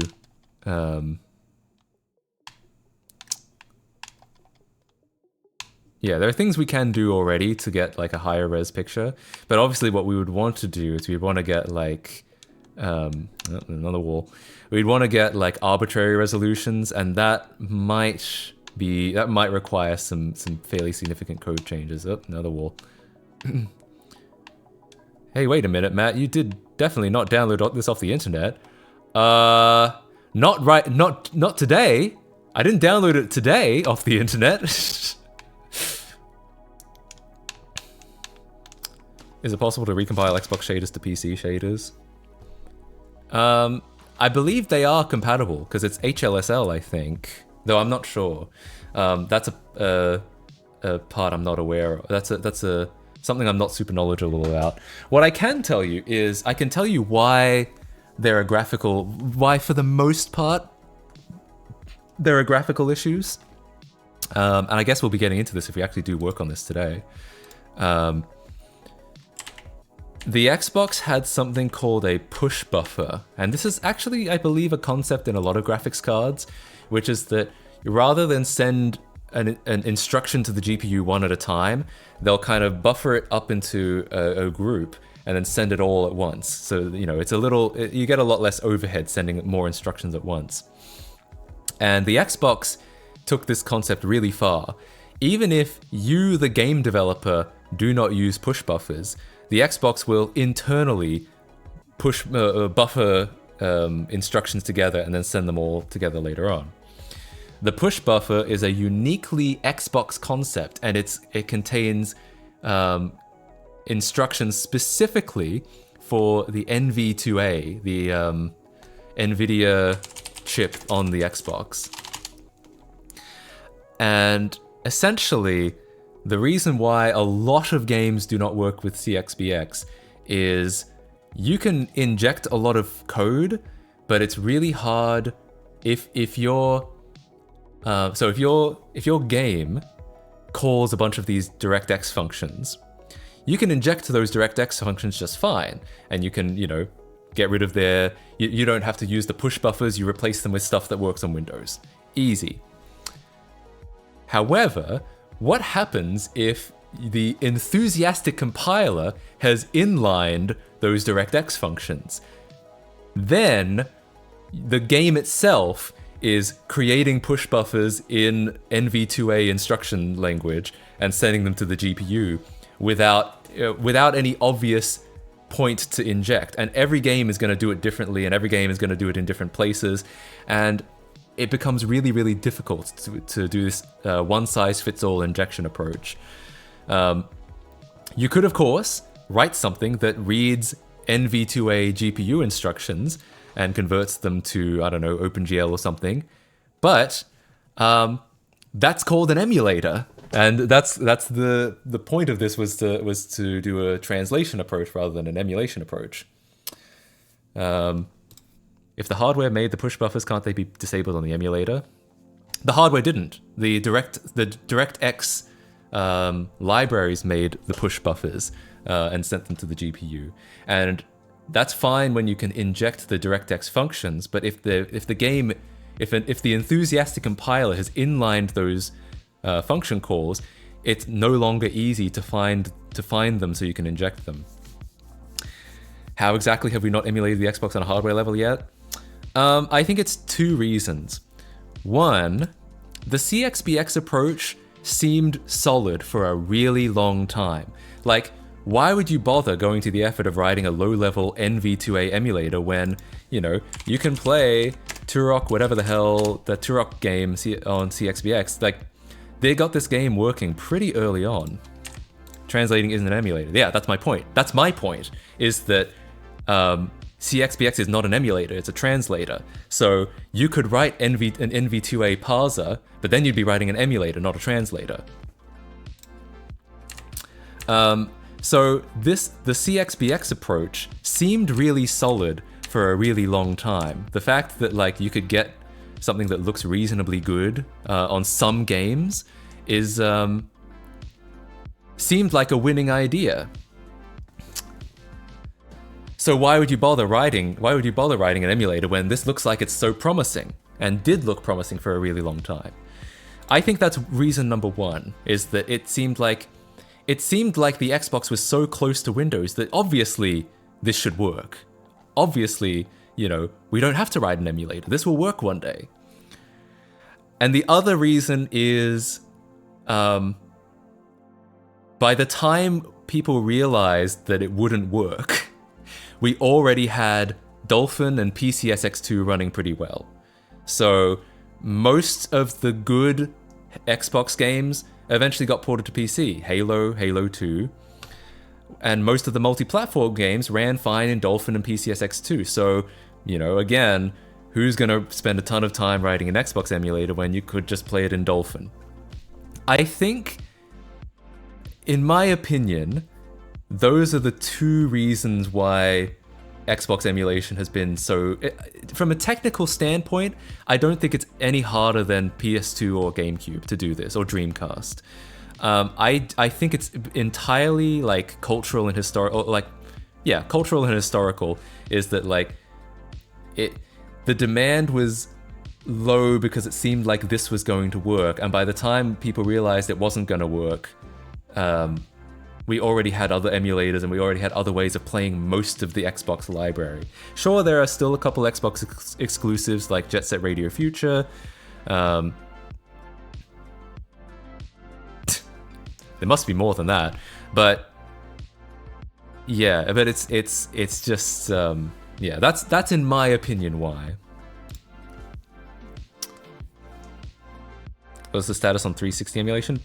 I keep hearing good things about it. You look into Xenia. I haven't tried it in a minute, but I keep hearing good things about it. Like you can play, I think Sonic Unleashed works pretty well in here now and stuff like that. Midtown Madness 3, that's one. Rally Sport Challenge, I guess. I don't know if I've heard of that one. Nowadays, if you say, why would you emulate PS4 if you have the Switch port, it would get you slapped. Yeah, well, that's the thing. The Switch version of games... Switch versions are usually the worst versions of games. But GameCube versions weren't necessarily the worst versions of games. PS2 versions are, but if they're on the GameCube, you're usually Bing chilling, I think. I like how Sonic Unleashed is effectively the Xenia game because there's no fucking PC port. Where is it, Sega? We know you have it. We do. We've seen that screenshot of them running it on an XP laptop back in the day. Just fucking release it, cowards. Yeah, anyway. Sonic Unleashed. I want to find this on XP laptop. Yeah. Son of a bitch. Yeah, see? It exists. It's real. They just have to release it and stop being cowards. Yeah, but one day, maybe, one day. I know that they're doing good work with Sonic Generations because it's like basically the same engine. They're doing a lot of work as to making they're doing a lot of work as to adding the generation stuff back into Unleashed. But yeah, it's it gets worse. Oh shit, hang on. Yeah, Reddit doesn't let you open the image. What a fucking disaster. Wait, they actually showed a PC version here? Global... The road to global elimination. Okay. Which nuclear power wrote this? Was this the plan of COVID? Alright, anyway.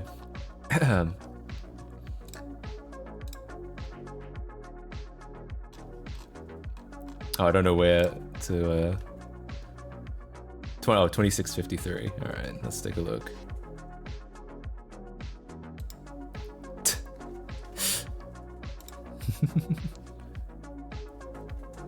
Music licensing? That could be it, yeah. Look at this boy! He's running it on Vista! God damn!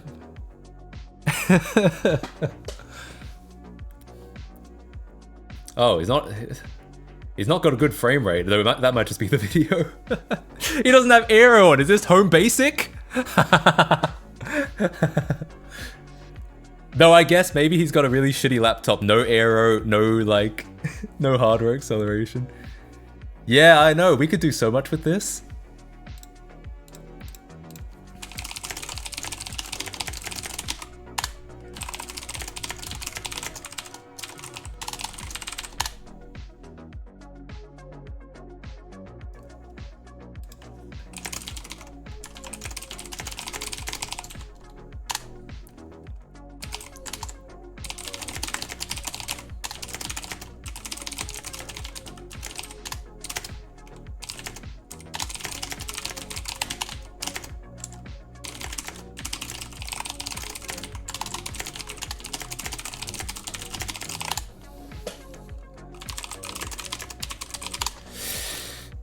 I've seen the not quite final test build we have. The one for the 360, yeah, I played that a lot. If that's the one you mean, I've played a lot of of that pre-release 360 game.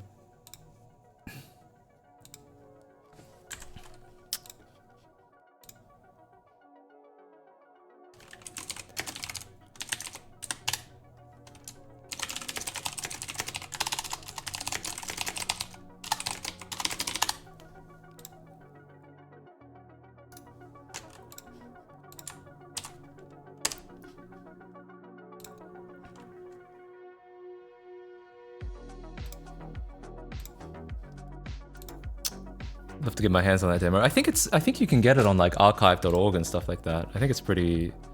Oh, maybe you turned off area for performance. Well, apparently it didn't help. Yeah. Anyway, so that's my guess on why OG Xbox emulation. I don't think there are any. I literally don't think there are any technical reasons why it couldn't have been done, 15 years ago. I think it all comes down to like, I don't want to say political reasons, because political reasons, it implies that like there were people blocking it. I think it's more just like culturally, we thought things were going to work and they didn't, and by the time we realized that, it was too late. It's too late for most people to care. That's kind of my assumption. It's my favorite joke. Your mom. I don't know. I don't think I have a favorite joke. I don't think I'd be able to think of one.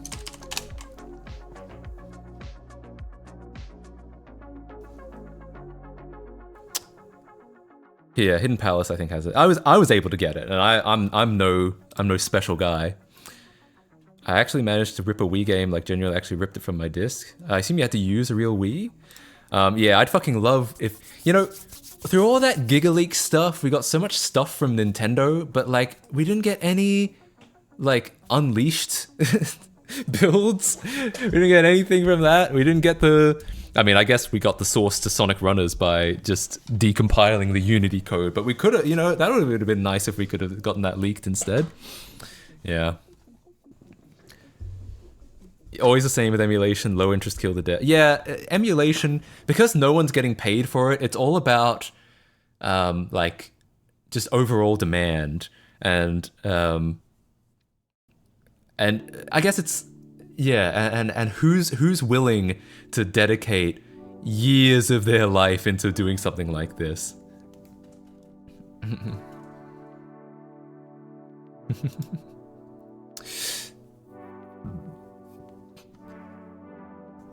Street rep hardly pays the bills. Don't I know it? I've been there. Anyway, so when we look at, I'm trying to think if I should. I guess if I mention it at all, I have to cover it. There's some news. I guess I can cover it.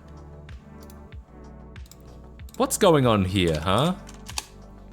Lego Island news on my watch.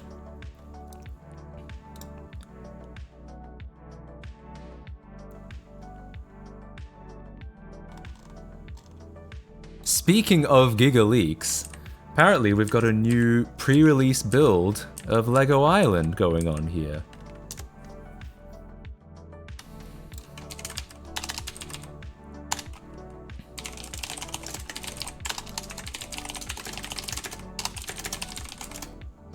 It's not on my watch, it was on my PC. Oh, hang on, I need to get an Apple Watch and then it'll be on my watch.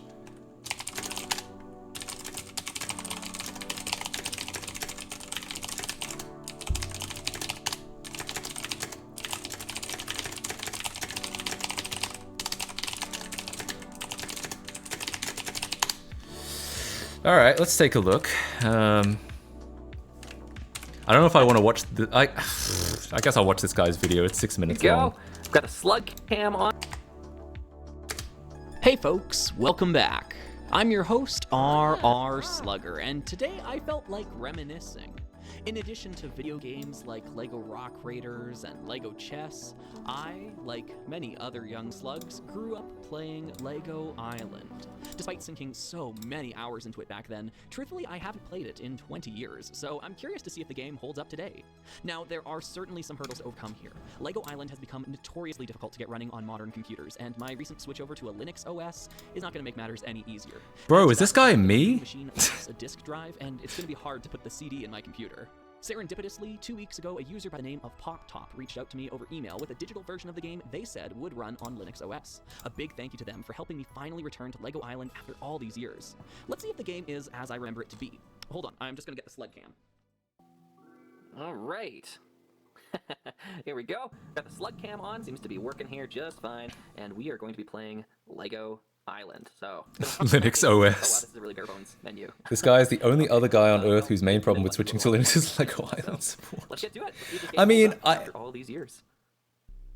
Here we go. Okay. Okay. All right. I think we're in the game now. I don't think the mouse does anything. I remember this. When did I switch? Arrow keys. February 2022. It's kind of strange though. I thought there was like an intro to like the Infomaniac talking. Yeah, we got a new launcher. I guess not. Okay.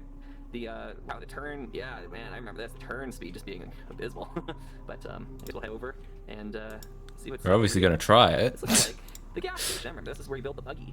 So I guess you could hop in and build the buggy. Isn't there supposed to be like people? There's supposed to be people around, right? And I remember there being music. Oh, there we go. Okay. There's supposed to be a building here, right? Like, I remember there being like the bank. I think the bank goes right here. Why is Google Drive doing this? Look at the grass. I don't know what's going on over here. These hills are looking very strange too. So maybe that's the Linux machine. Okay, here we go. I guess we'll go over and see the Brickster, who's supposed to be on this island over here, but it's kind of like nobody's home. All right. Well, it's finished downloading, so I'm just gonna run it. I'm not even gonna. I won't finish. I don't. Okay. I don't know where this came from. Look, you know what? I don't care. I'll propagate the link. I'm not it. I have no reason not to. It's a virus. Yeah, I guess it could be. All right, well, let's find out. I've posted the link, but careful in case it's a virus. It's YouTube. It's safe. I have it on relatively good authority. It's not a virus, but I guess we'll find out. Damn it! I don't have Ultra ISO installed here. On any computer using a VM, just in case you didn't know, this is just using VirtualBox. Well, I guess I am on a VM, technically. Alright, what do we got here? I'm gonna have to install... Yeah, I have no idea where this came from or what this is.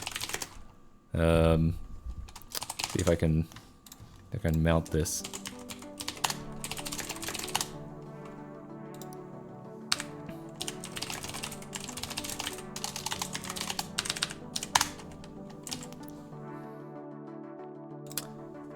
See what we got going on here. Isle Alpha. Actually, I'll call it Alpha Isle because check the ISO hash to not waste time. Maybe it's the same. The same as what?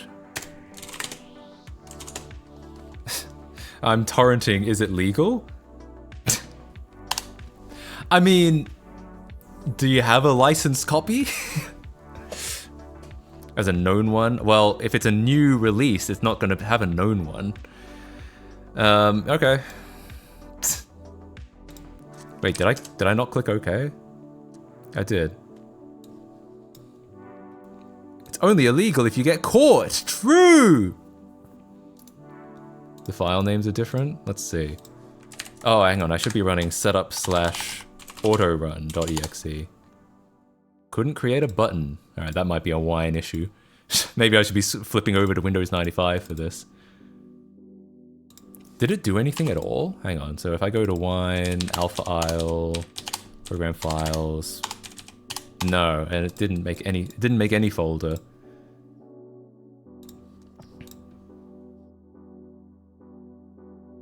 I hate it when I can't create a button. Should I guess maybe I should try this in 95. I have, as you guys know, I have so many Windows 95 virtual machines sitting around right now. I should probably try it in that, right? What do you guys think?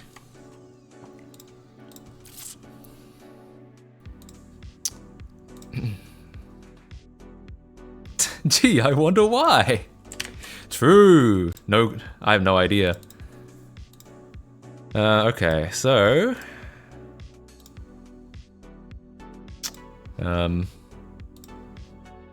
see if I can get this a little bit nicer looking. If I can crop this down some more.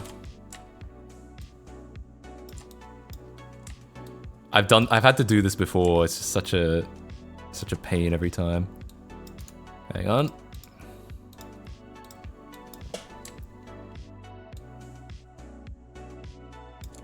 I feel like this is the first time I've covered like breaking news Like, the first time I've done something... the first time I've been live while something has come out. Okay, I think that's closely cropped enough. Alright.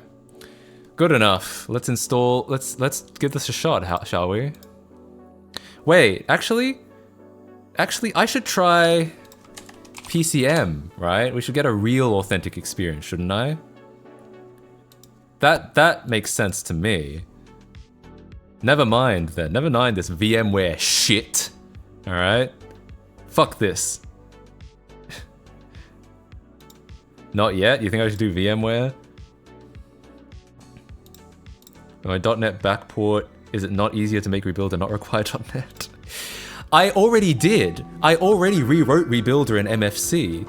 I didn't write the .NET backport for Rebuilder. I wrote it for anything else I might want to write in the future. I think I'm going to try with PCM. I feel like it's just going to be more fun. Okay.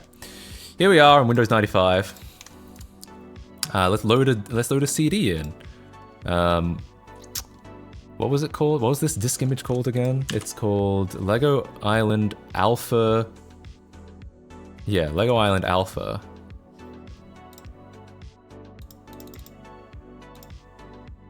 What the hell? Where did it go?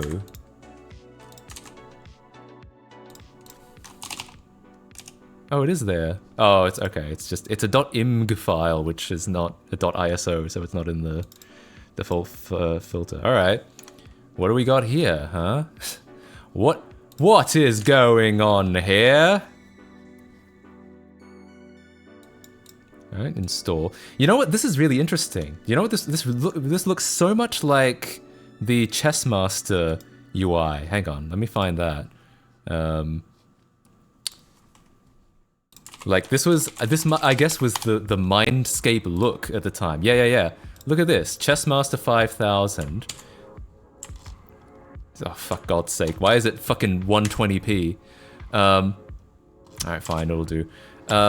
Look at this, and then... Look at that, it's like the same shit. Or the same, like, style. It's very different from, like, what we eventually got. Yeah, maybe a reused launcher. Okay, install. Interesting. Wait, do I have Lego Island installed on here already? I shouldn't. Oops. Yeah, I don't. So that's weird. On the previous, on Wine, it was like, it tried to install it in the root at Adventures of Lego Island, but this time it's installing its program files.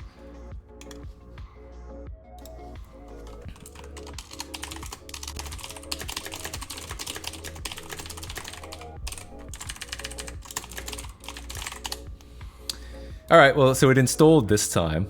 DirectX 3? Huh. Is it bad if I say I didn't even know there was a DirectX 3?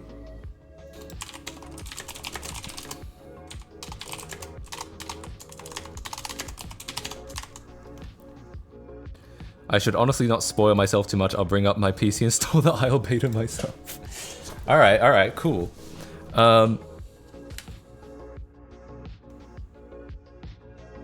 Uh-oh.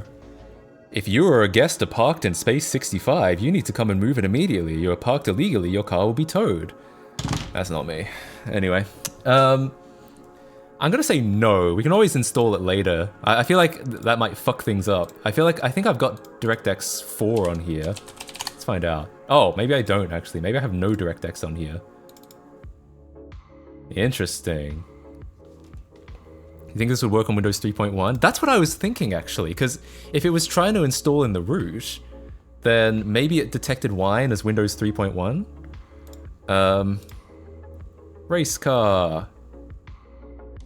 Wow, okay. Wait, we've got music. We've got music! Hang on. Yeah. I have heard some of this music. Huh. It really is a prototype version of the build segment. This can't be a virus unless they'd specifically be targeting the one guy on the internet who plays Lego Island. It's just for me! Yeah, true. Yeah, viruses are all about like... Oh wait, we can spin this, right? Yeah. Wild. Viruses are all about like trying to get as many people as possible. They're not going to get just me, alright?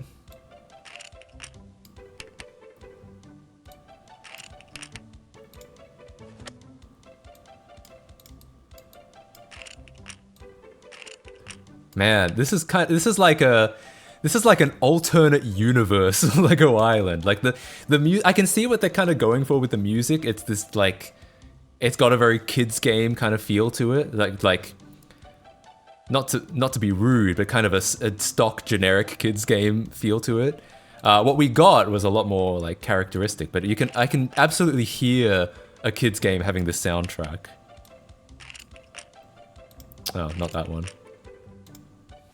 This one. Crazy. Look at that sick wireframe. It is pretty sick, I'm not gonna lie.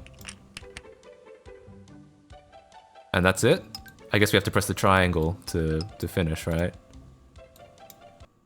Oh, that's it. That's it. There's no building or anything. Okay, well, cool. Oh yeah, let's try the next in 16-bit. Hang on, what does debug do? Does that show like stuff on the screen?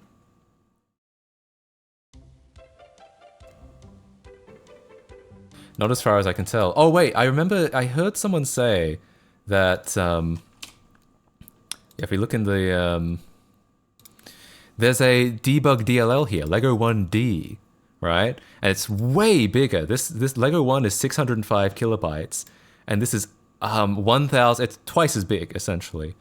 Now, what I've determined, as far as I know, this does not mean we get symbols, because in Windows land, symbols are in a sidecar PDB file. Windows or MSVC does not package symbols into the DLL like GCC or Clang do. And if there's no PDB, I don't think we're getting symbols. What we might have just gotten is an unoptimized build, like a build with no optimizations on it, which is why it would be so big, and it would probably be a lot slower. So sadly, I'm looking at this, and I would love nothing more than to have a debug symbols, but if there's no PDB, I don't think we got them. I think we just got an unoptimized build, which an unoptimized build is useful actually, because it would probably be easier to read the assembly for, easier for like Ghidra to create pseudocode for. Would suck dick for Lego1.pdb. Yeah. Oh, we got a log though. Hang on, what's in the log? Oh, it's just the install log. Okay, that's boring. Never mind.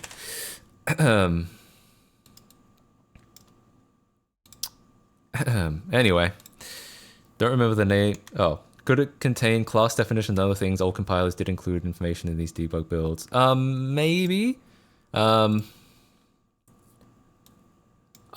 can't load it up in Ghidra on Windows 95, but I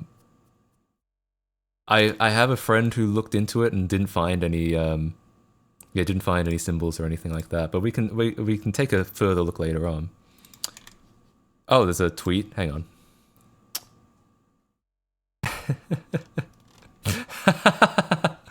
No, this is a joke. This is just a joke. This is a meme. That's funny. All right, back to Lego Island. Looking at the next stage, jet ski. Oh, this song isn't going to get old anytime soon.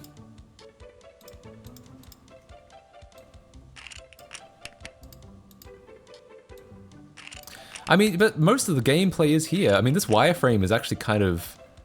It's kind of fun. I definitely think it's like what we got was a lot more refined.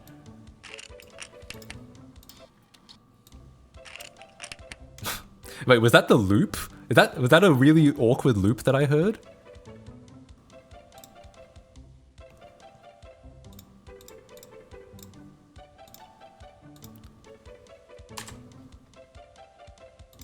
the wireframe is cuter. I could absolutely, if there was, I would love an option so you could like switch between them. Oh god, that really is the loop. Oh no. I wonder who do you think, do you think, wait, the wheel like disappears. Did you guys see that? Yeah, it's like flickering in and out of existence. My guess is this music is probably stock music, right? Like, such a crappy loop. Like, my guess is they did not have this composed for the game. This is like off some CD. Because they actually, some stock music did make it into the CD. Oh, into the game. The elevator music, that's a stock song. That's not composed for Lego Island. Wheel is shy when it spins, yeah. RTTI. Yeah, maybe. We might look around for that a little later on. Took any wave they out of the computer to test the engine. Yeah, probably you're right. Helicopter. I guess this is just all the build stages. I guess there's no... Where'd this door go? Look, I'm not going to be too harsh on it. It's a pre-release. You know, obviously it's going to have bugs in it. It's just kind of fun to see.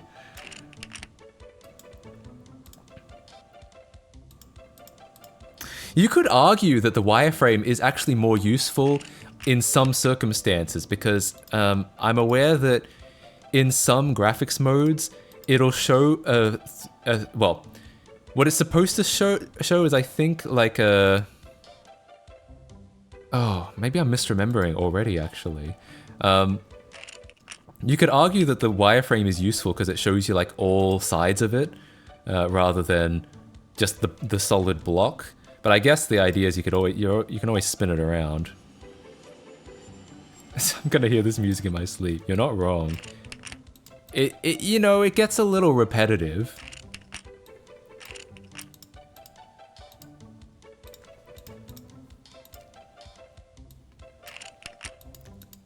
But they had them all here. I wonder if that means they had all the story worked out already by this point. Maybe not. Maybe it's just they just had like the general gist of what they wanted in, and then maybe they... I don't know exactly what the progression was. If they had the ideas down first, and they wove the story around like these build sections, or if it was the other way around.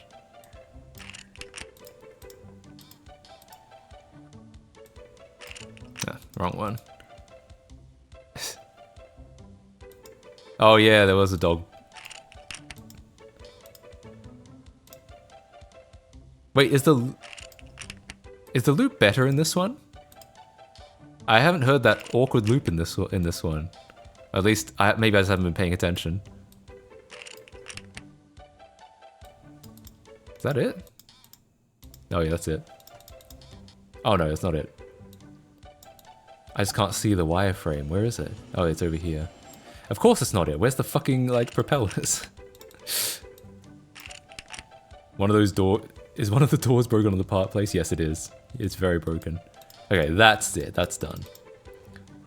Okay. What was that? It feels almost a bit like a creepypasta version where, like, everything is just a little bit off. Alright, what's next? Yeah, this is a new alpha. I think it's a pre-alpha of Lego Island.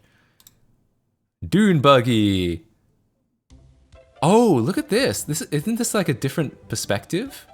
This is like a... Yeah, hang on. I think one of your neighbors has a dog. Yeah, I've got my window open, so yeah, probably. Yeah, this is like... Hang on, let me get the real one. Dune buggy, Lego Island. Try and find this.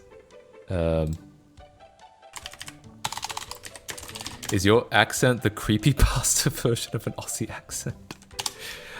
Is that a burn, or is that... Should I take that as a compliment? I don't know anymore. Hang on, I just want to compare real quick.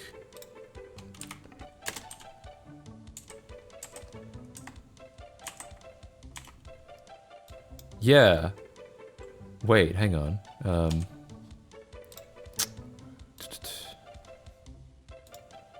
Oh no, it is the same. It is the same perspective. I don't know why I thought this seemed like such a different perspective. But maybe it's just because of the color of the stuff at the bottom. Yeah, I don't know.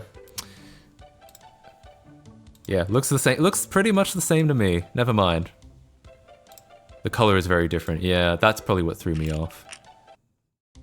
Ugh, that loop. That loop is back.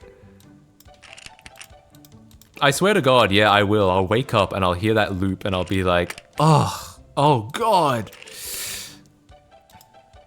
The wireframe is cool. I can see why they might have felt like it was a bit harsh for like kids, but I actually, I do kind of dig it. I do kind of wish there was an option in the final game to like switch between them. There's a lot more like, what's that? A lot more weird sound effects.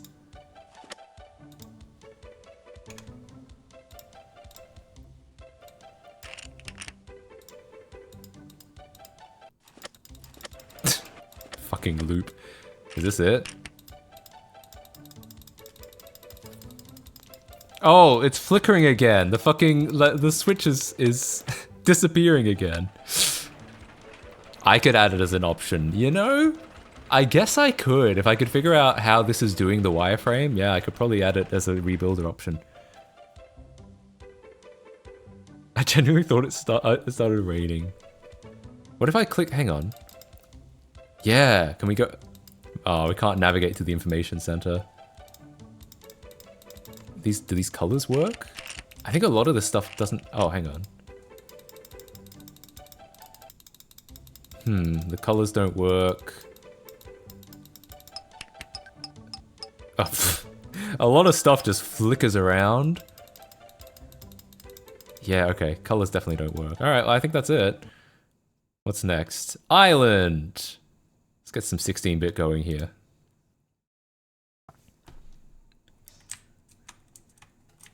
Oh.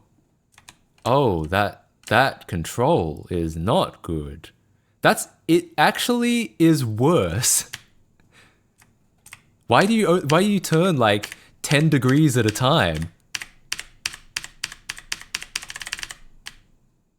Yeah, that's not very smooth, I have to say. Oh God, oh no. But look at this. You can actually go off-road. I've been trying to do that in Lego Island for years. I've been trying to write an off-road patch. I guess there's no collision at all, that's my guess. I'm guessing I can just walk right through this. Yeah. There's assorted pixels on the beach. Well, you know, some beaches are sand, some of them are pebbles. This is...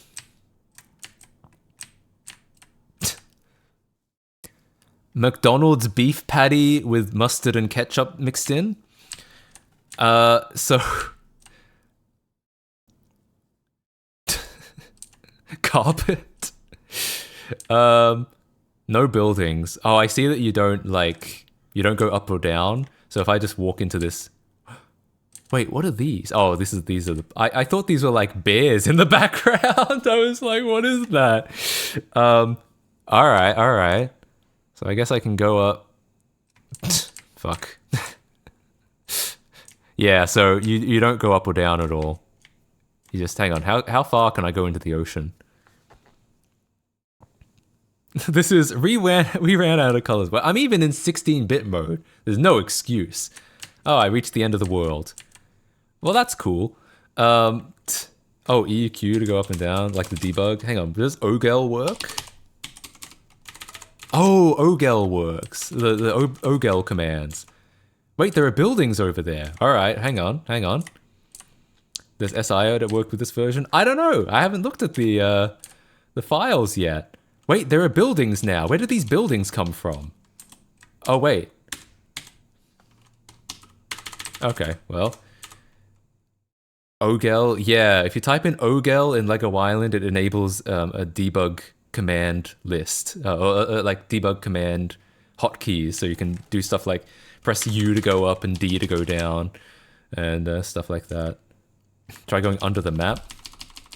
there a source leak with this too? No, it's just this CD. It's just this pre-alpha, as far as I know. No as far as we can tell, there's no symbols. There might be RTTI, though I think...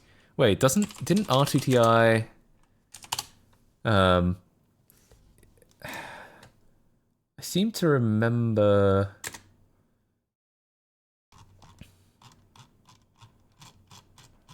Okay, yeah, there might be some RTTI in it. Alright, what's up with these houses? Wait, there are... No, I thought those were people. My bad. I got too excited. Predates RTTI. That's what I was thinking, but I'm not super familiar with stuff like that. I genuinely thought those were people in the front yard, but no, they're not. They're bollards.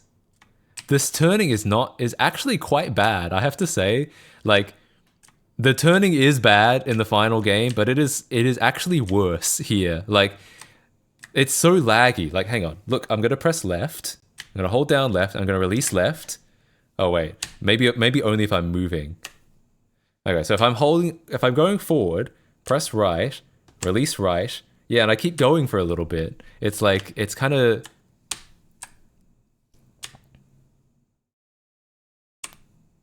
Yeah, it's kind of laggy when you're moving. Momentum-based, maybe it is actually momentum-based turning. That's that thing I discovered in one of my adventures in Lego Island. I think someone's going to re-upload it to archive.org. The Google Drive, maybe there's a lot of demand, so it's really glitchy. I was having trouble with it too. Yeah. Maybe I can upload it to archive.org. Hell, why not? Oh, it's relying on the OS's typomatic key repeat. That could be true. Interesting. Yeah, they're already uploading it, so yeah. Autorun is marked as Adventures of Lego Island. Yeah, that was the original name. We know that. Adventures of, or Adventures in... I think it was Adventures of Lego Island at all times. Interesting. I really got to get this running on Wine, honestly. What do the registry keys look like? Because we know how the Lego Island installer works. It just puts the files in place and writes some registry entries. So are they the same registry entries? Oh shit! It's a different name. This is so cursed. Unbelievably cursed. Hang on, let's get... alright, I think we're done playing the game. I think that's everything in the game. Oh yeah, let's check Window.ini in a bit as well.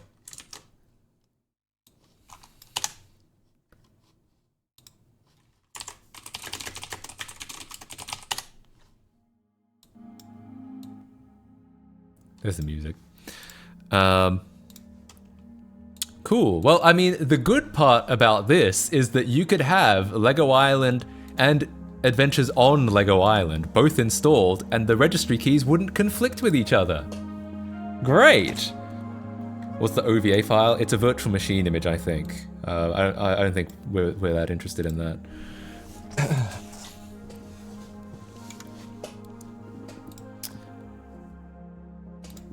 Okay. Lego... Oh, online. The online catalog? Ah, it doesn't exist. Alright, let's explore this a little bit more.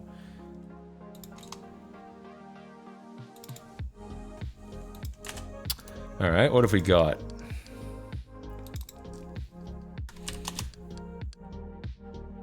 Oh yeah, Config is a MFC app.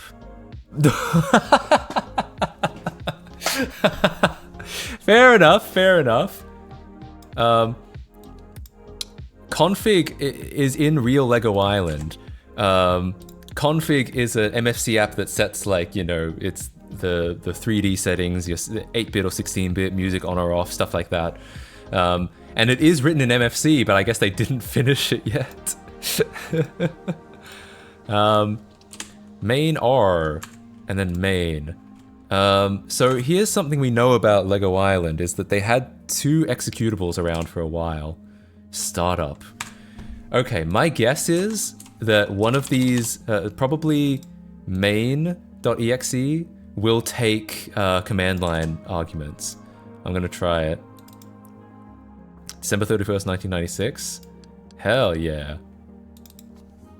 to do everything. Yeah, I fairly so let's give it a try. So main. Oh, what does it do by default? Yeah, here we go. That's what I thought. Yep, this is what I remember. So on this, in theory, will let us load like SI files from scratch. Oh, whoops, that's not what I meant to do at all. Oh, did I fuck it? Is it fucked up now? Do I have to press Control Alt Delete and end it? I think so, yeah.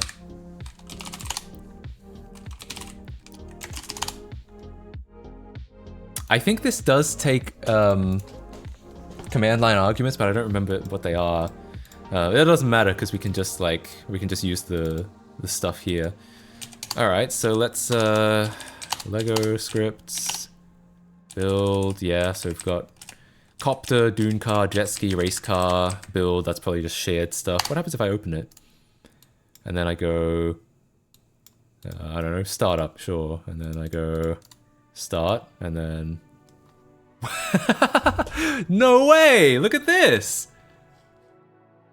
That's interesting. This screen will not appear in the program. The purpose of this screen is for this demo only. By selecting the buttons with the location-specific icon, you will open the build GUI.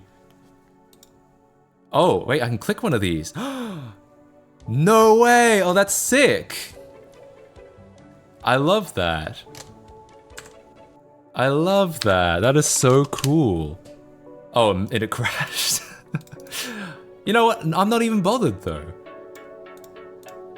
Graphic design is my passion. You know, it could have been worse. It could have written it in Comic Sans.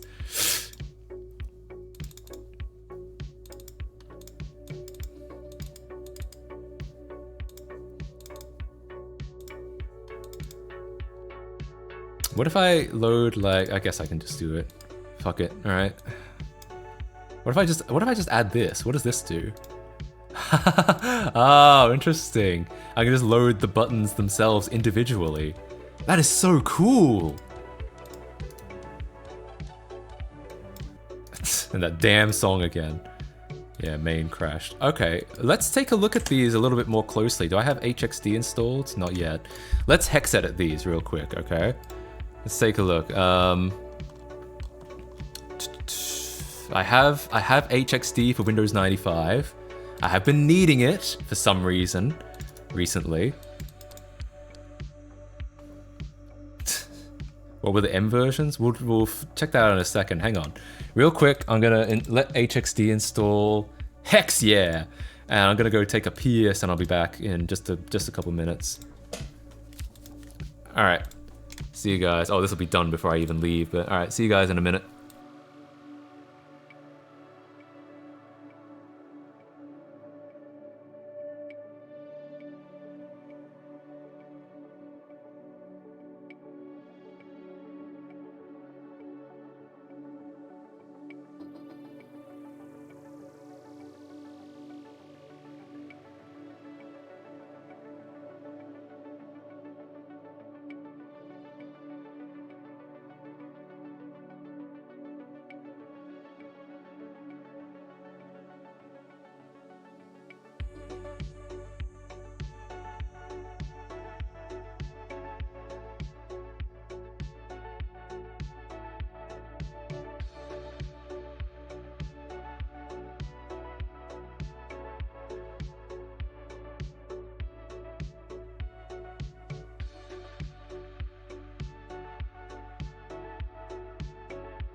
Sorry, I forgot to unmute my mic. I said, better to piss in the sink than sink in the piss. I'll keep that in mind. Anyway, I tried to run HXD and no freaking way it doesn't work on here. I've been running HXD on Windows 95 for so long. I'm astounded it doesn't work here. Do we need to switch over to VMware? Maybe.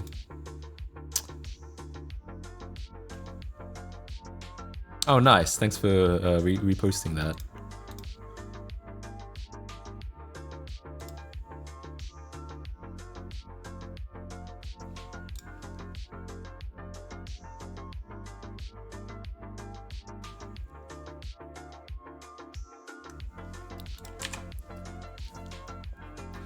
CPU instructions, what CPU instructions? Oh yeah, it is emulating I think it's an MMX CPU, so you're probably right.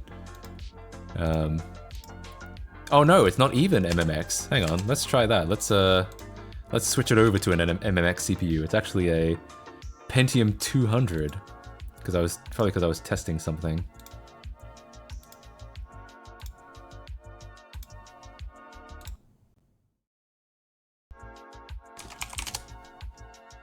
Is my mic still working? Okay. Let's try that again.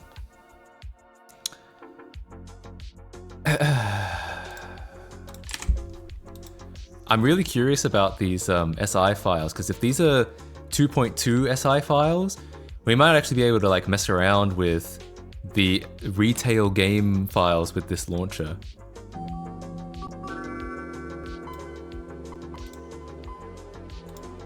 Alright, does it work now? Nice. Okay, so yeah, I guess we just needed some MMX instructions. Alright, what do we got? Let's put the disk back in.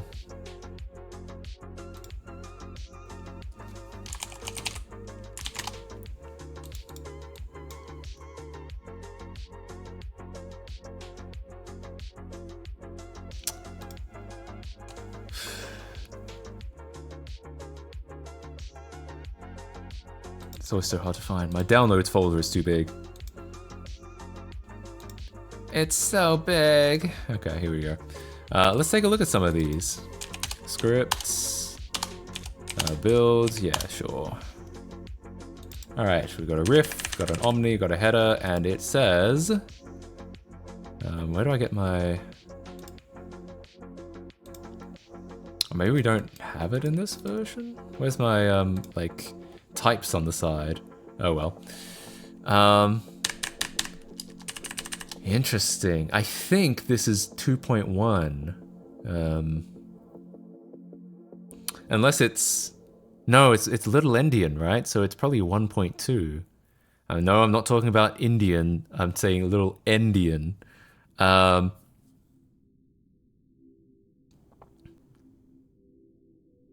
Unless it's just maybe the shorts are Little Endian, but they're major minor, like the first is major and the second. I feel like that's more likely because we know that the final version was 2.2, so it could be, you know, major version, minor version, and it's 2.1.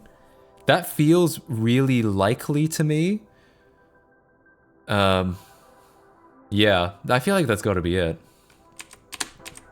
There are probably some differences, so they won't work in SI Edit, but I guess I'll need to do some work and get SI Edit working with these files, eh? Yeah, Little Endian is smaller first. That's why, you know, it would be 020 instead of 002. All right, well that's cool. I'm relatively confident this won't work in SI Edit, but we could try it. All right, what else have we got? And if I open main R, that might be the executable we ended up with, because what we ended up with, isle.exe, was such a small executable. It's tiny, and main R is tiny. So what happens if I open this? Oh no, same shit.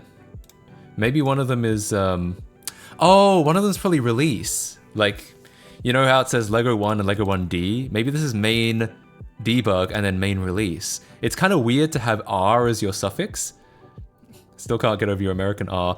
I mean, I do that. I'm doing it intentionally. I could say R, but then it sounds kind of silly to be like R. Like, I feel like most people will understand me better if I use a hard R there. Does look like a dev version. Yeah. Well, the both of them are debug capable. I think just one of them's a debug build and one of them's a release for build. Matt Casey says the hard R. No, I don't. No, I don't. I just sometimes I like to enunciate so people understand that I'm not just saying like that. I'm not saying ah. I'm not saying ah. I'm saying ah. Okay? Get it? Understand?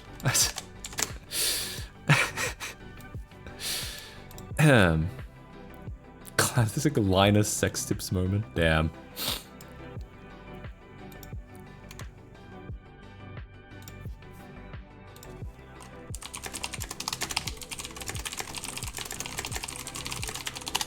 Can you roll the R like Spanish? No, I've wanted to. I think it'd be fun to roll my R's, but I've never been able to. Not really.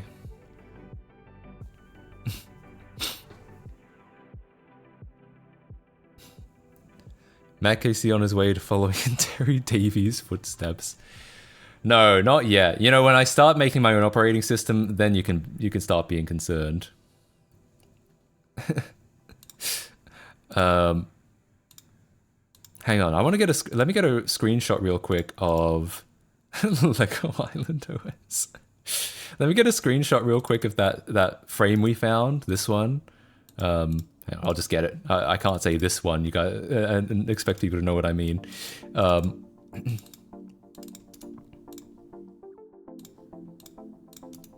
This one.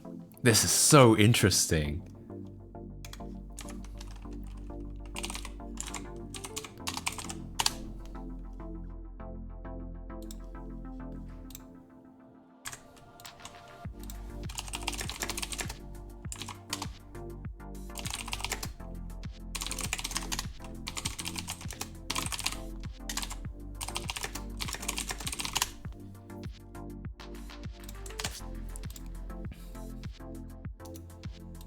Escape key to exit. Wait.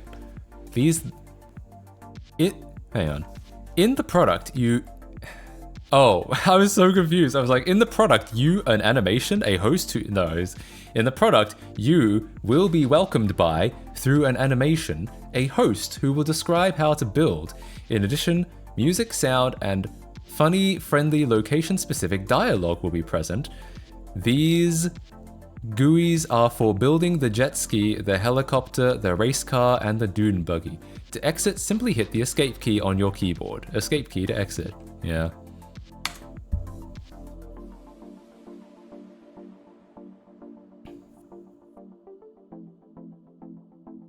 Yeah, I'll look at the DLL. Thanks for letting me know. I'll look at it a little later. 90s newspaper art screen. Yeah, that's pretty true.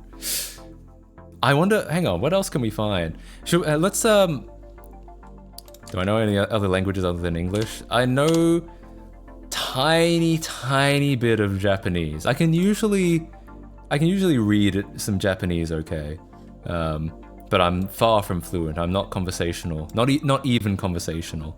I'm just I can usually get my way through things if I have to.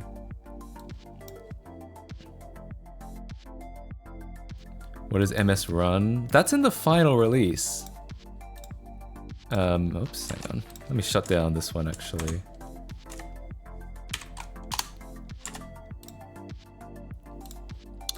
MS Run, this might be the Mindscape catalog. I don't know. We've got one of these. I don't know why this is screwing up. We've got one of these with the retail Lego Island. I don't think I've ever known what it did there either. RGS.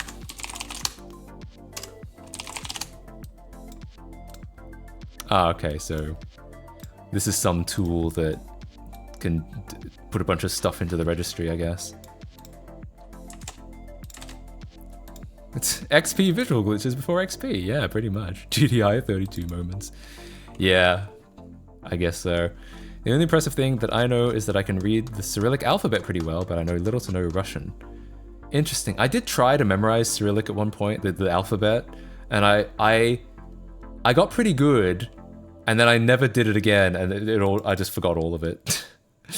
I like within the span of one day, I got pretty good at reading the letters, and then I never tried again, so none of it stuck, basically.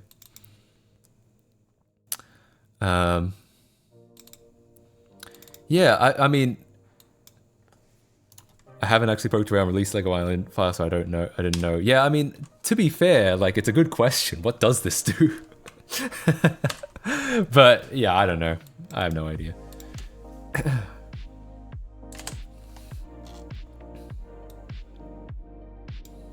It does a thing, pretty much. Yeah, it's probably worth scouring through the debug DLL a little more. It's just unfortunate we didn't get a PDB, but, you know, it is what it is. Miss Reg. Another MS run. Do any of these do anything at all? Oh, here we go. Wait, what? Free fonts! I love free fonts! Yes!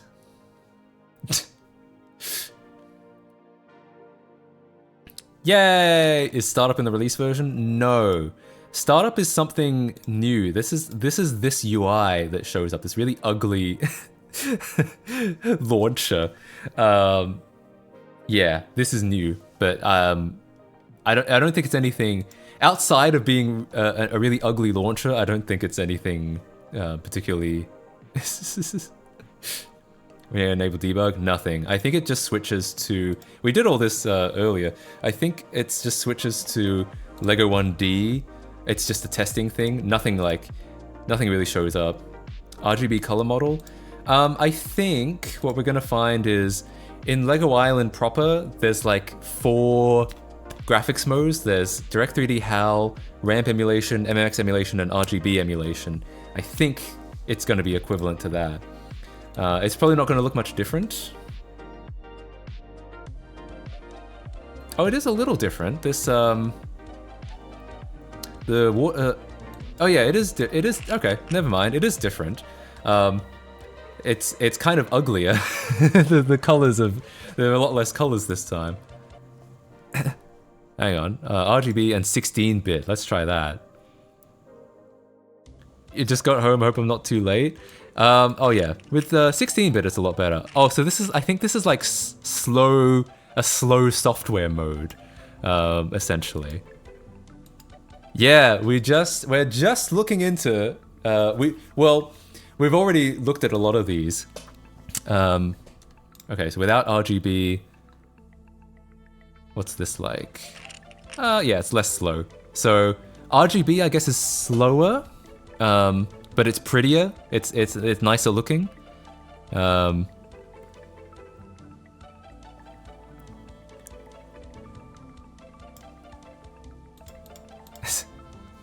Yeah, if you haven't, I don't know how much you've seen of this, but the build sections are interesting. They're for the most part pretty similar, but they've got different music, really generic stock music going on. I can definitely hear this in lesser kids games. I could definitely hear this being the music. You've got a wireframe here, which is kind of fun. The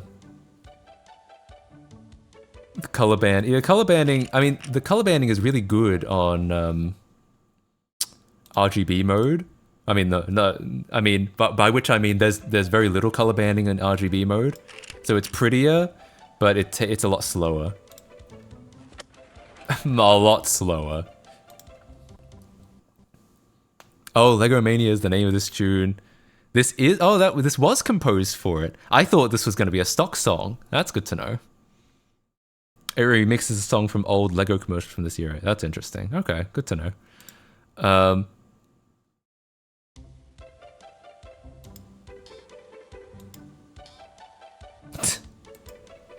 All right, what's next? Seconds per frame rather than frames per second. True. Let's see. We haven't tried the hardware mode yet. I don't think we actually have any hardware acceleration on this VM, but we'll try it. Oh, well, that is much faster. Look at that. It's also really ugly. It's like, there's 3 colors on that wheel. Yeah, we've already done debug. It doesn't do anything interesting. I think all it does is switch from the release DLL to the debug DLL, which presumably has less optimizations, and that's why it's bigger. It's unoptimized code, presumably, and which would make it easier to test, easier to debug, but it doesn't change anything about the actual game. Yeah, it's exactly the same. It would be nice if like some overlays showed up or some trainers or something like that. Oh, that's a little better with 16-bit. I think RGB was still a little nicer, but I mean, this is probably a good compromise in between. How much of the code for this part of the game do you think matches the base game? As in the final game? I mean, I think it's pretty good. It's pretty close. It's got to be pretty close. I guess probably the way to really tell is to look at the island and be like compare this to the final build, and that's about how far off I think they were. So yeah. Almost a year out from the final game, it's newer than the Source Leak. It's December 96, isn't it? So it's not a year, it's about half a year, because the final, like, they had we have the beta 9, which is very close to the final game, was July. So I think it's a little over 6 months out. Maybe like, you could argue like 7 or 8, but I'd say, yeah. 6 months from like beta 9, which was really close to the final game. Source leak, just use that to decompile, forehead. True. I don't know why I never thought about that before. So what's interesting about this is there's still no collision, which we see from the 96 source leak, the July 96 source leak. There's still no collisions, but we can go up and down, and there are some buildings, which is fun. I wonder if we can do the race course. What happens if we... Oh, no, it's gone. We do know from like behind the scenes videos that around this time, they had a race course that was completely different from the final one. That would be fun to play, but I don't think that's on this game. Actually, it might not have been from this time. Might have been from a lot later. Fly hacks! Yeah, I enabled fly mode. I'm cheating.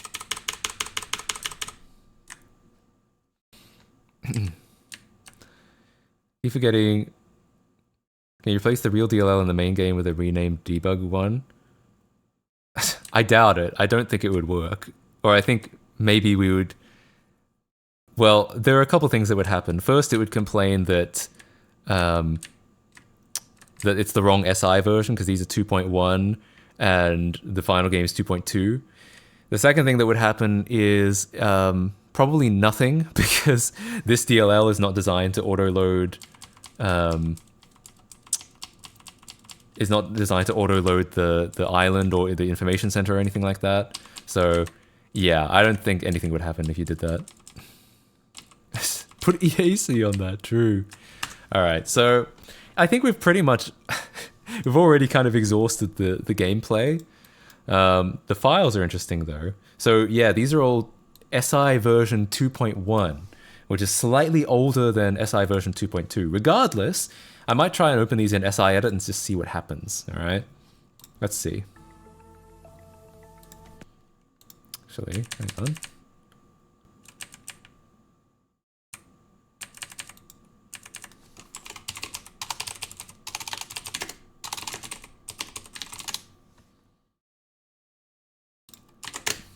Alright, whatever.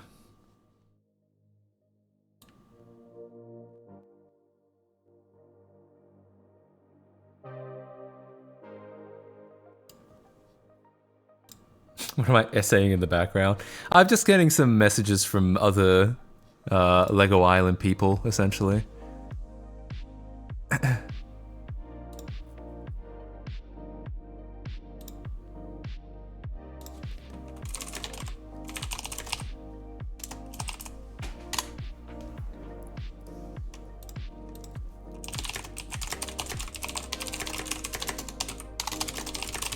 Okay. Yeah, let's open these up in SI Edit and see what happens. I don't know if they'll work at all. There's probably a pretty low likelihood, all things considered. Every time he gets frustrated, he writes another sentence in the manifesto. That's it. Yeah, you're right. You're right. Okay. Yeah, let's open up SI Edit.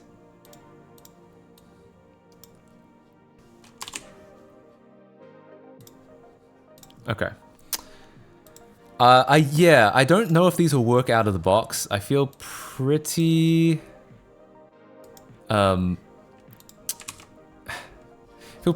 like, unconfident that it will work out of the box, but...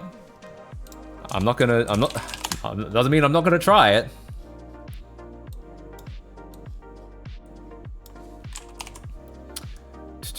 Give me 1 second, let's extract some SI files from this. Lego Island Alpha. Just throw them on the desktop for now. Alright. Open my files. I want to see if I can get that bitmap. Oh, no, it just crashed. Damn, do you think, am I actually gonna do this live? Am I actually gonna try and like update SI Edit so we can take these files? What do you guys think? Should I actually... Am I gonna postpone working on Burnout to do it? I guess so. I guess so. Alright, well... Let's go ahead and grab a copy then. Alright, yeah, I think we're gonna do it. Alright, alright.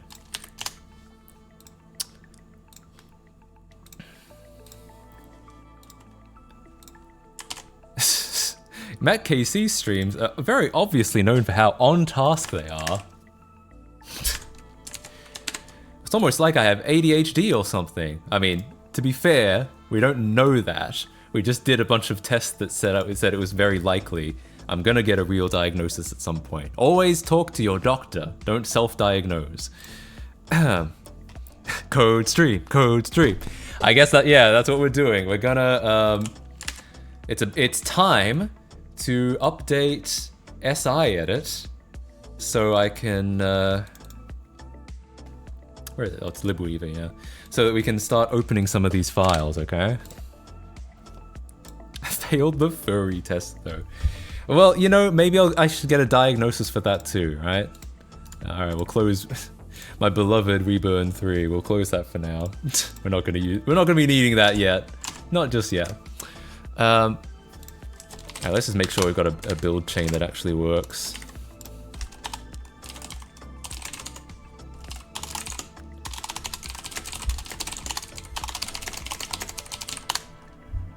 Yep.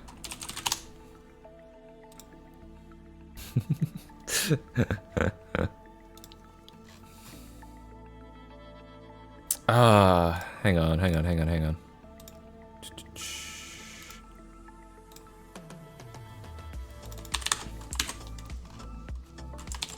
I don't know why that's weird. Anyway.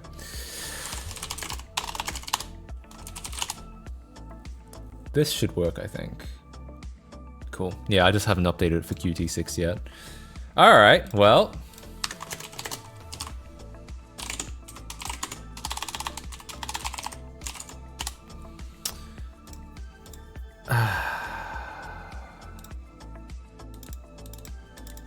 I need to go to sleep. Oh yeah. You need some sleep, go for it. Don't hang out with us.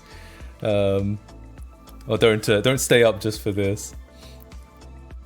A side effect of this may be translating 2.2 SI files to 2.1 and vice versa. That would certainly be interesting.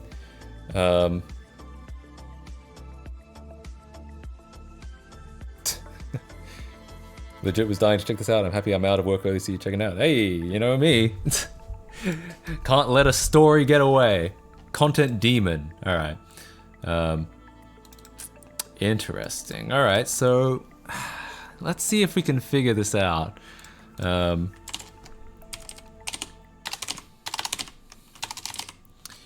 So... Ah, this is interesting.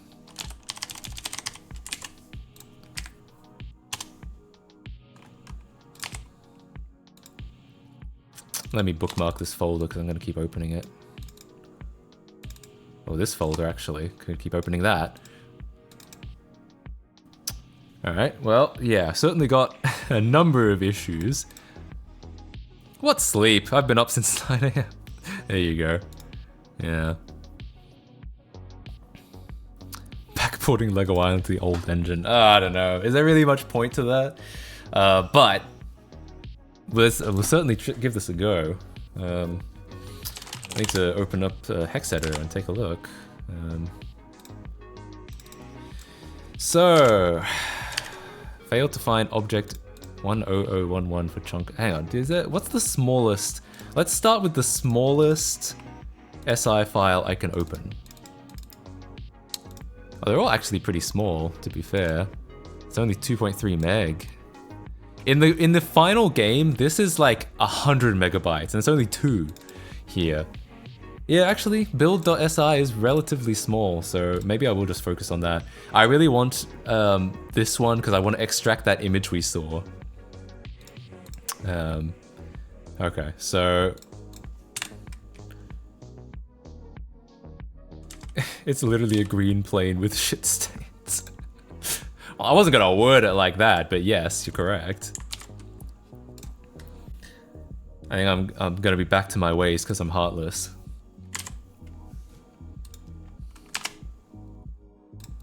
I just wanted to see how complex how big each one of them was. Do I have GDB installed? I might not. I do, so I should be able to debug this and see exactly where it's crashing. Yeah. Projects.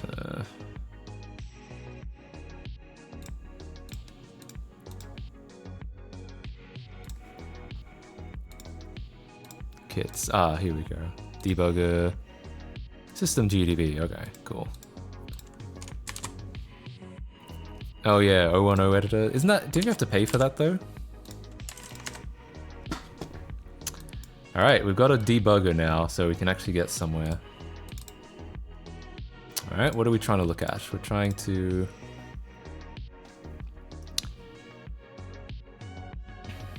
It's 100% worth it. Yeah, maybe I'll look into it. Alright, so this is where the stream gets really boring, by the way. This is where I stare at some damn... hex code for a couple hours and see if we can get anything out of it. I mean, it's only 2.1 to 2.2, so in theory, it like there shouldn't be that much difference. Graham is aware of a bug, and if you delete the license configuration, you reset the trial. Damn.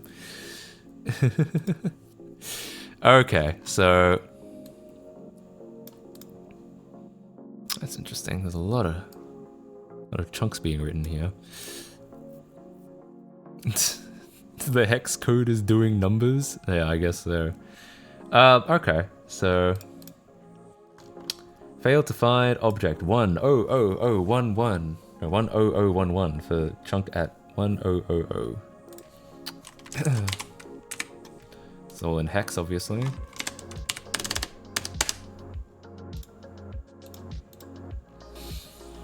So we've got a chunk here. And I guess it's reporting that it's part of object... Right, part of object 10011. Unless they fucked around with this header, that's possible.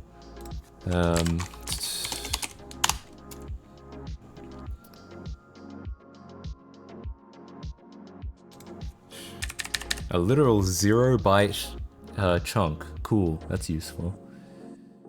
So currently what we've got is in our documentation, MX chunk is 2 bytes for flags. Okay, seems like it. 4 bytes for the object. let's go back to this one, just double check.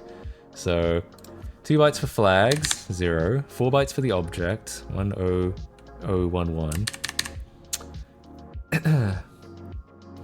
4 bytes for the time. 4 bytes for the data size, which is apparently 11664. And then the data starts. I don't know about that, actually. Oh, no, never mind. Oh, God.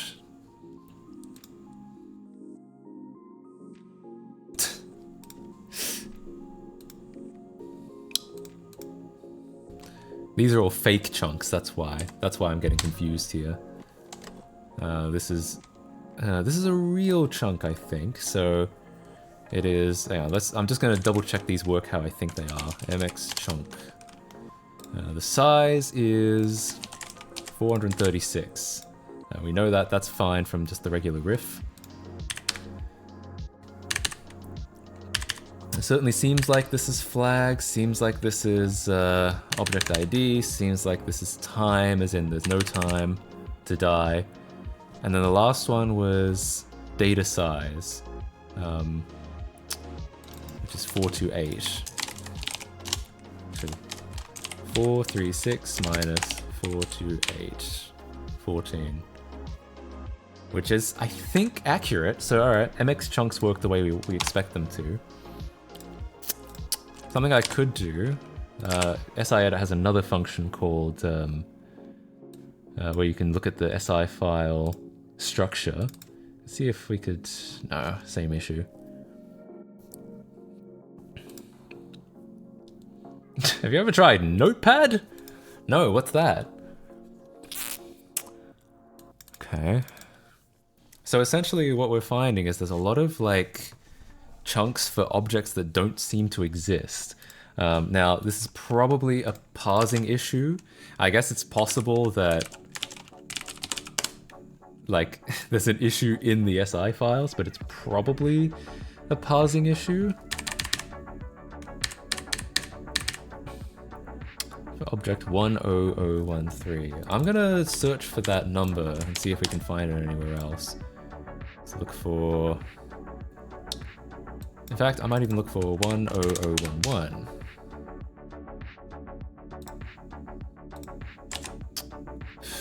Okay, never mind. I'll look for the hex instead.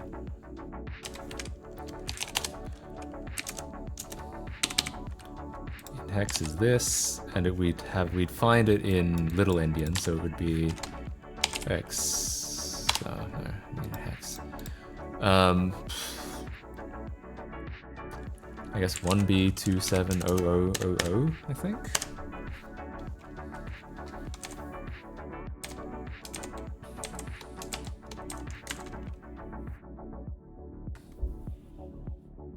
All right, so we know what object it is. This chunk attaches to it fine. It's just this chunk that doesn't. Huh. Failed to find. Okay, maybe one of the issues I have with the SI-edit codebase is that it's quite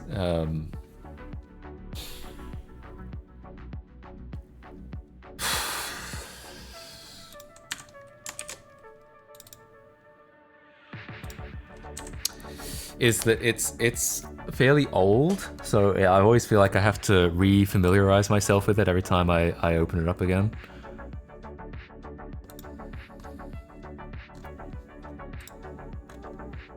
WordPad. I did write a lot of HTML in WordPad back in the day. Unironically, yeah.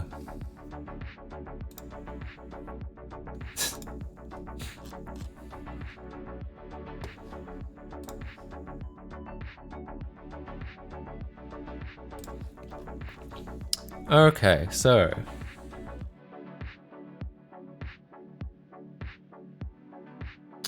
in theory, let's see what objects are being like written in. So think I'm using... What debug was I using here? It wasn't QDebug, was it? No, because we're not using Qt for this library, so it stood out. Alright. Found object.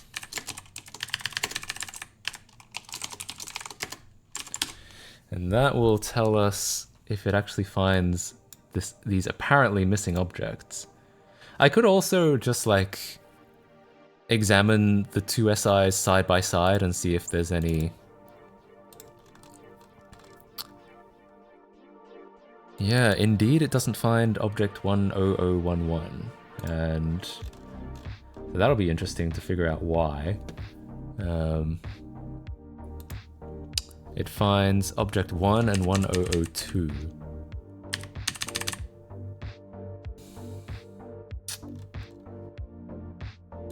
So the format of an MXOB, because that's kind of what we're dealing with here, is, as far as we know, it's 2 for the type of object, which 10, OX10 is a, we don't know, apparently. Oh no, it's not a, it's an OXA, which is a bitmap. Okay, never mind.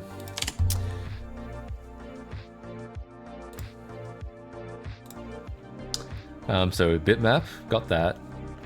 The next is a string, it's null terminated, so 0 bytes.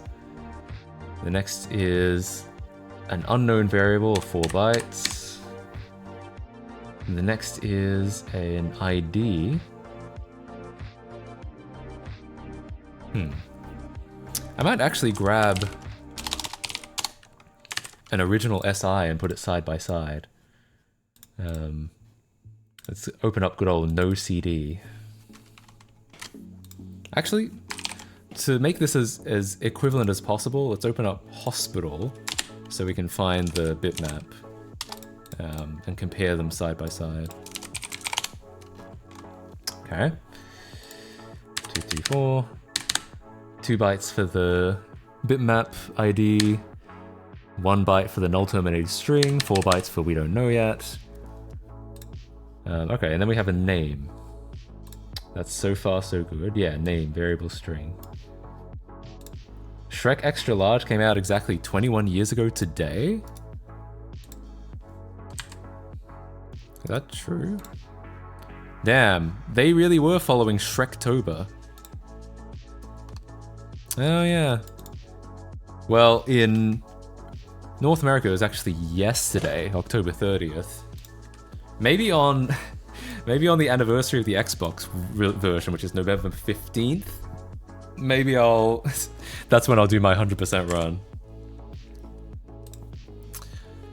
Alright, so... Okay, so we have the name.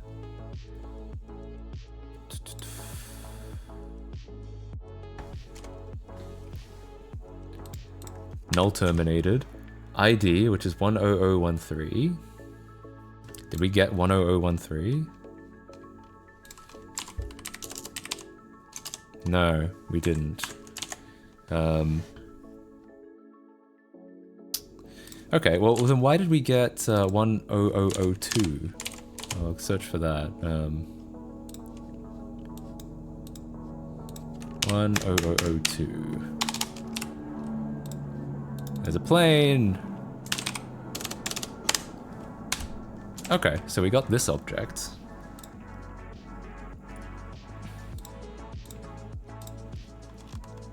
And there's another object earlier up that's got ID 1.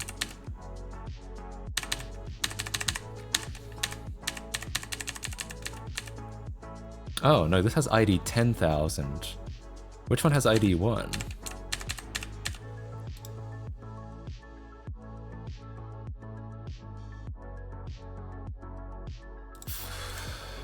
This one, okay, so Lego Control Presenter Race Car CTL has ID 1. So we get that one, and we get this next one, which is Race Car Up. That's 7. That's a presenter. Yeah, doesn't matter. It doesn't mean anything. Okay,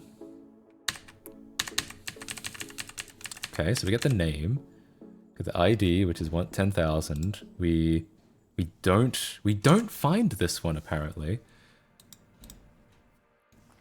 Is it something to do with the list? Lists MX.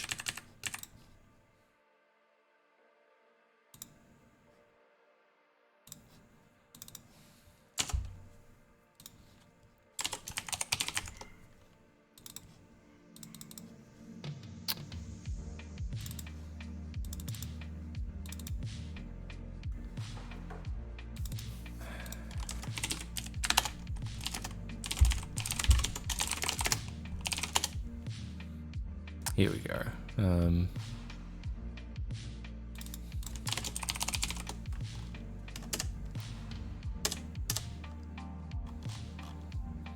Yeah, here we go. So list count we do is the next variable we read.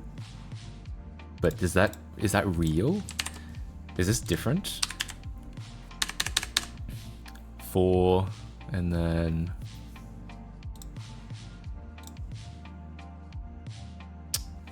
huh. Really? I think we might have found a difference. Let me just check. Let me just ensure I'm right. Yeah, the SI format is different. So I'm going through and upgrading. I'm editing SI edit so we can open these up now.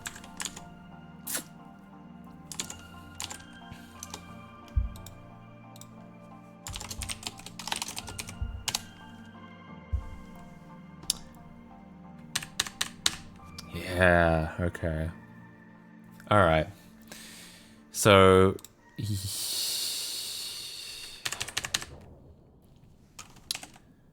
let's see what these might be.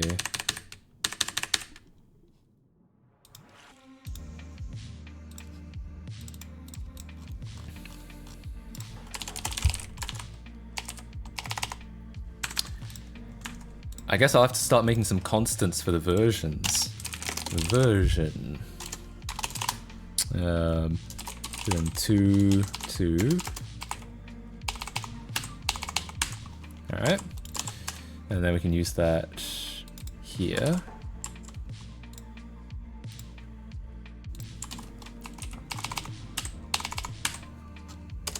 And this apparently is not the case, so that'll keep it consistent anyway. 2, 1, and that's, yeah, 2, 1.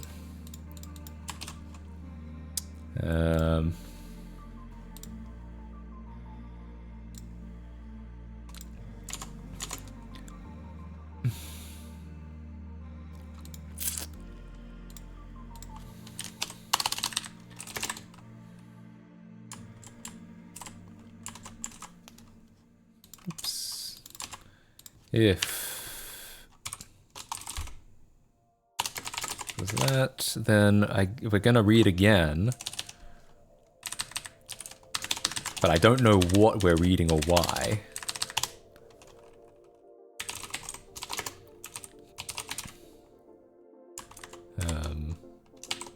List entry equals read U32.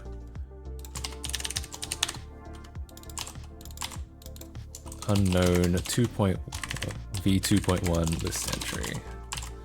See what that does. Happy Halloween! Oh, thanks. I almost forgot it was Halloween. We haven't done anything Halloweeny yet. Weenie. Ah, okay. That was easy. Was that it? Was that actually it? Really? Alright, well, okay, we can get a clean extract of this bitmap now. Get the up and down of that. Get the up and down of that. Alright, well, so far so good. Wait, what's this? Oh, these are like actions. Remember how I said that like some of the SI files can have actions? I think that's what these are. This is this image again. Why do they have this image in here twice? That's interesting. They've like, yeah, they've muxed it into the file twice. Okay. Alright, what else have we got? Oh, a third time! They've muxed it in here 3 times. Unless I'm like, hang on, maybe that's my software? No, I don't think so. I think it actually is in here 3 times. Just gonna check with a more reliable source.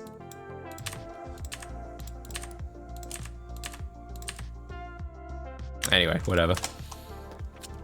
Does this have like no sound aside from build music? I think, well, we heard a lot of sound effects in there, right? So if I open up Copter M,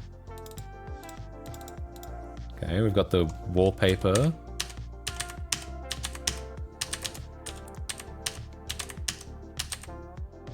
Yeah, we've got the shells. Oh yeah, these are sounds. Hang on, do they play? Right, yeah, we've got some sound effects in here.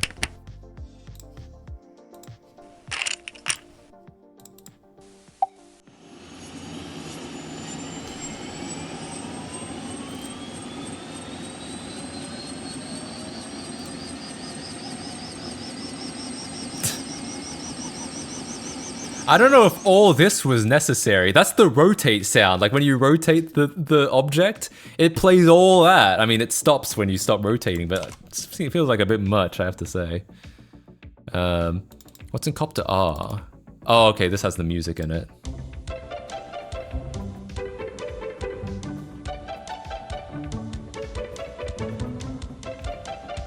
Yeah, if you kept rotating, I think it would just keep playing that sound on loop until you stopped.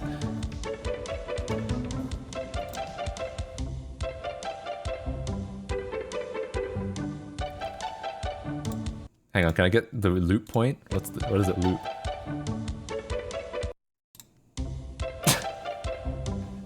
Solid loop. Love it. Yeah. What else have we got? Dune car.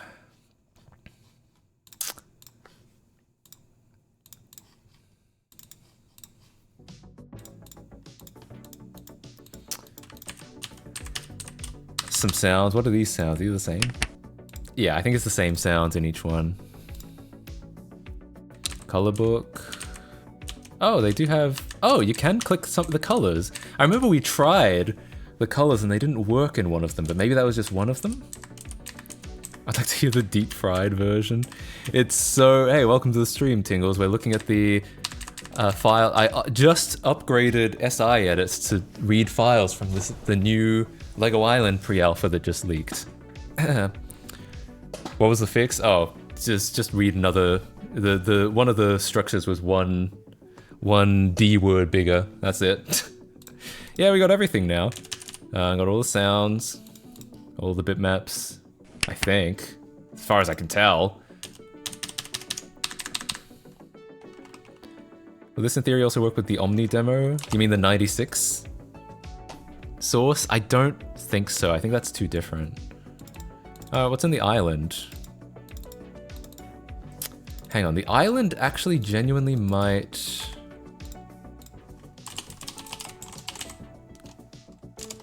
I want to check something in island.si real quick.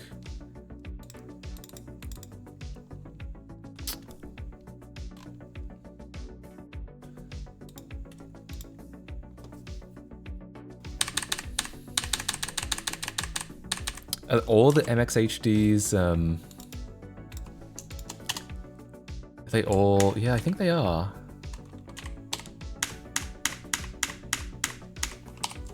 Okay. Yeah, okay, so this code can... Yeah, oh, this if statement is wrong. They all have that, essentially.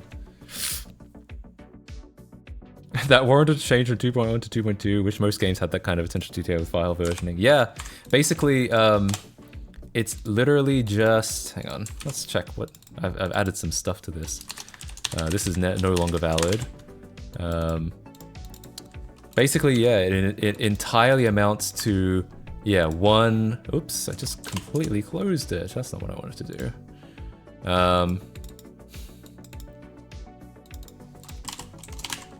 Yeah, it just amounts to this. This is all. This is all that did it. Was if it's 2.1, read another D word, and I don't know what's in it yet. But actually, maybe we can take a look at that. What is in this? What's in this? New read should be in the if statement. Oh yeah, you're right. My bad. I missed that. I was moving too quickly. Haha, D word. I know. There's just no short way of saying 32-bit integer other than D word.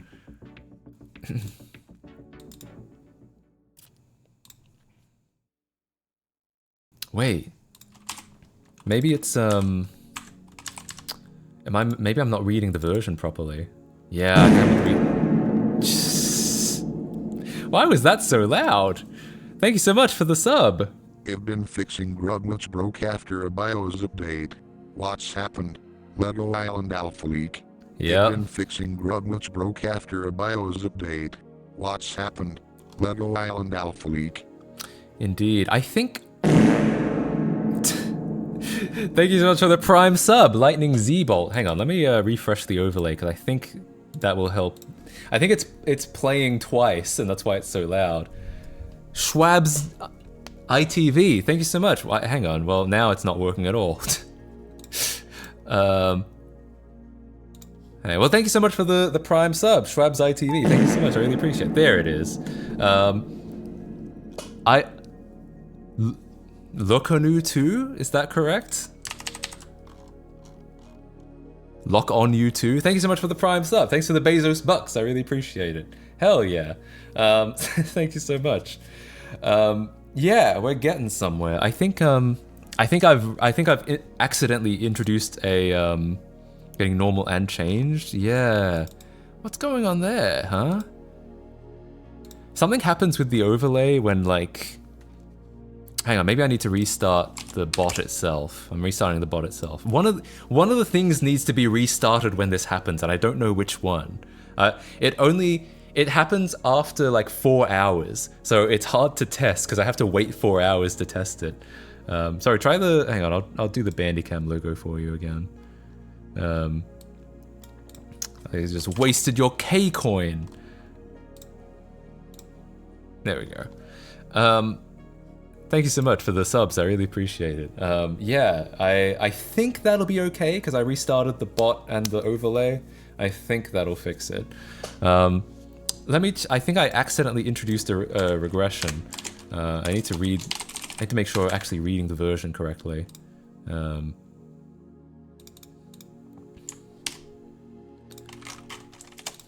Version 2.1. Get it outside the if again, because I think I'm maybe not reading the version properly. 65538.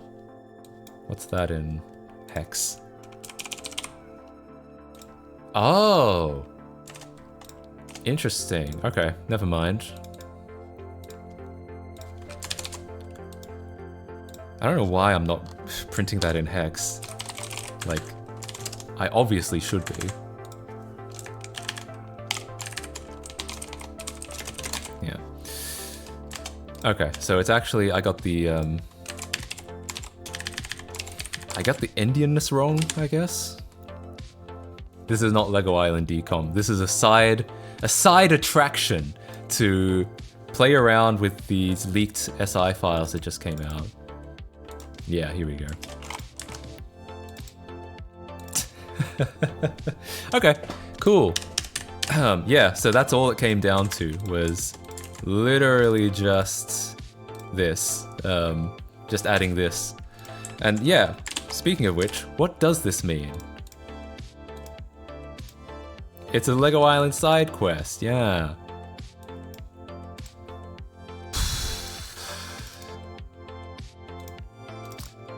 List, no. List, unknown entry 2. Oh, I think the count is happening after, so they're actually, in theory, this should be up here. I think, because then the count is still correct. It's related because both things are on computer. True. So now I believe this should look right. So we've got some unknown entry here, and then but we've got 2 objects, and it comes up as count 2. So essentially, cool. I think this is probably all right to push. Why not? This is a time when I wish that like more of my YouTube audience watched my streams, because like this would actually be probably kind of interesting to them, but like most people aren't going to know that this happened at all until I make like a whole video about it. Definitely doesn't break anything? I don't think so. Let me remove this debug line. Push straight to production? I think so. Like, what did we do? I probably don't need this new line. Git ignore. Well, I mean, I didn't need that build folder in there anyway. Like, I'm building into a different folder now. I'm building into this folder now. That's why I deleted it. Otherwise, I would have added it to git ignore. Don't assume I'm doing things for no reason. Usually I have there's a method to my madness.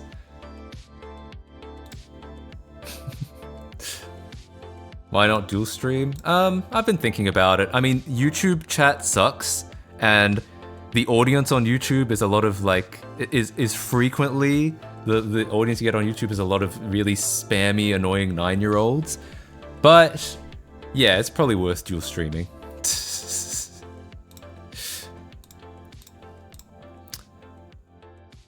I know now, as YouTube audience main, I know now Matt would appreciate the choice to watch the stream. Well, I'm just saying, like, it's unfortunate that a lot of people are missing this because they just have no idea. YT chat is a live comment section. Yeah, we all know what a fucking absolute mess the comment sections are. Dual stream on TikTok? I don't think I'm gonna dual stream. TikTok is not my target audience. Disable YouTube chat? I've thought about it. I've literally thought I'd dual stream to YouTube and Twitch and just say, if you want to chat, just go to Twitch. Alright.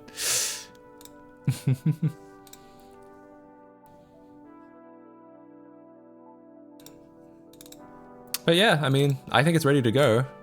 Like, I didn't add much. Tell you what, I might, in terms of this, I might just say, change version to hex in description. And then otherwise, yeah, I mean, this is all I added. I genuinely think we could say added support for SI 2.1 pre-alpha.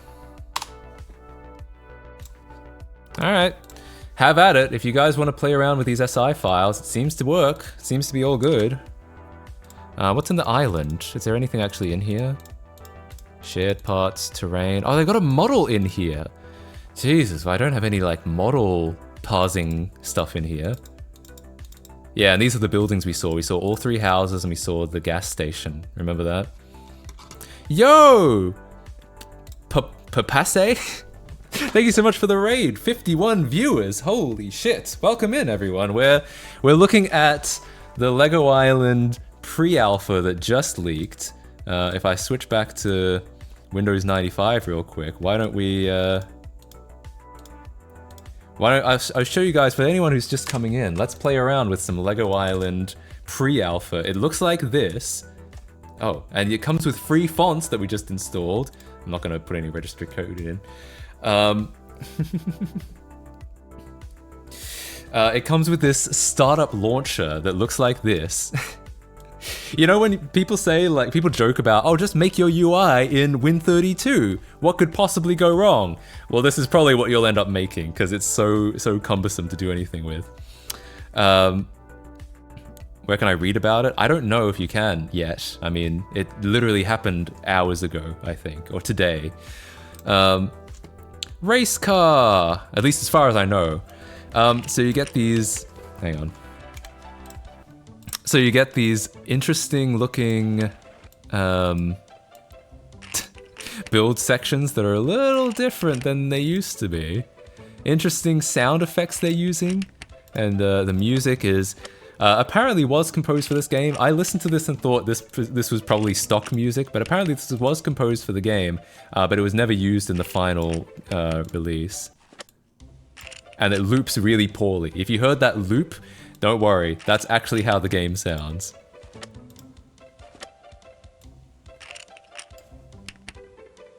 You think that's MFC? Lego Island did use MFC, it's true. Unfortunately, I don't have actual Lego Island on here, so I can't, it's hard to compare. Hang on a sec, real quick. Oh god, I've got too many fucking windows open. Ah! Yeah, config uses MFC. That's what I was gonna show. So many fucking windows open. Don't stream, because you'll have 20 windows open and all the time you're like trying to find the right one. And all the time you're trying to find the right one while people are watching you and yeah, anyway. Lego Island config. Hell, I might even have a screenshot on the Lego Island wiki. No, for some reason I don't. I really should have a screenshot. This is MFC for sure. You can actually see this in the pre-alpha. They've got config in here. It's a MFC app, but they didn't actually finish it. That's my favorite thing. Startup? I'm not sure. I think this actually is like... Oh no, it is MFC. No, you're right. You're right. So it's a really ugly MFC app. Okay, cool. Good to know.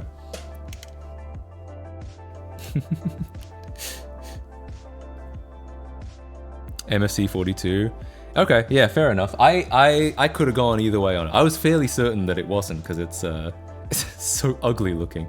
But I mean, config is definitely MFC, but Isle itself is not. And I think this like pre-release executable we've got with all this extra functionality, this might be MFC as well. But the final executables we got were not MFC. Omni demo. Interesting, yeah.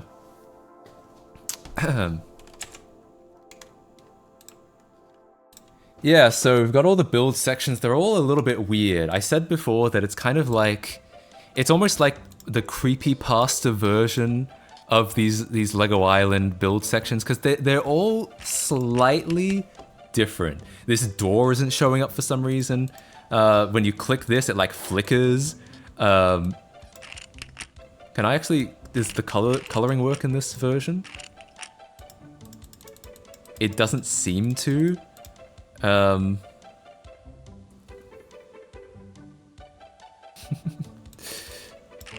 put that back. Everything is wireframe, which is actually kind of cool. The wireframe is interesting. I can see why they didn't do it, because it might be a little bit like harsh for kids. Kids might look at this and be like, oh, I don't know what that is. But I think it would be cool if they had an option. Someone said earlier we should add an option to Rebuilder, and hell, maybe we will.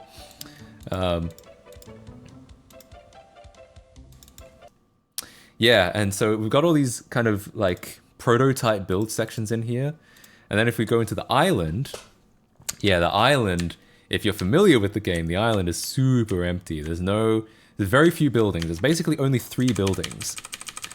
The gas station and the 3 houses.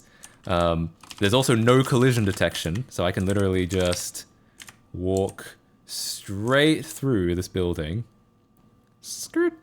The turning is even weirder. It's gotten even worse in this version than it was in the final release. Looks the same to me. Well, you know, it's an island. I mean, to be fair, the island geometry I think is about the same. Like, they've got the layout pretty much down. Except, yeah, they don't have any like vertical...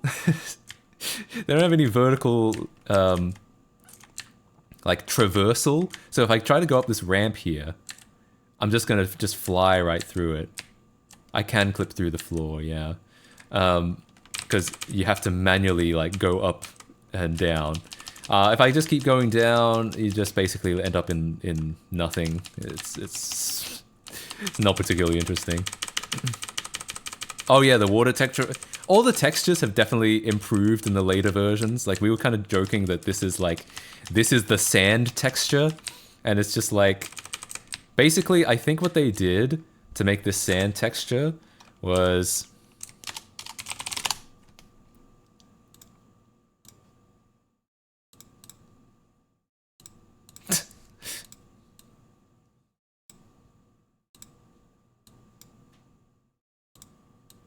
Okay, I think that's pretty much how they did it.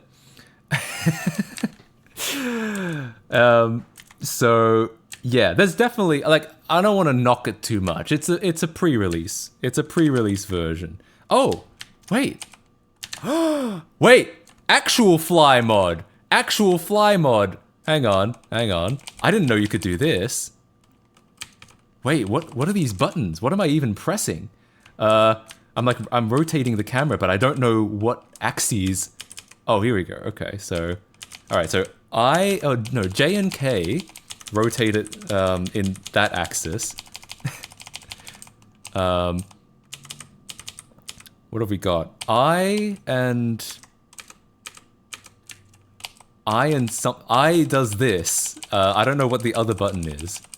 Maybe M? Oh yeah, I and M. Okay, look at this.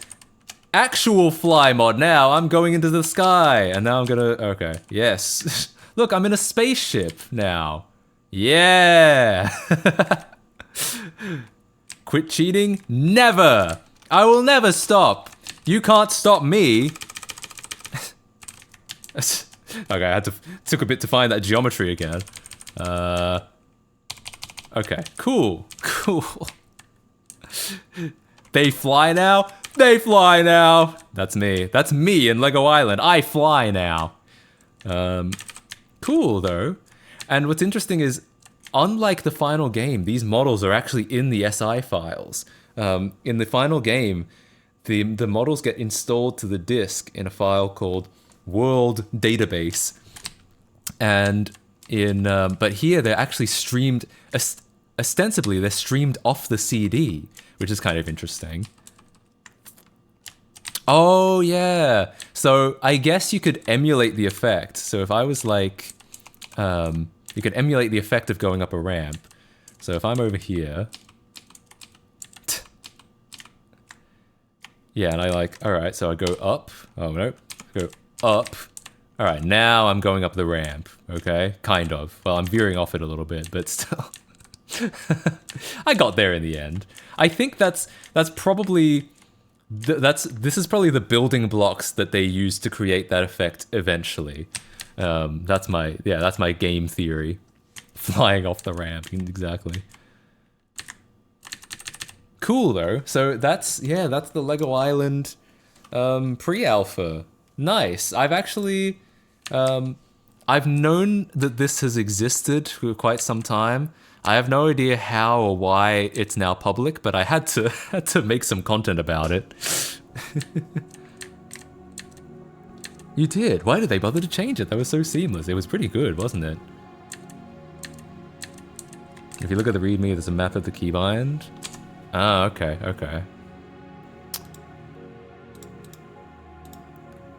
Did the README come on the disk, or is it only a loose file? I think it might only be a loose file that came with the...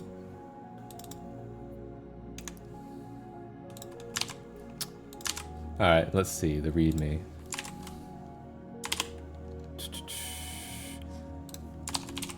Yeah, thanks. I was gonna say, where's the archive.org link? Because I don't want to use that damn Google Drive again.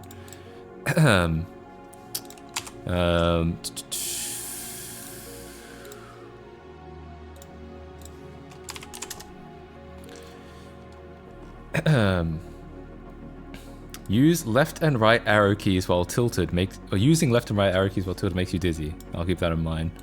Move up, down, tilt. Oh yeah, I discovered these by accident. Oh, okay. There's a reset. High poly models, low poly models. Quit. 1 sometimes toggles lighting. All right, I guess I'll try those out.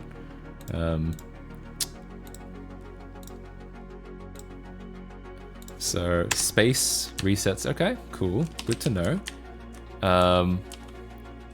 High poly models. I guess we're already seeing them. Guys, this is so high poly. Hang on, and low poly models is... Oh yeah, I see. Oops. So let's get up close and personal so we can see the poly difference. Yep, so all the windows are gone. Yeah, okay, I mean, it's true. High and low poly. Definitely low poly, yeah. It's just a couple...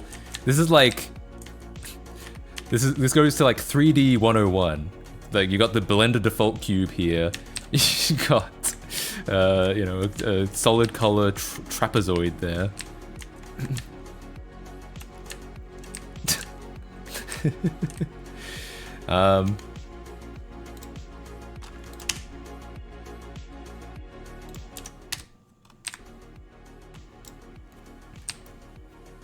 These days that would be too low to be considered low poly, yeah. One sometimes toggles lighting. It looks like it enabled something. Are these shadows? Like, what's this a shadow of? Is it a shadow of this? I guess it depends where the light source is. Makeup just put on. Oh yeah, this is RTX on, actually. RTX on. It's darker. I do think there is lighting now, but I'm not sure in what way. And I can't seem to turn it back off, so... Very cool, though. Yeah, interesting. Okay, well, good stuff, good stuff. Well, is there anything else you guys think I should try? I feel like I'm,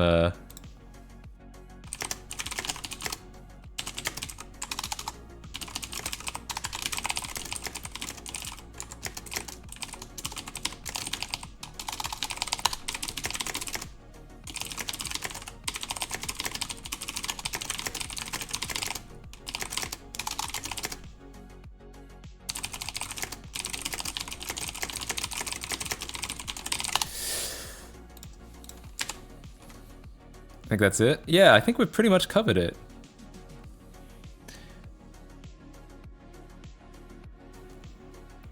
Wonder if the high and low poly models are stored in the same model? Interesting.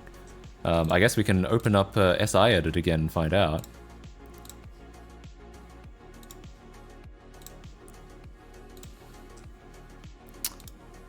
Interesting. Well, I mean, there's only one... We can't extract the data. Oh, isle.mod. Oh, that's so interesting. House1.mod. They spelled it with an A. House2.mod. These are all based on the original file names because SI files have the original file name baked in, and SI Edit will use that as the file name. That's super interesting. So we can actually get .mod data out of these now. I'm not gonna fucking reverse these model files today, but maybe tomorrow. Maybe I'll come back tomorrow and do it.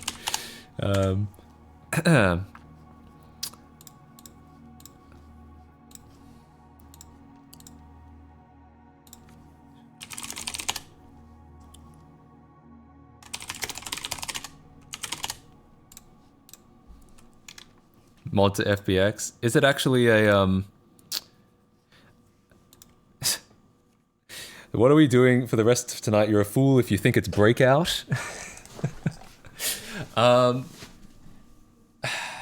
kind of did promise Shrek. I could play some Shrek.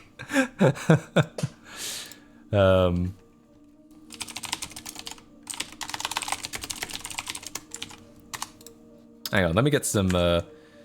I'm gonna get some more information. Real quick.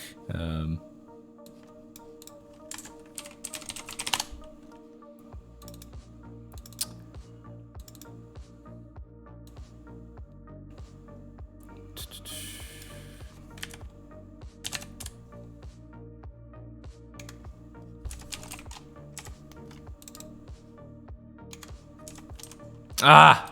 Stop doing that. Okay.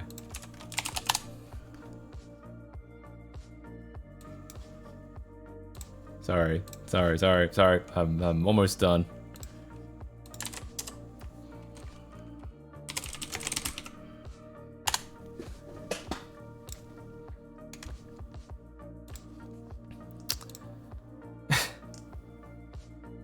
Send out Shrektober with a bang? Yeah, maybe. When will you learn to not promise video games? I mean, when it's Shrek, how can you say no? This could be a precursor to cracking the world database. Yeah, I mean, presumably, they probably didn't change the 3D format all that much.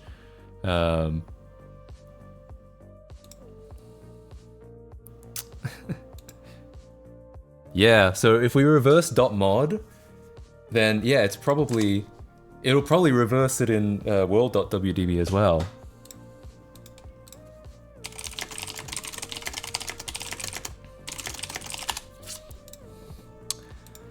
All right.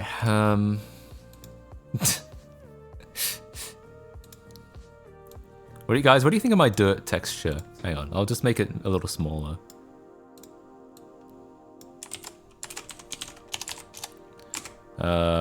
Let's make sure it's probably only about 32 by 32. Guys, what do you think? You think this is done? I think this is pretty good.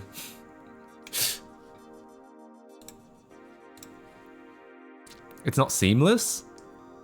Yeah, it is. Well,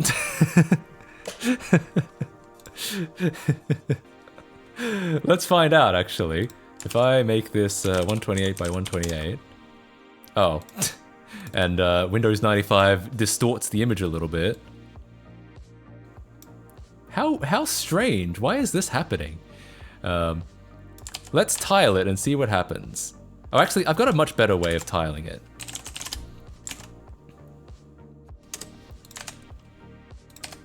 Real dirt texture.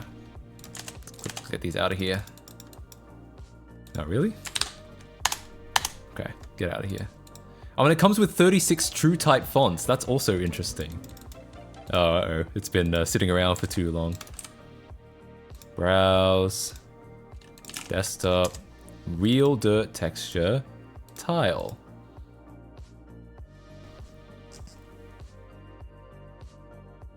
Could be worse. Yeah, it probably needs a little bit more effort to make, like, it's a pretty obviously repeating pattern right now. So it needs a little bit more effort to be less obviously repeating. Or you lean into it like one of these. Do you think, did anyone actually have these? These were always so, even when I was a kid, I always felt like these were a little, oh, this is a nostalgic one though. I always felt like when I was a kid though, that these were kind of like dull. This feels like what wallpapers used to be like. Yeah, it's like these, but like with not quite as much artistic integrity. See, this is a little obviously textured. You can kind of see, especially on the small version, you can kind of see that it's like looping a lot. I would only use stretch. Yeah, true. Me too, honestly. If it wasn't bubbles, I didn't use it. Yeah. Can you mod the dirt into the prototype though?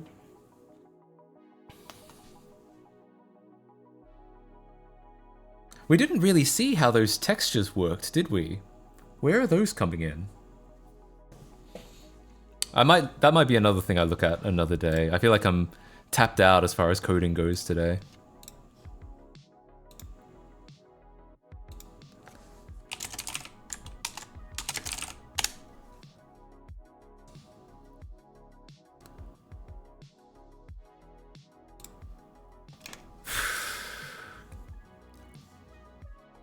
Make it an emote dirt texture.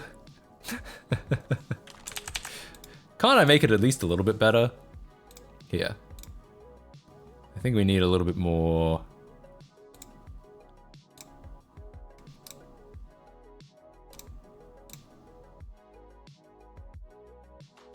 You think I made it better or worse? Dirt KC. Good enough.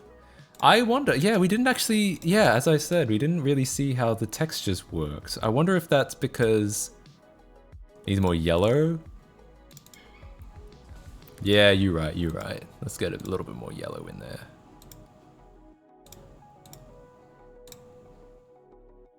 That's probably good enough. You don't want to go too overboard with the yellow. Needs more piss. Add some black. I don't know, because this is supposed to be based on this texture. I don't think they had any black in it. It's not trying to be a real dirt texture. It's trying to be a. Oh, they've got a couple more colors in here. They got like a gray in there. I tell you what, let's add some gray.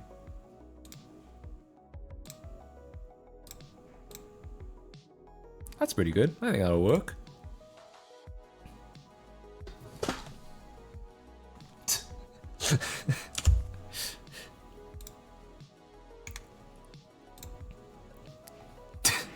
Detailed donkey shit. This is awesome. I love it. All right, you know what? Good enough. I think that's my finest work yet. All right, startup keeps crashing for some reason. What I love about this, yeah, you've got all the fucking commands in here. This is so cool. Like, we can stop this, we can start, we can open up whatever the hell we want, we can open up, yeah, hang on. For anyone who didn't see it before, I can go into build, look at the actions. We've got all of these, I'll just add in these controls. And then start, and the controls appear. And then I'll stop it, and I'll remove these. And I'll say start up, and this is where we get that funny looking background. Yeah. Interestingly enough, you see those, like, the bitmaps changed, the buttons changed color? Like, I wonder if this is somehow loading in a palette as well. Yeah, I don't know how that works exactly. They use Dirt 1 and Dirt 2 at the same time. True. And these buttons do work. They actually do go to the appropriate build section. Does music volume setting have a limit, or can you make it deep fried? Wait, was there a music volume? I don't know if I saw that. But yeah, super cool. What's in multimedia files? Did it add this? I don't remember adding this. There was in the right-click menu? I missed that. Okay, let's try that. Alright, we'll open up a SI.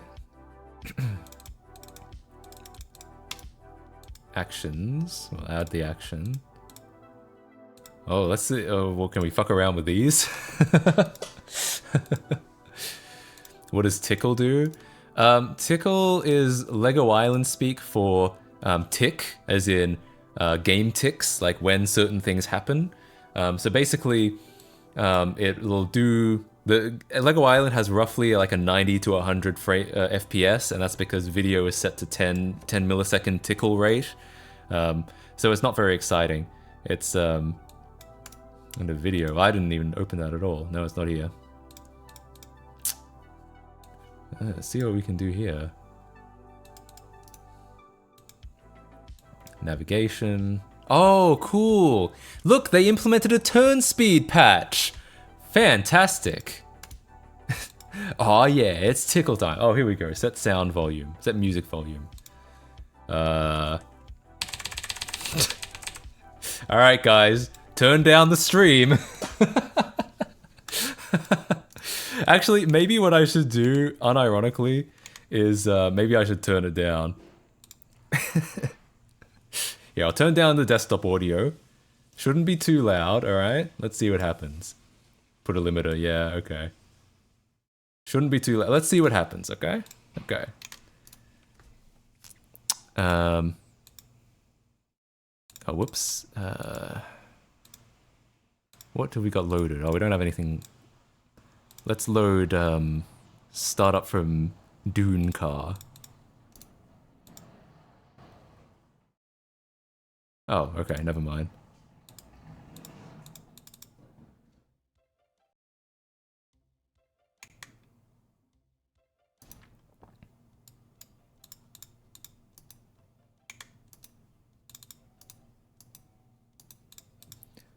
Why is it...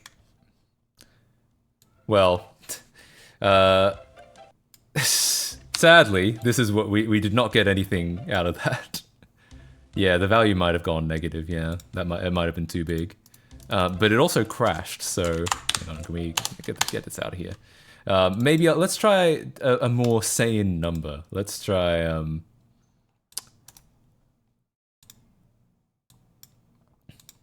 1,000. Oh, 999, okay. Fine. And I'll turn down the volume again. It might just cap out at like 100%, you know. So this might not get us anywhere. Let's go start up. Let's go start.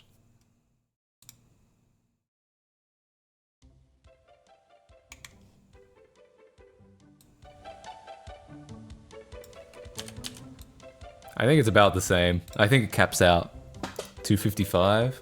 Let's just try it. Yeah, let's try it while it's going.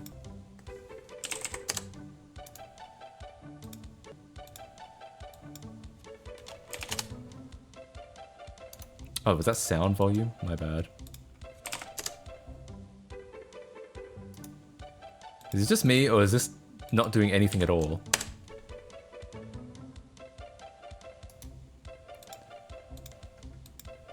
What if I do sound? 0? Oh, okay, sound. I guess this is a sound, not a music.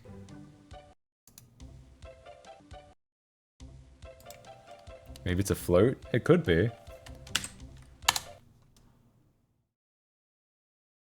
No, ignore the speed of the spinner. That's just because the game pauses when I use the, when I open the dialogue, and then it has to like catch up later on. 999. I already did 999, but it didn't do anything.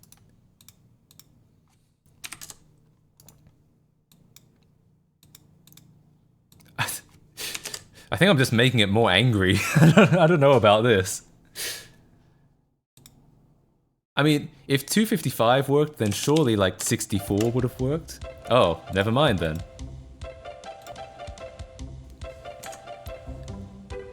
Alright, I'll let it sit to catch up a little bit.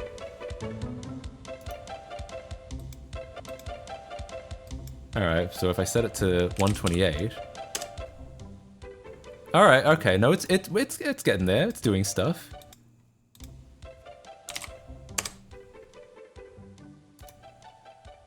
I think that's quieter?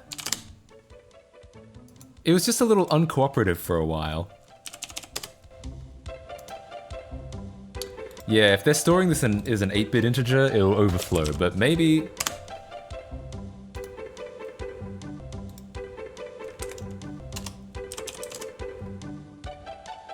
I think it's probably got some protection in there. I think it's... It sounds to me like it doesn't get any louder than 255.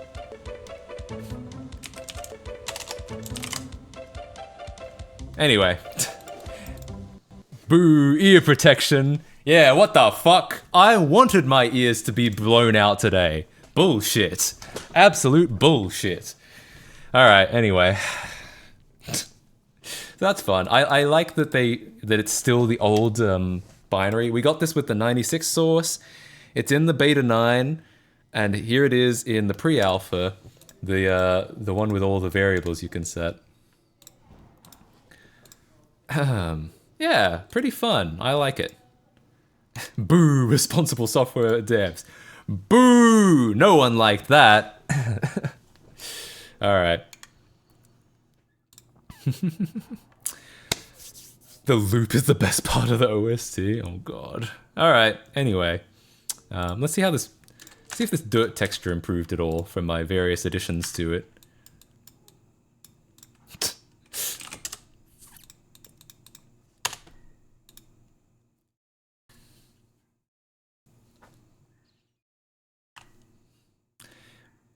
If I hung this on your wall, would you call it art? Much better? I'll take it. It's like 15% better. Okay. Make it an emote? Maybe I will. Maybe it can be an emote for like really low textures or low res.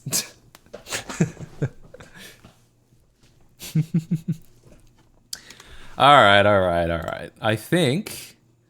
Let's, Alright. There's a clump of dots. Yeah. I think it needs to be a bit more random noise, and then it'll be, like, perfectly tileable. But then again, maybe it'll be less artistic, right? To make all the textures that dirt. True. Okay. I'm gonna run another poll.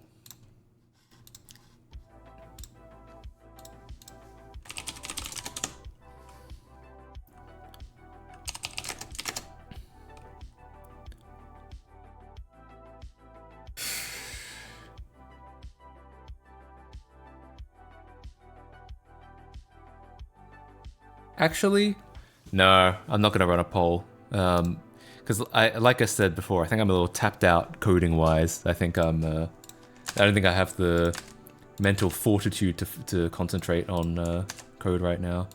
I mean, hey, we did add functionality to SI Edit today. I'm pretty proud of that. I think it might be Shrekking time. It might be time to end Shrektober with a bang. Have you ever dreams about Lego Island? No, I don't think so. Which is good, I'm glad. Staring contest? Oh my god. Alright, alright.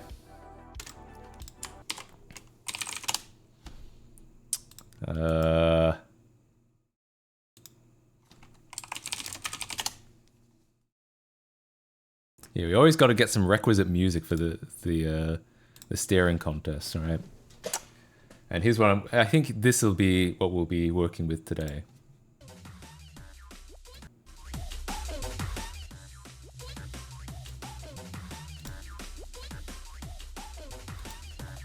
All right, here we go. Okay. 3, 2, 1.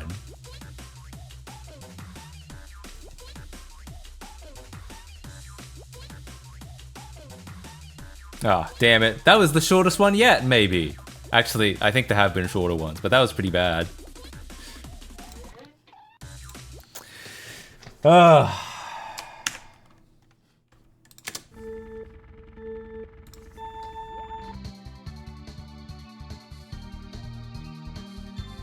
In my time, there's already Shrek Fember. To be fair, I am in one of the earliest time zones. I used to be in one of the latest time zones. But now, I think the only earlier you could get is Hawaii?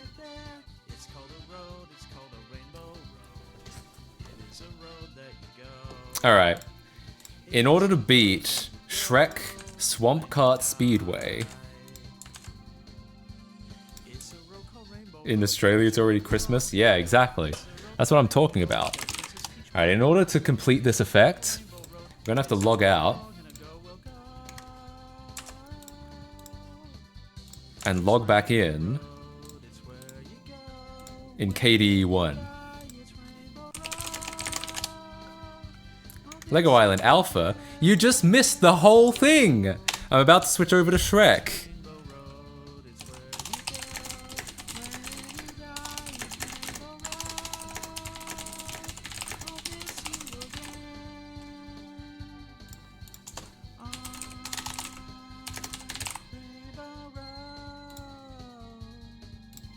Here we go.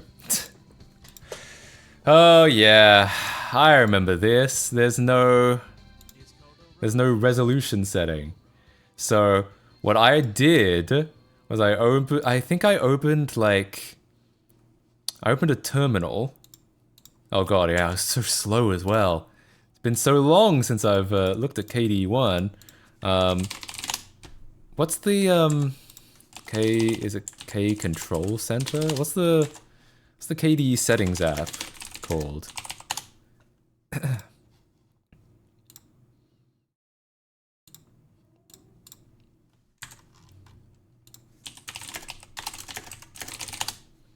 Plasma settings?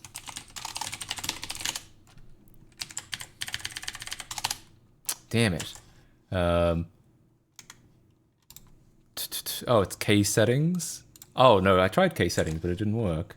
That was the first thing I tried. Oh, I think it's system settings. No, I'm trying to run I'm trying to run KD5 or plasma settings so that I can change the resolution. Excellent. And then I remember that I need to kill, I think it was K panels. Yeah, K panel, and then I can start K panel, and they'll be in the right place now. Yeah, cool. Did it. They never said running an old DE would be easy, but I am here for it. Alright, so next what we're going to need to install is MGBA. Oh yeah, remember it's slow. It's slow. Who is they and why do they keep saying things? I don't know, they just don't stop talking. Do I have MGBA installed? No. It is small, I will admit. This is like unironically 90s technology, but it's cool that you can get it to kind of sort of run on the latest Linux kernel. You can't do that. You can't run Windows 95 UI on Windows 11. All right, so MGBA Qt. It really is a cutie.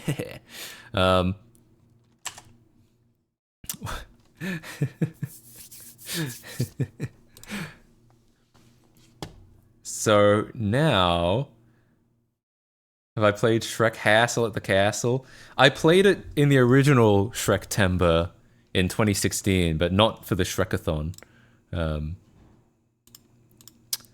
I think I'm gonna have to grab a copy of this game through extraordinarily legal means. You won't believe how legal they are. So they're so legal that I'm not even going to show them. All right, I'm going to be off. off screen for a bit. All right. Hassle. Yeah, that's the problem. I have to pronounce it like that because Hassle at the Castle doesn't sound anything near as good.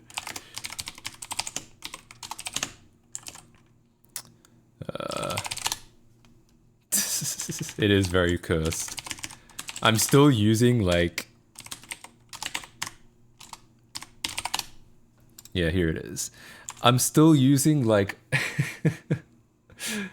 plasma stuff on KDE1, and it's very strange looking. It's very funny, I'm gonna say. I'm ripping my Shrek ROM. That's what I'm doing right here. You can't see it. It's just out of view right here. All right. I think we're good to go. All right. The reason we're doing this is because during the Shrekathon, it was kind of a running gag that I kept because I got KDE1 working. Then obviously I was going to have to play all the games in KDE1, and we did. We played Shrek 2 for PC entirely in KDE1. Load ROM, desktop, this one. All right. Let's make it a bit bigger. How do I make it a bit bigger? Oh, frame size. Here we go.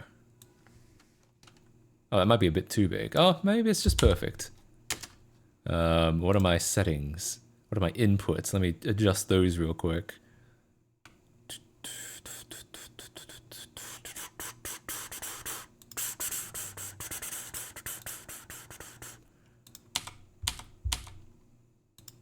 Oh, it's currently connected to the Xbox One controller. I wonder if that actually would be easier. For this game, I'm gonna say probably not. It's probably exactly as shit either way. Fucking hell. Why is that so loud?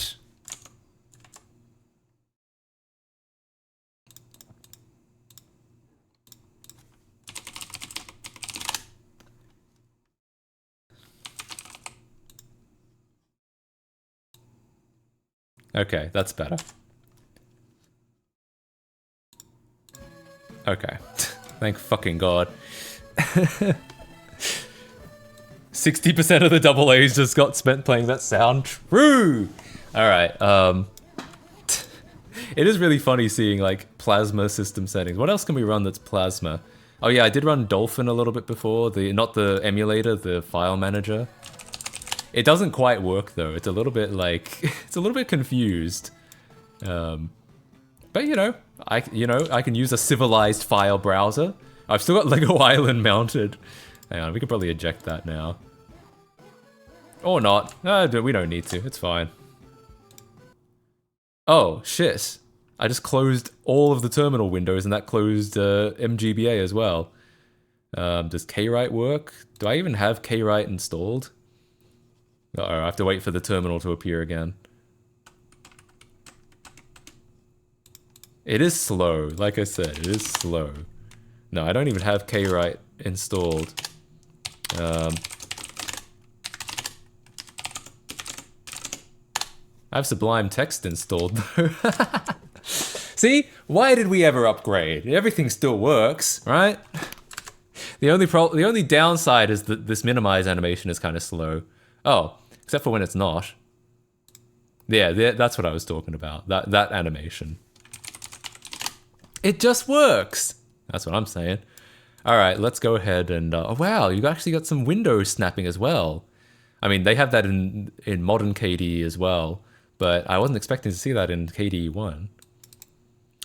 All right, here we go. Should I bother bringing out the live split timer for this? I guess I should, because we got so much Gamba out of live split. All right, open splits, Shrek, Swamp Kart, Speedway. Oh, did I move? I must have moved the files. Shit.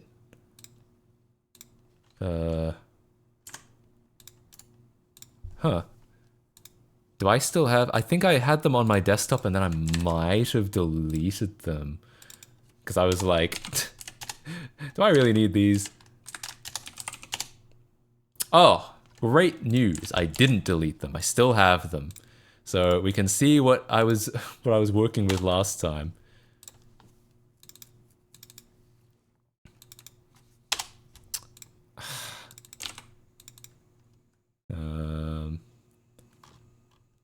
Speedrun. Swamp Kart Speedway. Okay, let me get that on the screen real quick.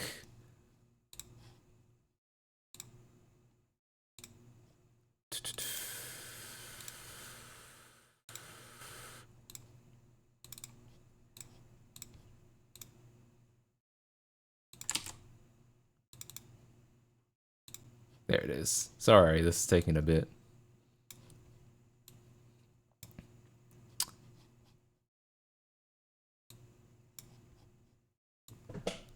I think so. Alright, that's probably good enough, right? You can see what's going on.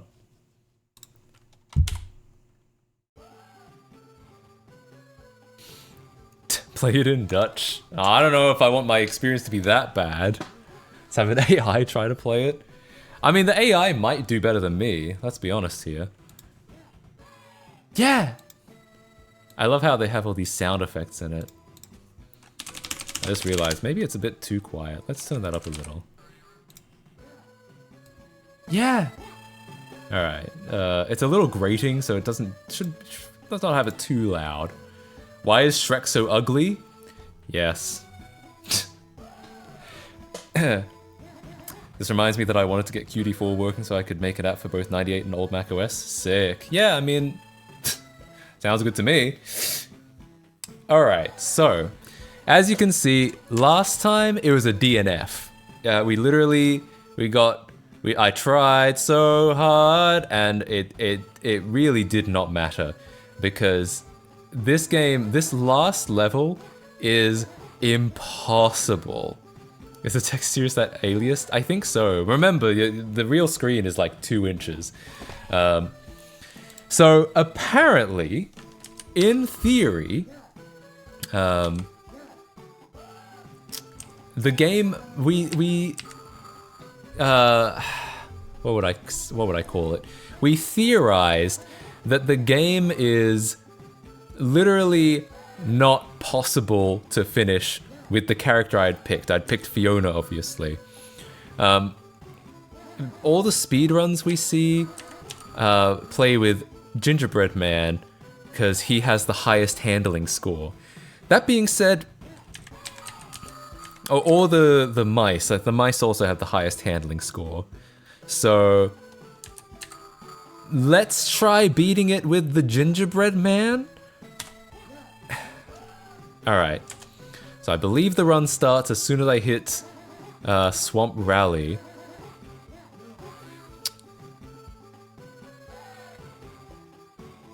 Trying to see. I think they're all on here. They should all be on here. Okay, so let's start a prediction. Let's say Swamp Rally. Come in first. Yeah and no. Alright. Gamba time.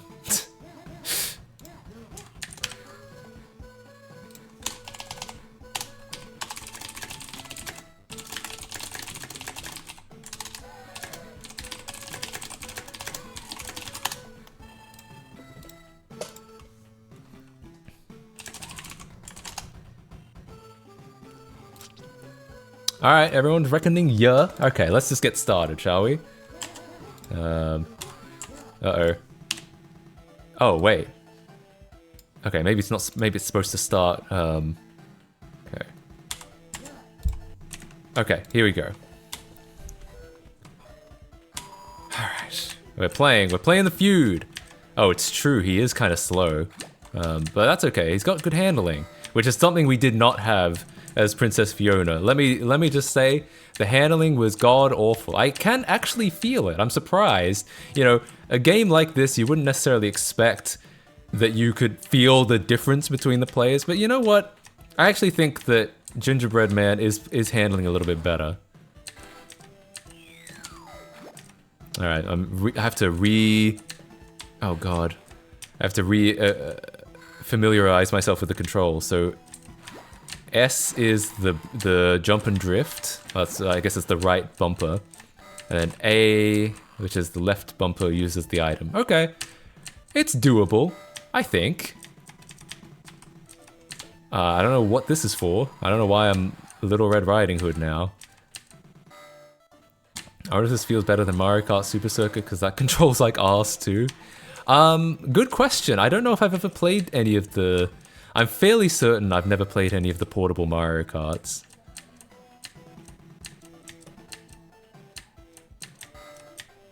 Thumbs up! Good job. I don't know what the thumbs up does. I know I did know at one point, but I forgot. Is that the one that makes everyone small?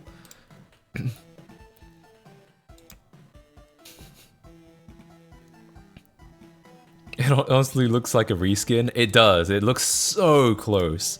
Alright, what did everyone say? Wait, what? 50% said no? It was a yeah, I'm afraid. Alright. Next one. Yeah, who cares? Swamp Fever. Swamp Fever. Come in first. Yeah, no. Alright, go.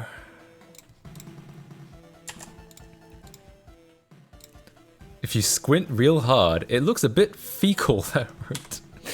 God damn it.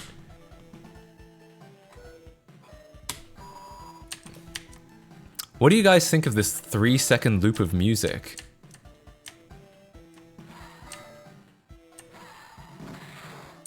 Oh, they did! Hey Matt, they stole your texture. They really did. This is actually my texture. Ah, shit. I will say, I mean, these are the early stages. The game gets a lot harder later on, but so far, it genuinely does feel so much better to be using a better handling character. I actually wonder if the speed doesn't matter. It really is all just about handling.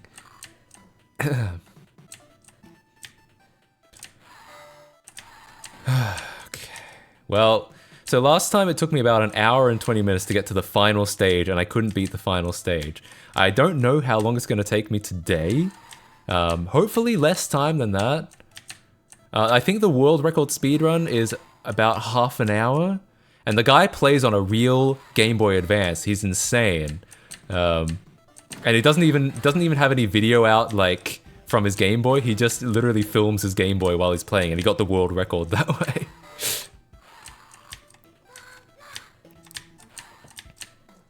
Is the inconsistent frame rate in the game, or is it just the emulator? I think this is actually pretty accurate.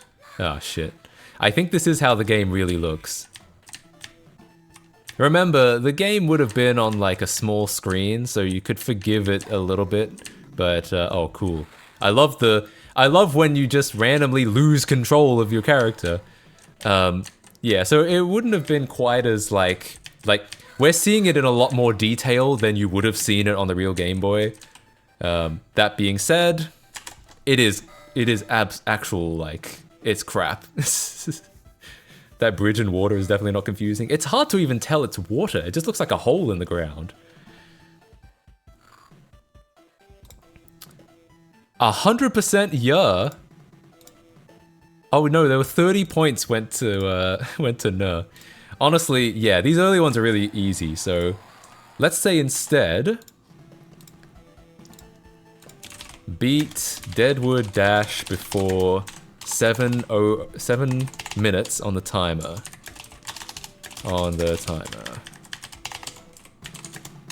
And in which case, I better get started. Wait, what? Oh, it's one character too long. Alright, so it's just time instead. Alright, I'm getting started. The scene wipes are so smooth, but the cart rotation animation skips. Yeah, one of those is 60 FPS, but not not the one that should matter. Yeah. I really wonder, what does the Red Riding Hood do? Like, is that the invincibility? Or are you invisible? Or it could be anything. Maybe it does nothing. Maybe it's just decoration.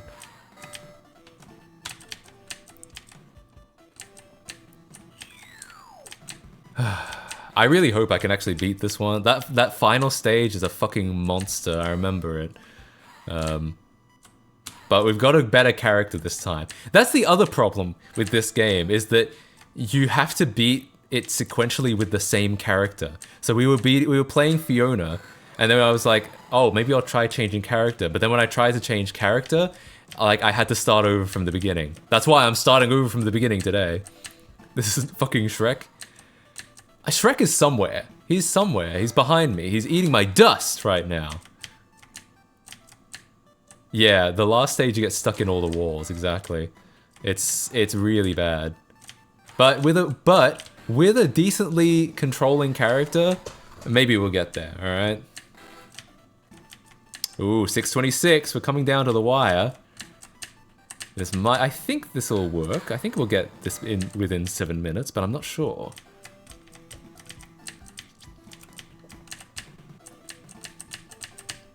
I'm actually lapping people though, which is kind of wild. Have I actually gotten good at Shrek Swamp Kart Speedway through the 2 times that I've played it? No, I think these are just really easy stages.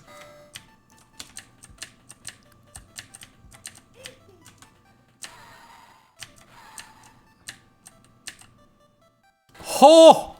Oh! 702? Ain't no way! Alright, alright. Well, that's no. The no's have it. That's 75% of you. Man, if I was 2 seconds faster, that would have been such a cool yes. Alright. What's the next one? If it was 702, like... Alright. So I remember Donkey's Giant Log More Ass is like... It is more ass. I think, I remember this was the first one I didn't come first in. Because it was like a little bit harder. So I'm gonna say... we're gonna go back to... Come first? We're gonna go back to coming first, because I'm not sure. This one I'm actually not sure. This one was harder the first time, alright?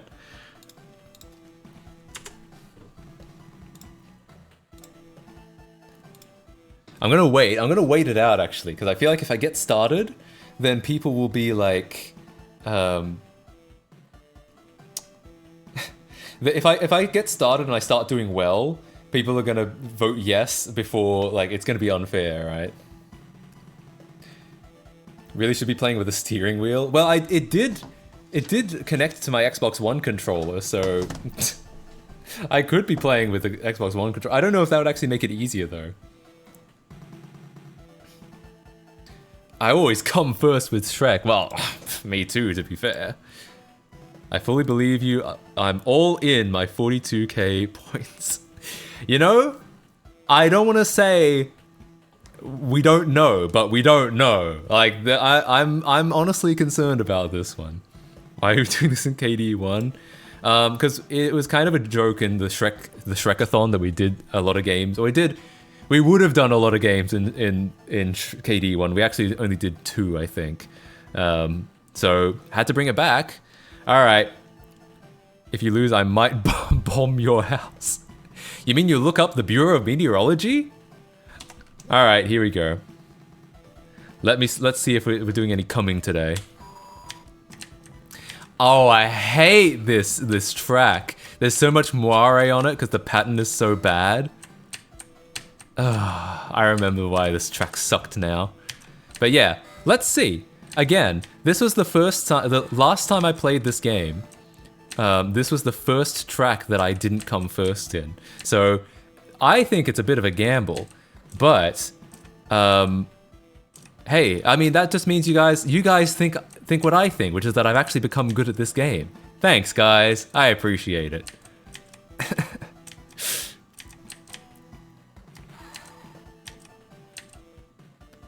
Damn. I mean, so far I am actually doing pretty well.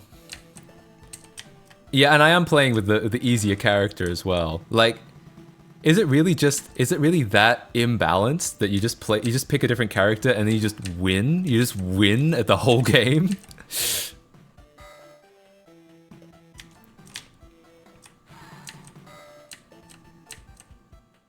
Boo Lake 2. Is that another Game Boy track?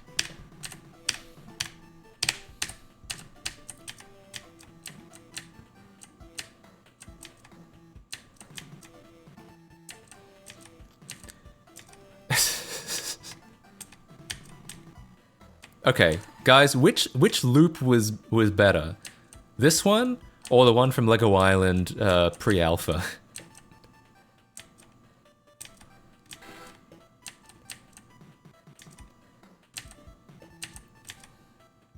How do I unlock the hidden characters? I don't know. I'm not that much of an expert in this game. Lego Island Alpha is better. No contest. Yeah, you're probably right. You're probably right. Dun, dun, dun, dun, dun. It's just like, it's such a bad melody. Like, it sounds like what I would fuck around with. I would come up if I fucked around with just a Casio keyboard for like 10 minutes. Like, did anyone actually compose this? Is this AI generated music? Is this RNG? Alright. You know, I genuinely thought there was a chance I might not get first, but I didn't account for how fucking OP Gingerbread Man was. So the yeses have it. Sorry, I built that up. I was like, I don't know. But I was legitimately, like, not sure. Man, I'm gonna come second in one of these tracks, and it's gonna be the huge upset. It's gonna be a huge upset when I finally don't come first.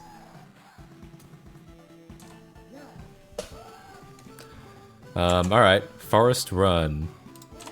This is the new cup. All right.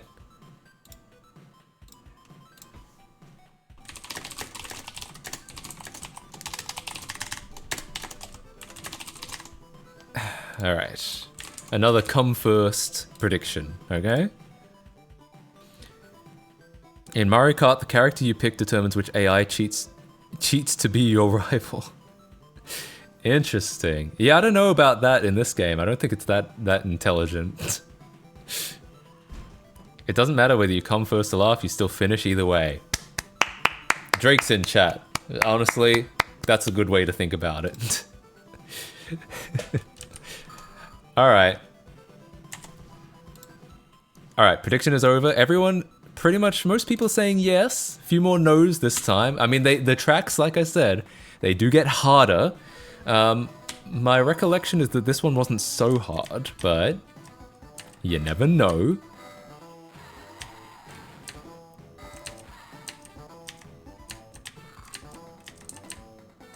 I believe in you. Hey, thanks, man. That you prepare to be disappointed. That's all I can say. Then I saw her face. Now I'm a believer. Not a trace, a doubt in my mind. So far, yeah. So far, this is fairly. I want to say. Oh, fuck. I hate that one. I hate when you just pick up a box and you just, like, lose. Favorite Smash Mouth song? Is it bad that I've only actually heard the ones from Shrek? Like, I'm otherwise not a Smash Mouth listener. In which case, it's probably gotta be All-Star. Just because, I mean, but to be fair, I like All-Star because of all the memes, all the 2010 meme culture. I don't know if I would have said that would have been the case before 2014.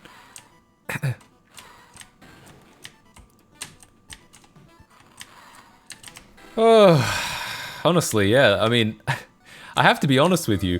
The game becomes really easy when you just pick another character. Maybe, I guess this is kind of like playing in easy mode. But like, I would have thought that the characters should all have been balanced so that, you know, the characters would have like pros and cons, not some would not just you pick a character just to handicap yourself. Smash Mouth is an official cover of Never Gonna Give You Up. They smash rolled me? Ain't no way. I guess we gotta listen to that at some point. Alright. Damn, no, everyone's gonna keep voting yes, and then like no one's gonna vote no. I'm waiting for like the big no upset at some point. All right, in which case, let's go back to time. Let's for now. While these tracks are still pretty easy. Beat up Little Red before 1720.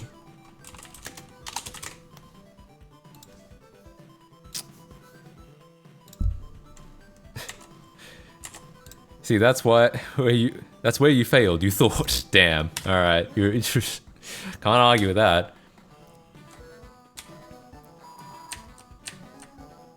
Wait, what? Why can't I steer? What the hell? Oh, that was so weird. All right. What's up with my speedrun timer? What do you mean, what's up with it? This is a world record run. What do you think it isn't?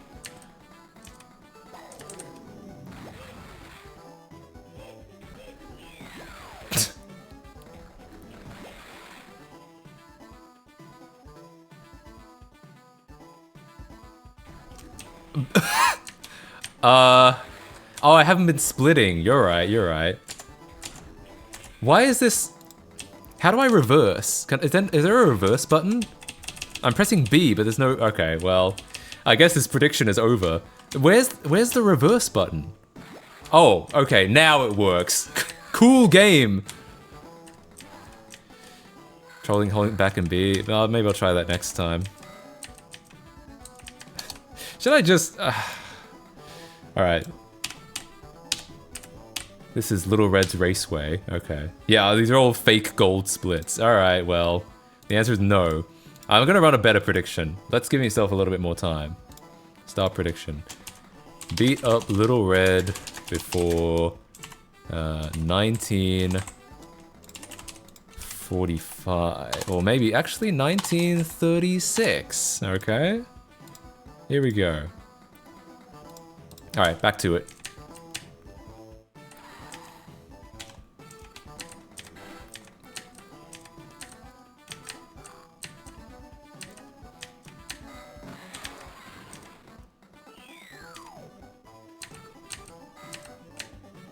That like falling into the water over and over really fucked me because like now I'm coming 8th. Maybe I can catch up to first though. Man, this would have been the first time that like it would have been a little dicey, the come first prediction. Oh, I don't have any more points left for the Gamba. That's sad.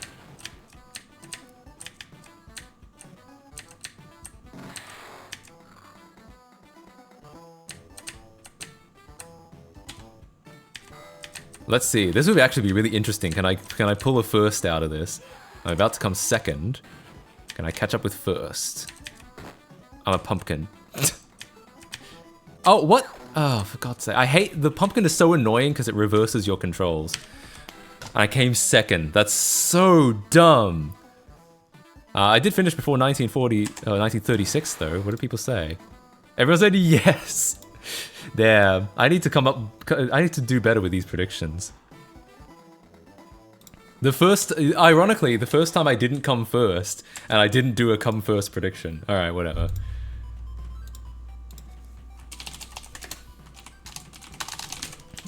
Gingerbread Rainbow Dash. Come first? Because now it's a little dicey. I feel like it's gonna become a little less reliable now, alright? Do you have to finish first on not in all of them. I think in these, I only have to finish in the top 3. But I think it becomes harder later on as to like what the requirements are. Okay, Gingerbread Village Dash.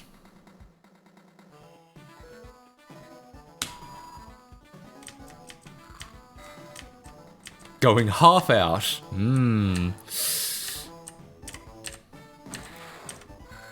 Oh shit, what the hell? Why is he spinning around like that? Oh no, there's so much stuff on the ground. Yeah, sure. I kind of like the candy cane aesthetic of this. This is kind of nifty.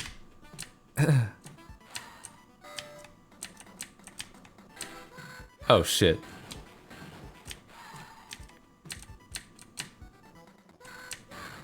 Ah, shit. It is an ice road. I'm slipping and sliding. Slip, slop, slap. This game runs so bad, it's worse than Crash Nitro. Is that a bad one on the GBA? So far, I'm not really having any trouble. I'm crashing into fucking everything, but I'm not having much trouble so far.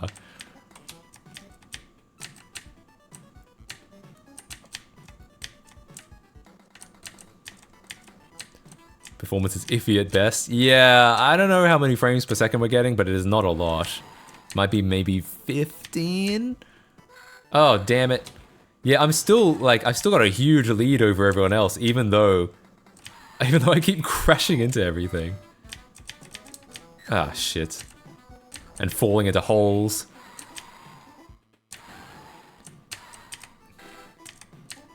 Oh. Can you, like, lose? Did you vote no? I don't think I could lose if I even tried to at this point. Like, I'm so fucking far ahead. I'm half a track ahead of everyone else. I feel like, at this point, I'd have to actively try to lose, yeah. I'm about to lap 8th place. Like, yeah. Potholes, hell yeah.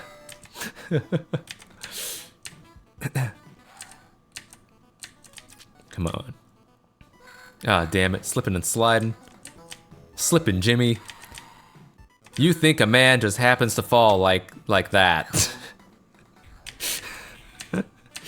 Alright, well. Okay, verse. 88%, yes. Alright, alright. Next one, I'll do another time-based one next. Join the hood before 24:50. Oh, hang on. Actually, I have some messages to reply to.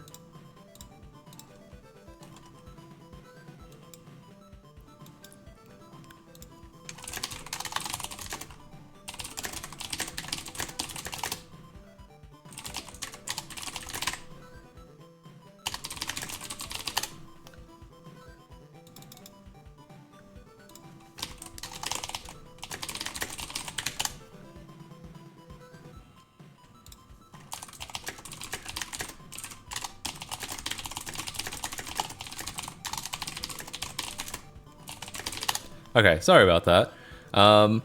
Join the hood before, let's say, 25:30. Alright, let's go. Okay. As quickly as possible. This looks like a Java phone game. It could be. Oh no, it's another treetop one! Wait! Wait, why is everyone so fast? Should I have actually done a come first prediction? Oh shit. Why is everyone so fast? I was going so much faster than everyone else. In the previous ones.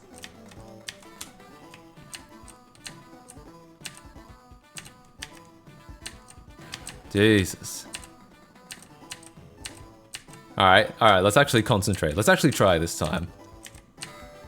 I still don't know what half of this shit does. Like, what the hell does the hood do? Caillou on the car. That's pretty good, actually.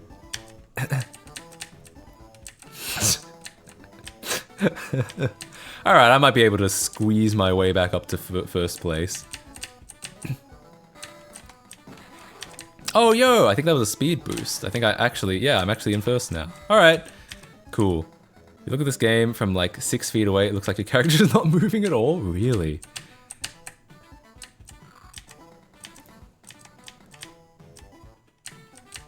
Oh shit, we've only got 30 seconds left. Come on. Oh, I still have to do a whole... Oh, for God's sake! I hate the one where they flip your controls around.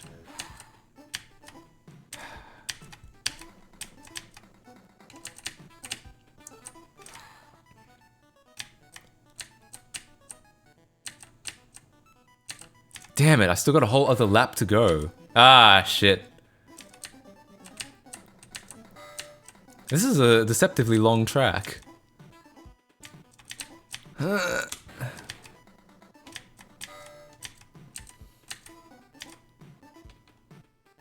Alright, now I'm doing pretty well. For a while, it looked a little dicey, like was I gonna come second?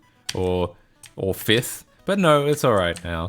The game just becomes so much easier when you pick Gingerbread Man. I guess that's the pro tip. Skirt!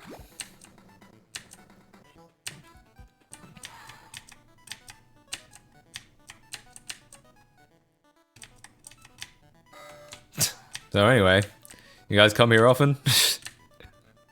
How you guys doing?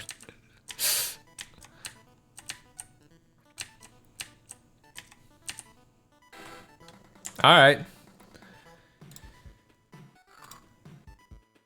Damn, it was a no. Sorry about that. Sorry to the believers out there.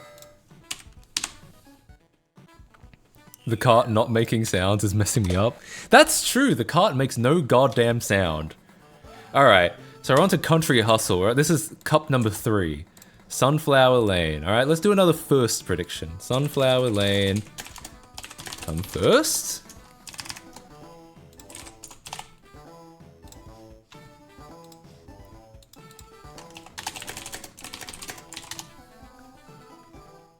I believe now and still lost. Sorry about that. Having a fine morning? That's good. I believed now and still I lost. Gambling in a nutshell, true. Alright. 97% believers! Alright. Alright, cool. Cool. Well, let's see if I let you guys down. Sorry. Sorry in advance if I do. No, I'm sure. I think this will probably be pretty easy. It really does, like, Gingerbread Man is actually OP. Like, unbelievably, he's OP.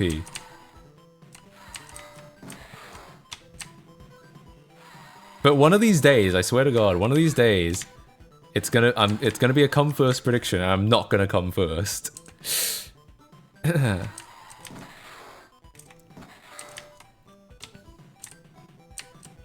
It doesn't look like this is gonna be one though. Look how far ahead I am on the map in the top right. Look, I'm so far ahead, and I've only been playing for 30 seconds.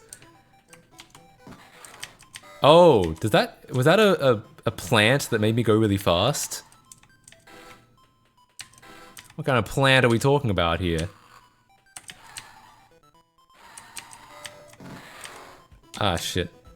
I can't read chat, actually. I accidentally covered chat. Get out of here. I ain't gonna believe now.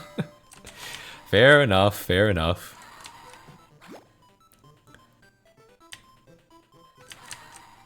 Skirt. Skirt. Damn it. I'm asleep, so I can't move. I'm still so far ahead, though.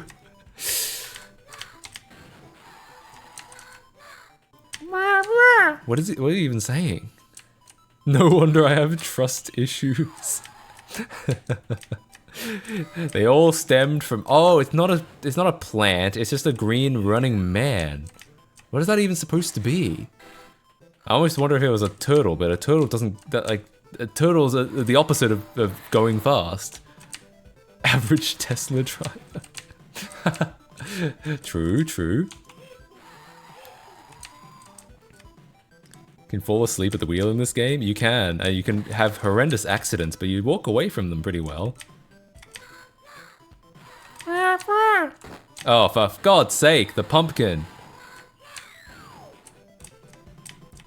I thought this was gonna... Well, we'll see. We'll see.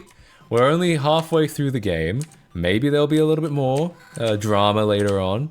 I'm so far surprised at the lack of drama.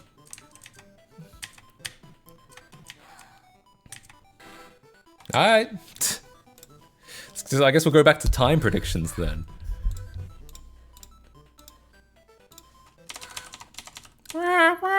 Too easy. It's too easy with Gingerbread Man. It was a lot harder before.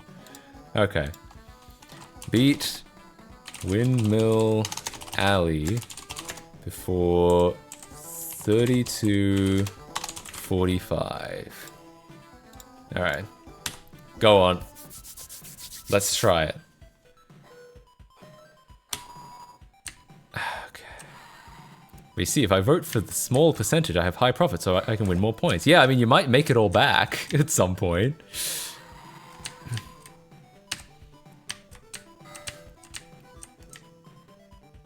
Like, there have been ones where, like, thousands of points go towards yes, and then only 30 points go towards no. Can you imagine if, like... If it was a no that time, and that guy got thousands of points just from that, and everyone else just got to share 30. Gambler copium. Yeah, well, yeah. God damn, it's... And what do you think the color scheme of this is supposed to be?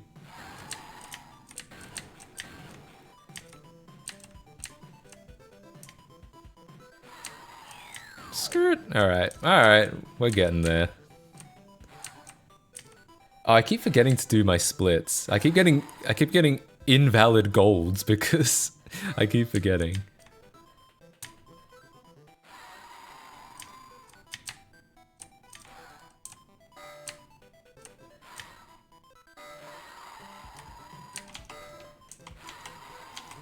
Pfft, I'm just gonna throw shit around now. I don't know. I don't even know.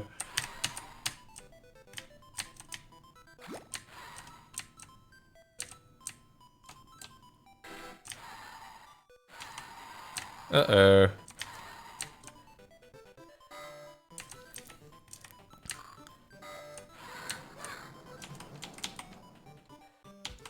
I don't even know. It's too easy. This game is too easy now. But we'll see what happens when we get to the last track. I swear to God, the last track was really hard last time. I just listened to All Star again, and it feels odd not to get extremely distorted through somebody. Yeah, I know what you mean. Nah, easy. Yeah, it's too easy. Either that, or I'm just fucking cracked at this game now. Like, I guess that's possible. You know what I hate? Overly pushy salespeople. Livestream heading to a dealership and be just non-committal enough until they leave you alone. You want me to, like, fuck around with car dealership people? I mean, I used to work at a car dealership, not as a salesperson. I was a photographer, and I do think you have to be like a unique brand of person to work at a car dealership. Like, they certainly weren't, most of them certainly weren't like normal. A handful were pretty good. But yeah, it's, wait, what was it? What was the prediction? Before 32:45. Oh, it was a no, and most people said no. Alright. These are getting longer, so this was 2:48. Maybe I should be factoring that in.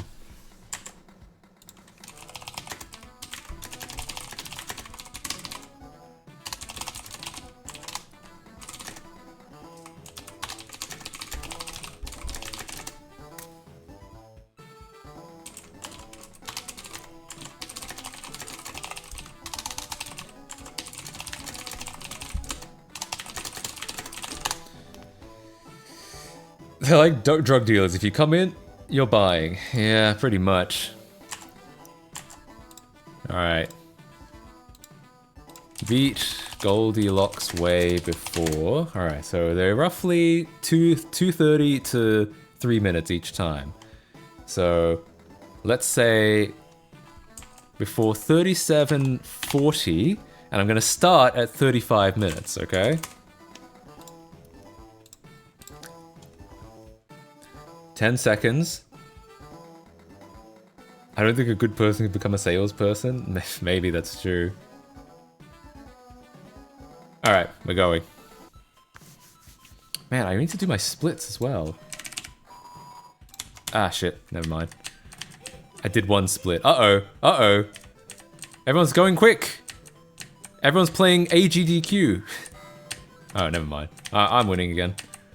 What's wild is Gingerbread Man is supposed to have a really low speed stat, but he's like, unironically, he's still faster than everyone else. So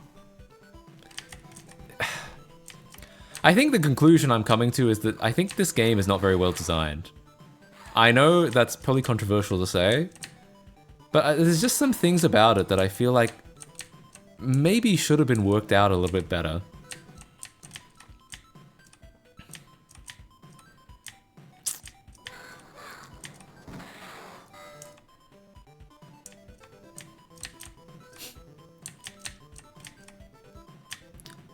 Could be that Gingerbread Man is actually faster, the CPUs are very slow. Yeah, but I'm talking about, like, I played as Fiona earlier, who has a higher speed stat and a lower handling stat. And it felt like everyone was going a lot faster than me back then, even though Fiona had a higher speed stat. Maybe I was just running into more stuff. Like, I guess we'd need to decomp the game to figure out how it really works.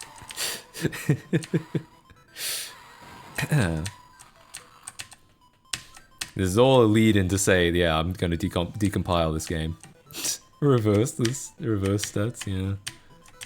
New decomp series, oh god. Can you imagine if I decomped a game out of spite? Like, instead of being like, I love this game and it means a lot to me and I have a lot of nostalgia for it, being like, instead like, I hate this game and it caused me so much misery that I have to decompile it. Just to figure out why it's as bad as it is. Ah, shit. Is there a C compiler? Yeah, you might be right. It might be an assembly game. I actually don't know. I think there's a C compiler for the GBA today, but I don't know if this game would have been written in C at the time. Terry A. Matt Casey. I've decompiled this game to show everyone how shit it is. I actually feel like I would do that. I feel like I would decomp a game out of spite. I think I would love to be able to say, I decompiled this game just to show you all how shit it is. Most GBA games are in C? Okay, yeah, I wasn't sure, because I know Game Boy Color games are assembly, I think. But GBA, I think, yeah, that makes sense that they switched over at that time.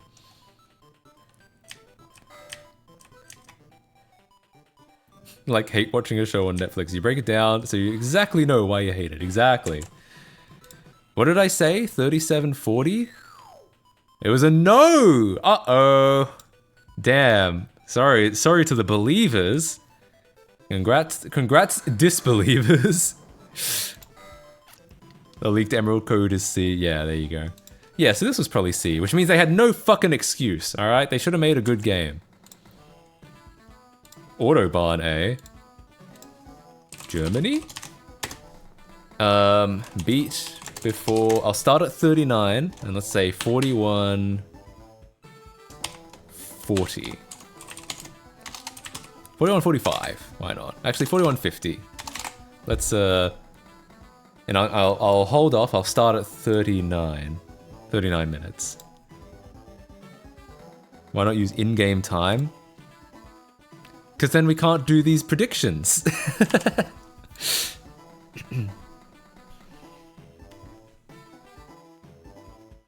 Alright, oh no, we gotta get started. Sorry, I'm 2 seconds late. My bad.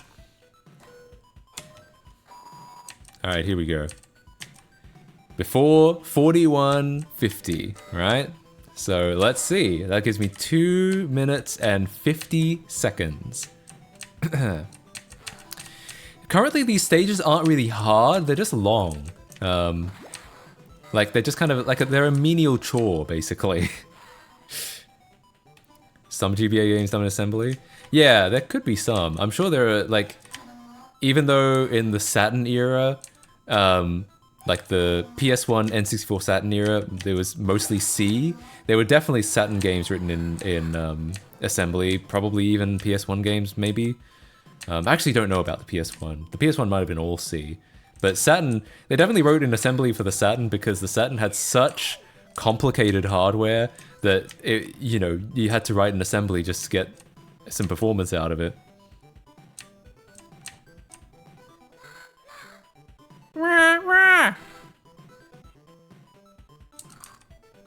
Oh, I haven't been keeping my splits up to date either. I'm basically just using it as a timer at this point. I'm not even like... I'm not even paying attention to the splits now. Ah, shit. Keep slip sliding around. Still winning though. Ah, shit. Uh-oh. I was coming second briefly there. That was a little scary.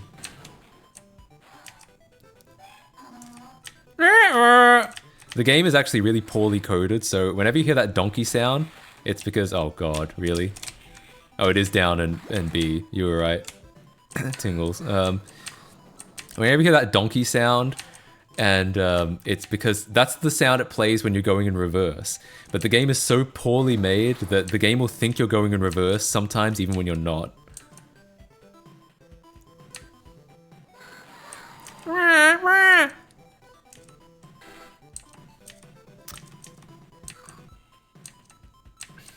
So yeah, if you hear that donkey sound, that's what that is.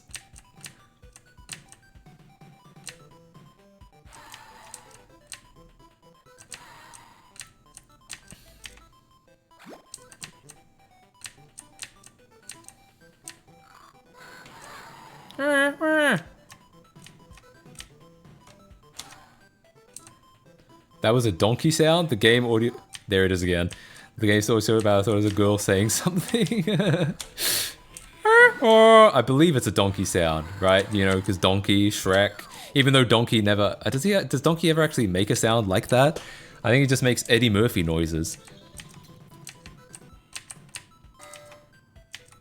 Sound like the witch from Banjo-Kazooie? Oh yeah. It's the soul of the game asking for help. Kill me! Yeah, exactly. God damn! Most people said no. Most people win. Alright, fair enough, fair enough. I don't think Donkey ever he-haws. Alright, they're getting longer again. We're now up to 3 minutes, so... Alright, in that case... Dragon Strip. Holy shit! We're actually we're towards the end of this game now. Wow, I'm like half an hour better than my last PB. Holy. Alright. I'm gonna do another time-based one. Let's say... Beat Bad Land before... So they're all about 3 minutes-ish now, right? So let's say... Let's wait until 44 minutes and say 47:10, alright? So again, this is starting at 44 minutes, okay? So not starting now. Won 69 points. Well, I think you won. You're definitely winning in life then.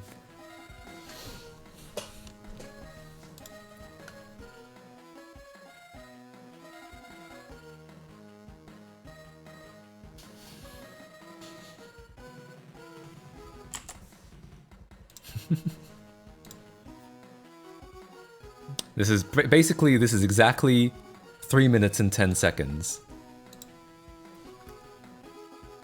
Alright, 5, 4, 3, 2, 1, let's go.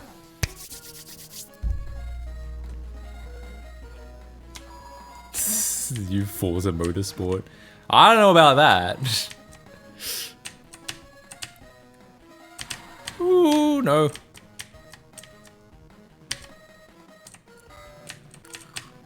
I have no idea what these pickups do either. That's a rough one. Like, what does the horseshoe do and what does the Shrek logo do? Is it just points? Are there points in this game? Do they make you go faster? Oh yeah, maybe I think we theorized last time that maybe some of them are like the coins. Like if you collect enough of them. That being said, you don't like lose them when you get hit, so... Why does it feel like the levels are actually getting easier? I felt like the original stages where I was actually like having to use these items and do stuff, but now like, look at this. Look how much of a lead I've got. I just clicked on the stream again. I thought this was a super circuit mod. No, no such luck. It's very similar looking. It's certainly a clone of another game with Kart in the title, but it's also very shitty. I'll just get some speed.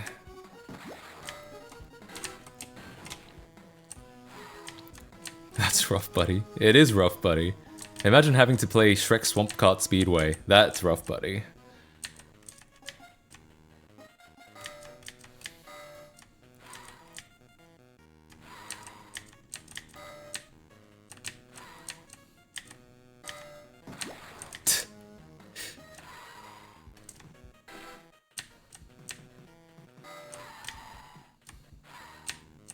What no rubber banding does to a CPU.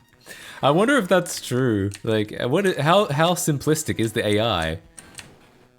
I swear to God, yeah, like, when I was playing Fiona, like, not only was the control worse, it also felt like I was going slower. That was you saw the word reverse appear for like a second, written in Comic Sans? That's what that was. I'm already fucking lapping people, holy. Jesus. Yeah, I'm unironically lapping people.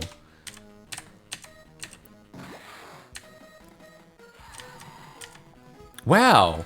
That was actually kind of quick. What did people vote? Wow, almost 50-50. Well, congratulations to the Yurters. Why do we call computer players CPUs? Well, I mean, they are run by the CPU. So, I guess it kind of has some logic. Get suspended again. Before, let's say 3 minutes this time. I'll start at 48 minutes, and before 51, starting at 48, alright? Starting, oh, I can't write it in, it's too long. Okay, so again, starting from 48 minutes. Computer player unit? Is that true? I feel like someone just made that up. If AI is going to be run on GPUs now, does that mean the AI fighters in games can be called the GPUs now? Yes, I hope so. No, I'm guessing that we'll just call them AIs instead.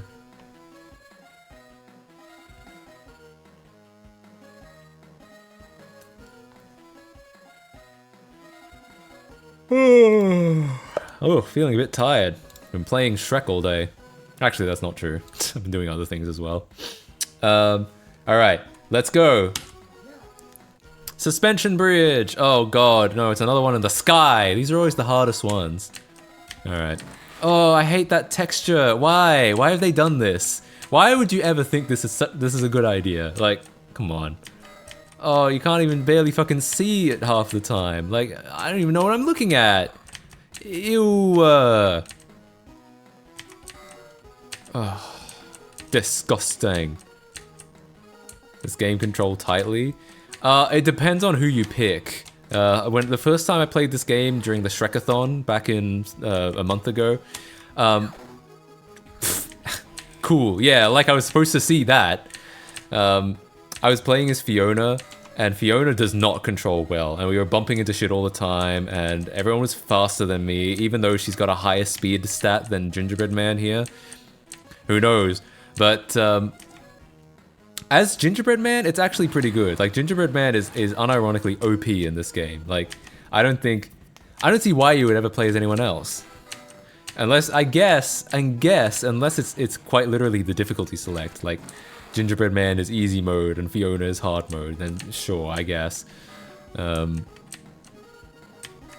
would have expected that the characters would be balanced in the sense that, in a way that some of them would have pros and cons, and they would all like balance each other out. I feel like the 2D Mario Karts feel really slippery. Possibly. I've actually never played any of the portable Mario Karts. I played all of the console ones. But yeah, like I said, as I've said, I was never really a portable gamer because I was deprived a GBA when I was growing up. So I only played like Pokemon Blue and Pokemon Crystal, and that's about it. Yeah, the game was literally impossible to finish as Fiona. It was a DNF. It was the only DNF in the Shrekathon. I'm hoping that playing as Gingerbread Man, we'll actually be able to finish it. Same old true for F-Zero games on the SNES and GBA. Starving of GBA. I know, I did ask my parents to get me one, but it was, I get it, it was expensive. Like, it was $100 and something at the time, and, you know, we didn't have that much for, you know, that would be more now, because of inflation. And, you know, we had to, there was a lot of stuff to look after.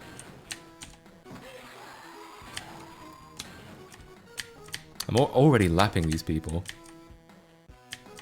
The need for speed ports on the GBA? Holy shit, those can't be good. At least Gen 2 is the best Pokemon game, so you still got the GOAT. Yeah, I mean, you're not wrong. Though I did always wonder what I missed out on with Gen 3. Like, that's what all my friends were playing. You know, one of these days I might get around to it. I'm actually, I have been playing around with some Game Boy stuff recently, because I dug my Game Boys out of my drawers.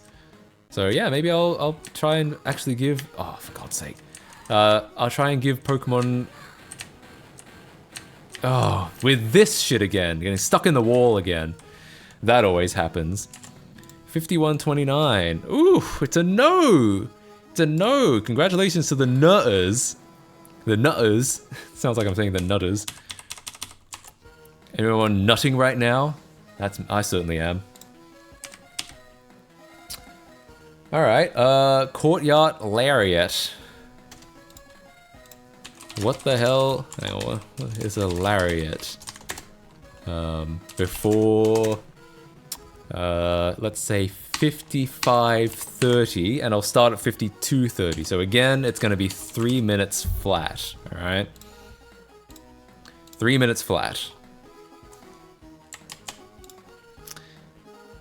If you don't have an Apple phone, GBA emulators on your phone are amazing. Yes! I've actually been doing that on my phone. I've installed some Game Boy stuff. I've been, yeah, just playing around a little bit with everything. So yeah, maybe there'll be a bit of a portable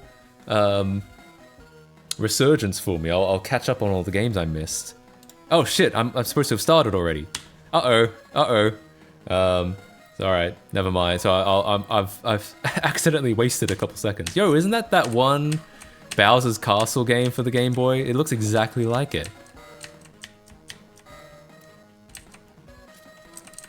The good old days when you guys played GBA on Apple. I do remember jailbreaking my iPod Touch in like 2000 and actually it probably would have been 2010. And yeah, getting emulators on it that way. Hey, maybe one of these days they'll add side loading. You know, they're supposed to add it soon, I think. Like, I think it's in the EU forcing them, and then maybe you could get some emulators on there. Why not? Oh, for fuck's sake. The pickup where you just lose control for a few seconds. Great. Yeah, it looks like the one Bowser Castle in GBA. I know what you're talking about. I know what I'm talking about. Holy shit, am I gonna not come first?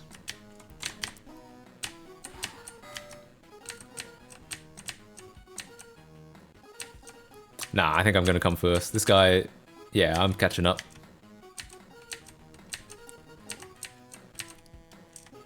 And we're only on lap 1. Ah, this is easy.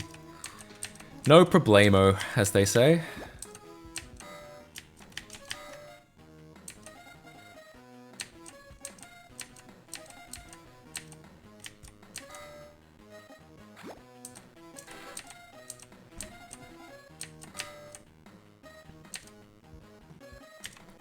BC3 on Super Circuit, right? Yeah. I don't remember exactly which one it was. All I remember is that they ported it to the Wii version.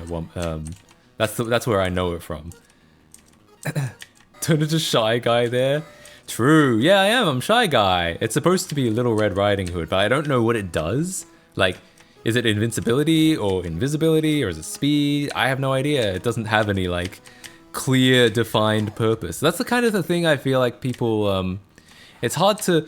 It's easy to not notice this in Mario Kart until you play a crappy kart clone like this. That all of the items are relatively intuitive, and their usage is fairly obvious.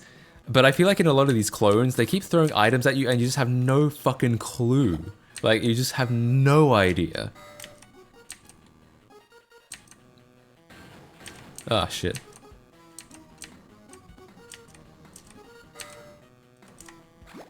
I like this green blob at the top. This is a speed boost. This is a mushroom essentially. But how would you ever know that? Like, what is he even supposed to be?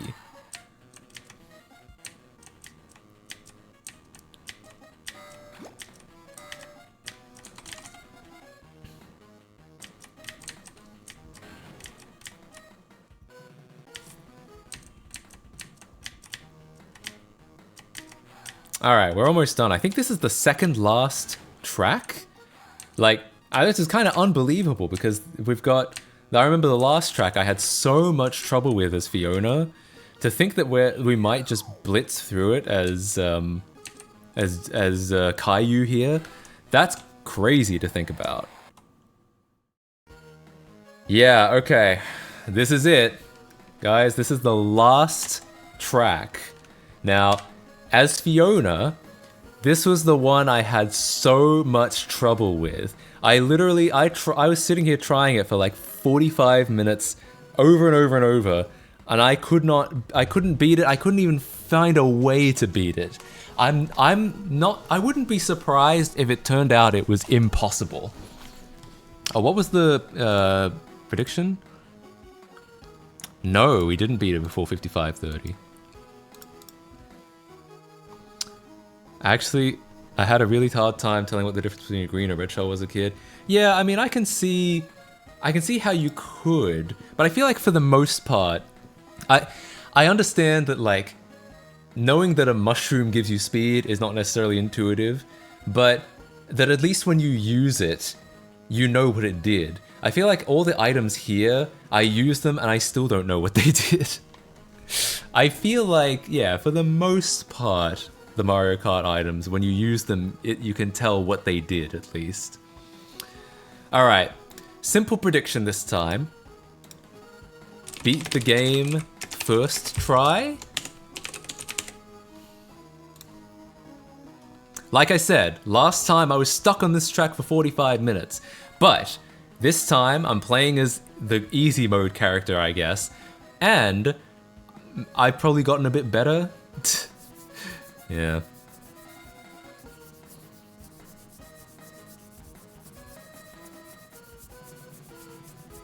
I'll never understand how micro USB Type B ever got released to the public. It's so bad. They would always break after a bit. Which one's micro USB Type B?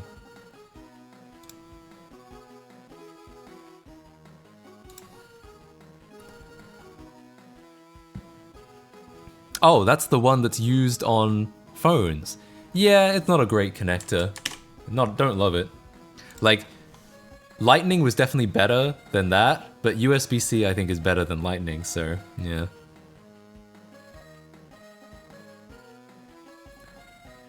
Yeah, interesting. Just missed the next round of Gamba. Oh wow, we got a lot of believers here. 95% reckon we're gonna beat it first try. Alright, alright. Let's give it a shot.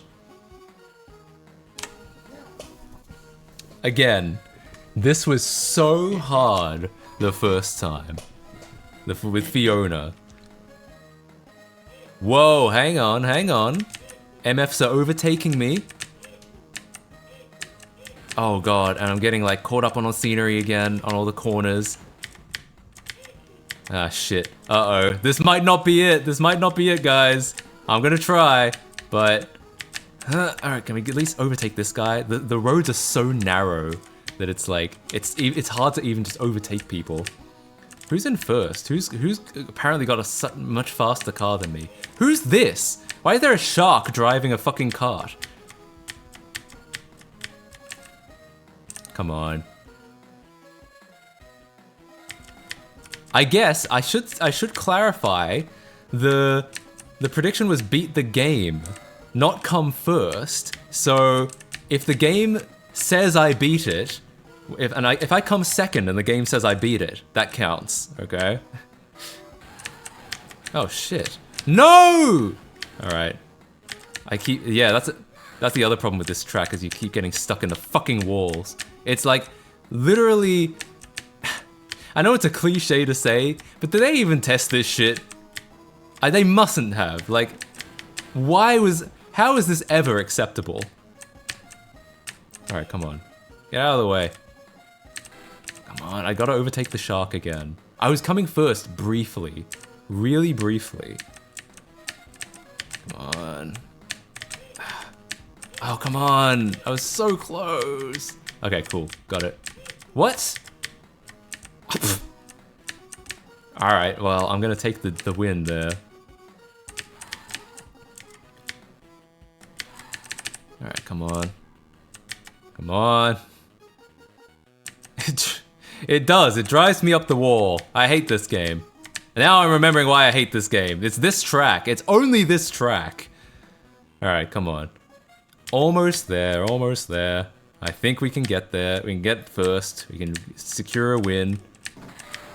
Yes! I got the one that makes him small. Alright, we're good. We're good. I think the thumbs up is like the lightning bolt in Mario Kart. It just makes everyone small. Alright, alright. Just gotta concentrate. Don't fuck up too much. Don't get stuck in a wall or anything like that. Don't get driven up the wall in my gingerbread cart.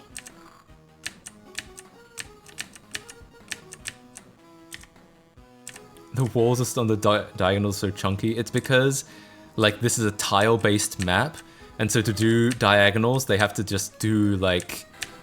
They have to do, like, a step ladder, essentially. Or a staircase effect. And that means you get just fucking caught up on everything all the goddamn time. Ah, shit. I'm so scared of, like, getting stuck in a wall, because it happens so many times.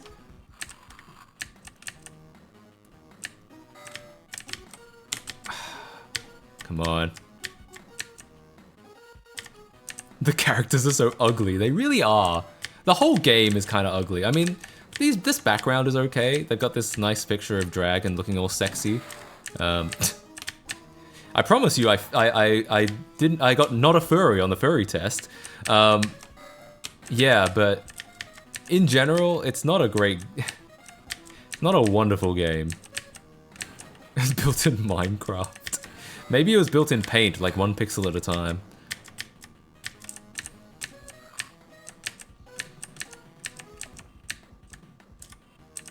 Ain't no way. First try. Holy... Jesus, my headphones just said low battery really loudly. The parallax doesn't work? Yeah, true.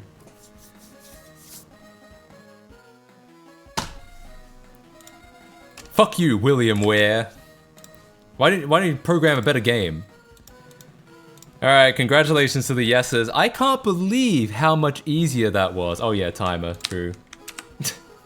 I got somewhere between 103 and 0 and 103.30. Jesus, okay, it's gonna keep saying low battery really loudly and it's gonna blow out my ears. My ears are getting blown right now, so I'll switch to wired. I'm astounded how, like... Can you guys still hear it? Yeah. Cool. Alright, that worked. That was pretty easy. I'm astounded how much easier that was as Gingerbread Man compared to fucking Fiona. Like, it's literally... Like, you literally... If you choose the wrong character, you just render the game unwinnable, pretty much. Unironically, that's what happened. And then you pick the right character... Not necessarily knowing, like, again, when you look at these stats,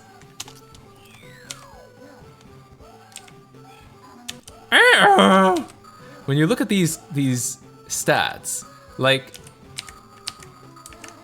all it says speed, like, low, handling high, so you just expect that, okay, well, you know, he handles well, but you wouldn't just win literally every race except for one where I fucked up a little. And then you look at this and you're like, well, this seems like an average character, pretty good stats on all three. Meanwhile, she fucking sucks and you can't beat, you literally cannot beat the game as her. Like, how would you even know? And you just have to guess which characters are the good characters, which characters you can actually win the game, and which characters render the game unwinnable. Anyway. Anyway. Well, I'm glad to have beaten, you know, we're finishing off Shrektober with a bang, alright? Is that Lord Fuckwad? No! That's, Monsieur Hood, I believe. Like, the guy that Fiona beats up in the forest.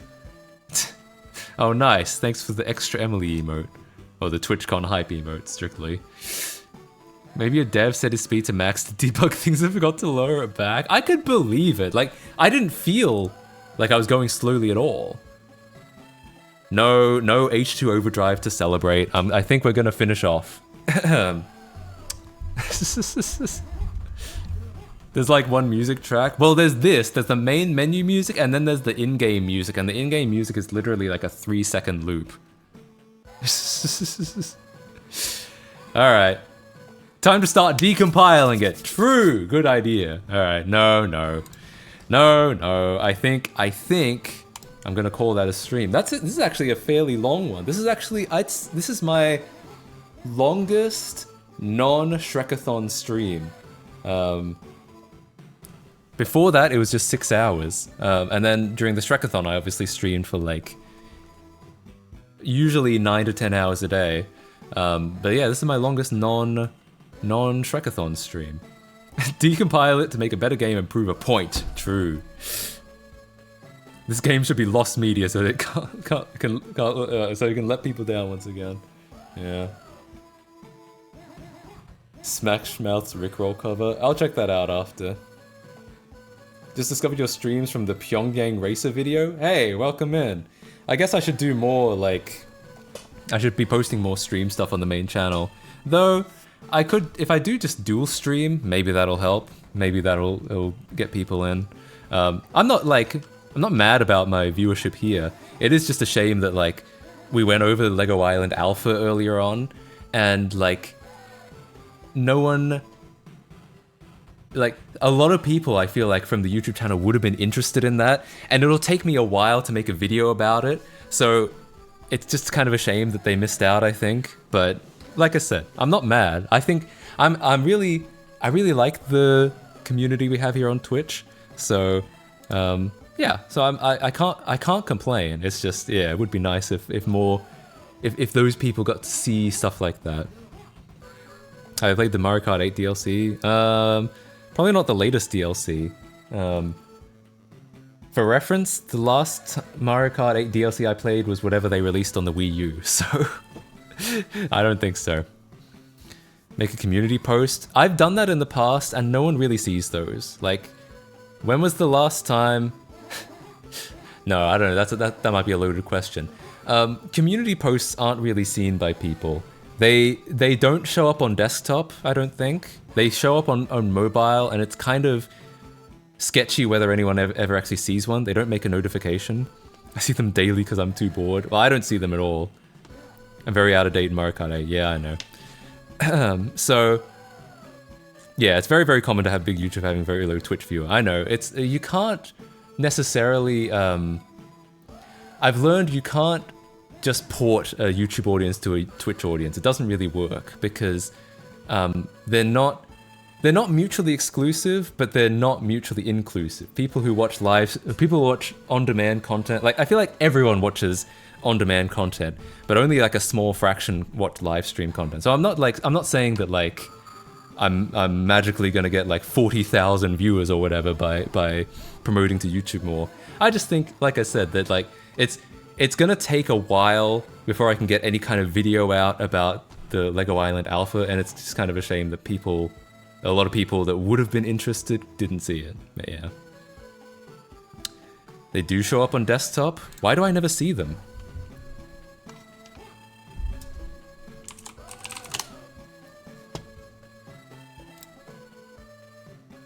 I swear, I never see them on desktop.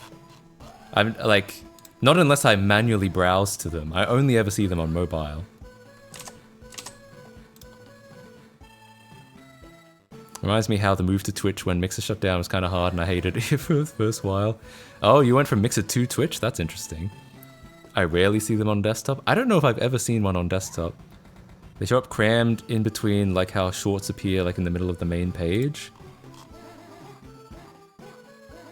Oh, yeah, if I scroll down, I see like latest YouTube posts, but I never scroll down. Hang on, I'll show you guys what I'm looking at, so it's not just blind.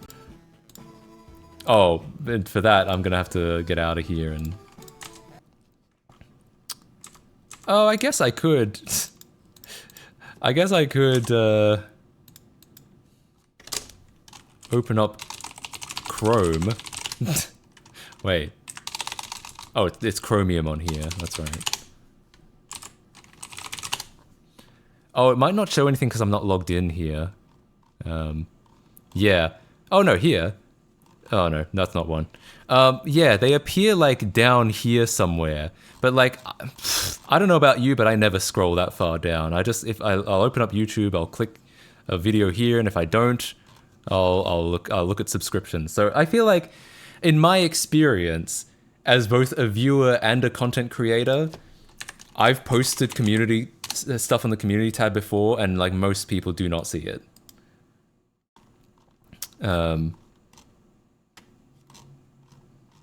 I have posted stream announcements on here, and I feel like I've never really seen much of much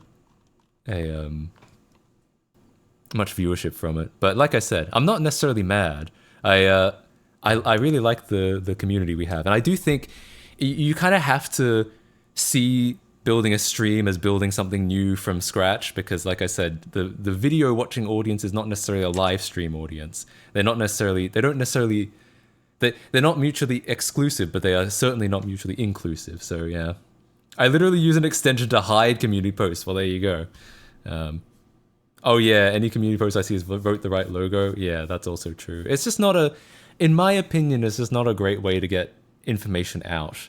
And it never really has been. Like, you have better reach posting something like that on Twitter. So yeah, but I might dual stream. We'll see. Who knows? As a sick OS, it really is good.